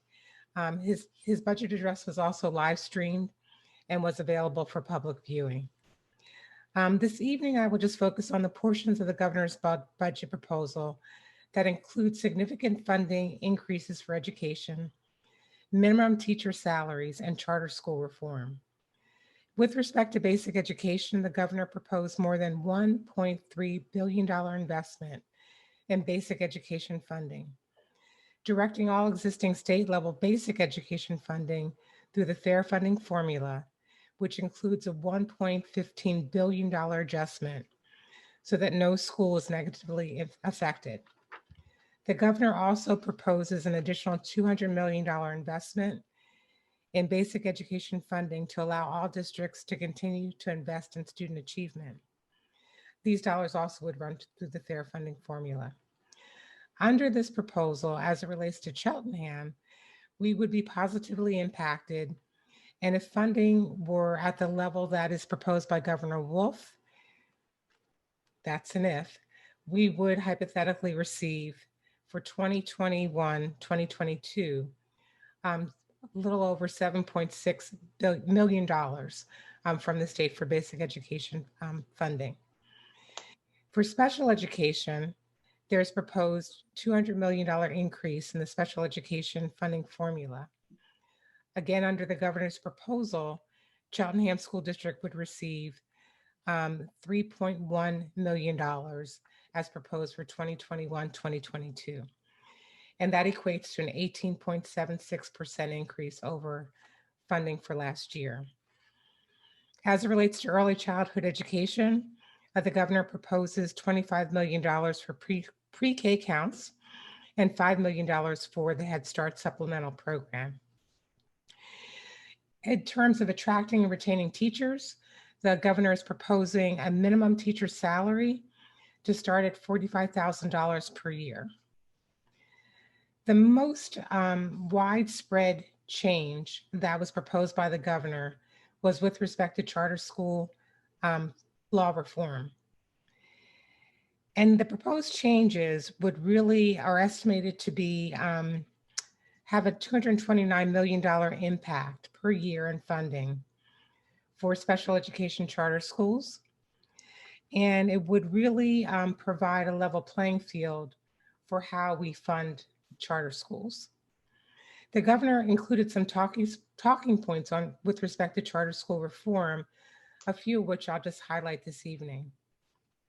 It included applying a special education funding formula to all charter schools to better align special education funding with actual cost of providing services to special education students. This was a recommendation that was made a year ago, actually, by the bipartisan Special Education Funding Commission, and will save school districts approximately $99 million annually. The governor is also proposing establishing a statewide cyber charter tuition rate of $9,500 per student per year, which better aligns with tuition with the actual cost of providing an online education. That savings is estimated to be about $130 million annually to school districts. And lastly, with respect to charter school reform, the governor is also proposing to strengthen accountability for low-performing charter schools and cyber charter schools by creating statewide performance standards and limiting cyber schools from enrolling more students until their quality of education improves. So sometimes people ask, so why is charter school reform important? During our Financial Affairs Committee meeting, as Mr. Fishbein earlier shared, we as a school district pay an exorbitant amount of money out of our budget. We have in the last several years paid about $1.5 million for charter and cyber charter cost.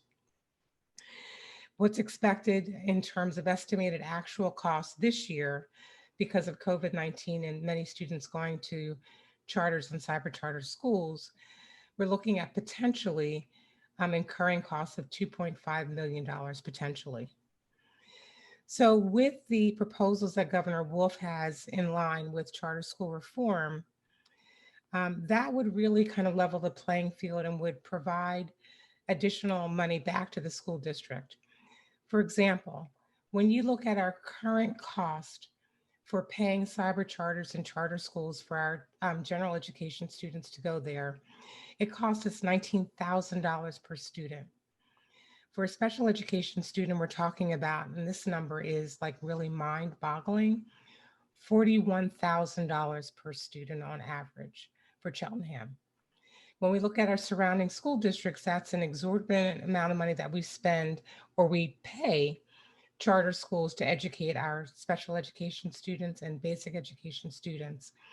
With the governor's proposal of spending $9,500 per student that goes to a charter or cyber charter school, that would reduce those costs exponentially over the next several years. So how does the governor expect to fund this, all these reforms and all these additional funding for education? Well, he plans to increase the personal income tax from 3.07% to 4.49%, which would be the first time that the personal income tax has been increased since 2003. More than $1.3 billion that would be raised through that increase would go to funding basic education funding, which would include boosting that to about $8.1 billion annually. So given the current political divide in Harrisburg, many believe that it's pretty unlikely that Governor Wolf's proposed budget, particularly as it affects public education funding, will pass as proposed. However, I do think it's really important that school districts and our communities really stand behind what these efforts are from Governor Wolf that really will have a positive impact to Cheltenham and our students and our community. So I know there aren't as many people on the line right now as there were earlier. I wish there were more people on the line, but whoever's on the line, and we can definitely put this out on our website, I really urge you to contact your elected officials in Harrisburg, Senator Art Haywood and Representative Napoleon Nelson, and provide your support for Governor Wolf's proposed budget. As it relates to funding of education budget, that will provide a lot of relief to school districts, including Cheltenham. And I urge the board, as we've done in the past, to send also a letter to Governor Wolf or a resolution or both, also supporting his proposed education budget. And lastly, as was mentioned earlier in the meeting, we're planning a legislative town hall with both federal and state elected officials on March the 15th. That's Monday, March the 15th from 7 to 8:30 p.m. So I hope you can all join us. We'll get more information out there as that date gets a little closer. And tomorrow evening will be the meeting of the Montgomery County School Board Legislative Committee, where we'll talk about both Governor Wolf's budget, the appropriations hearings that have been going on in Harrisburg, and the hearings that have been going on as it relates to the proposed budget. That concludes my report, Mr. Fishbein. Thank you. Thank you, Ms. Haywood. And we move on to the administrative reports part of our agenda, starting with personnel, Ms. Tolbert Jackson. Thank you. I am submitting the following action items for consent agenda. 1, appointment of administrator, A. 2, appointment of professional employee, A. 3, appointment of long-term substitute teacher, A.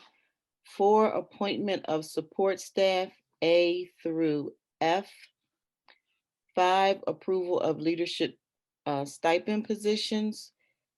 6, extra duty, extra pay. Move to approve. Julie Haywood. Do I have a second? Second, Dan Schultz. Take this by a voice vote. All in favor? Aye. Aye. Aye. Any opposed? Right. Hearing none, the motion carries. Okay, the following are informational items. 1, retirements, A and B. 2, resignations, A through M. 3, non-discretionary leaves of absence, A through I. And 4, award of tenure, A. Thank you. Thank you for your report. Next, Educational Affairs, Dr. Smith. Good evening. I'm presenting the following as a consent agenda. 1, approval of educational service agreement. Do I have a motion? So moved, Mr. Cohen. Second, Second, Ms. Lohman. all in favor? Aye. Aye. Any opposed? Hearing none, the motion carries. And next, Financial Affairs, Ms. Edding, where we have our voting items that I thought I had in my committee report. So go ahead, Ms. Edding. I do apologize for that. That is likely my error with just understanding the board's processes. So we'll get that Very straightened out well for be next my month. error because I'm new to the role of president. So I'll fall on the sword. Okay, I appreciate that, but we'll even it out there. A lot of people falling on the sword tonight. It has been done. It has been done 2 different versions, so you both are correct. Okay, thank you. Thank you, Dr. Marseille. So I am presenting the following for our consent agenda this evening. 1, approval of budget transfers. 2, approval of the list of payments. 3, approval of the Apple lease agreement. 4, approval of the Montgomery County Intermediate Unit general operating budget. And 5, approval of the 2021 preliminary budget and the authorization to submit the exceptions. Do I have a motion? Julie Haywood. Any second? Second, Dan Schultz. Is there any board discussion on any of this? Can I Yes, Mr. Cohen. Request that somehow the budget that we're approving be attached to the minutes? The budget, I'm sorry, you're cutting out. I couldn't hear you. I'm sorry, my computer, my internet's getting tired. Can I just request that the budget that we're approving can I request that the budget that we're approving just be attached to the minutes or something of that sort, so we have a record of that? We aren't approving a budget. We're approving. So to be clear, Mr. Cohen is correct. You are approving the preliminary budget that Mrs. Michaels had presented last month. So certainly, Mr. Cohen, I can make sure that Ms. Harding has that for the minutes. Thank you very much. Thank you. Okay. Mr. Schultz, you have a question or comment? I have an important explanation for the few members of the public still with us, that this preliminary budget is not a final budget. It is a step along the way of the budget process, and that the actual final budget would not be passed for several months. So this is not the approval of an actual final budget. Thank you for that clarification, hence my confusion about Mr. Cohen's characterization of passing a budget. So now we're all on the same page. Can I call the vote? All in favor? Aye. Aye. Aye. Aye.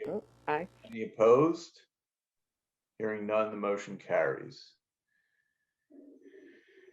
And now we've reached the time in the meeting for public comments on non-agenda items, noting for the record that we took many comments on non-agenda items during the prior portion of the meeting. I see one hand raised by an attendee. Mr. Silverman, did you intend to keep your hand up from the last time? Oh. Go ahead. You can unmute yourself, Mr. Silverman. Okay, so how can I see the budget? Can I actually view the budget? Is there a link where I could actually get my hands on it as a local citizen, right? Yes, it is available. The preliminary budget was presented in the Financial Affairs Committee meeting, and I believe it was an attachment to that. Ms. Edling, are you aware if it's anywhere else on our website? I'm not sure about the website, but it has been on display in the district office. So anyone can stop in at any time. It is at the front desk and available for display. But I believe it was attached with the board docs too. Since I'm new to it, I'm not sure for If 100%. Mr. Silverman? If I request it, can I get a copy? Yeah, can you send an Yeah. email to If I, us? We'll yes, get you a if I copy. request it, can I see one? Absolutely. Okay. Thank you. Thank you. And Ms. Easel.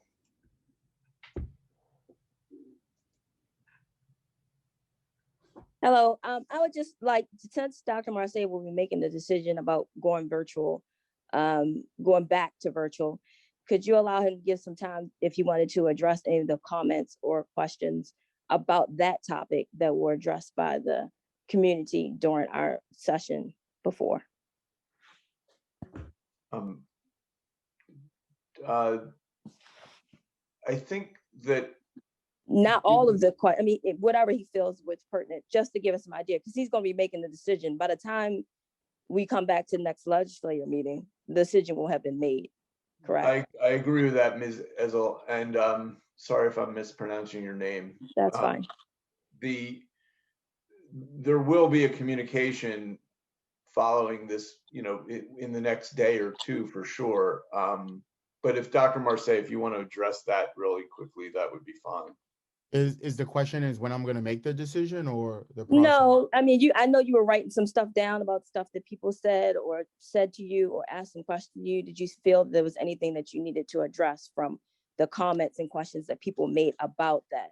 Oh, yes. During the session? Yeah, I mean, I think it's unfair for you who might want to address some of our concerns, to have to do that after, you made the decision by the time of next month.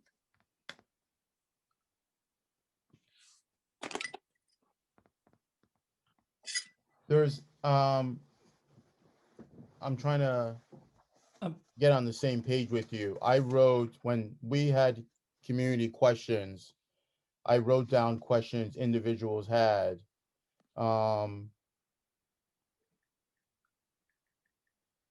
With regards to one question, and we said we would table that for next time. Are you asking me to respond to those questions?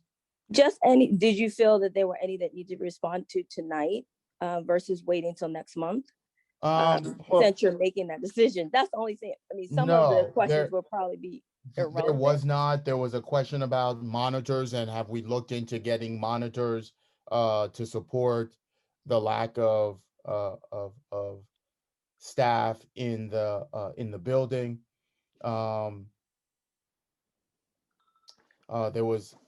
There was a question with regards to the gentleman, Mr. Gatling, who I'll try to follow up with regards to registering for the bus and trying to get that expedited.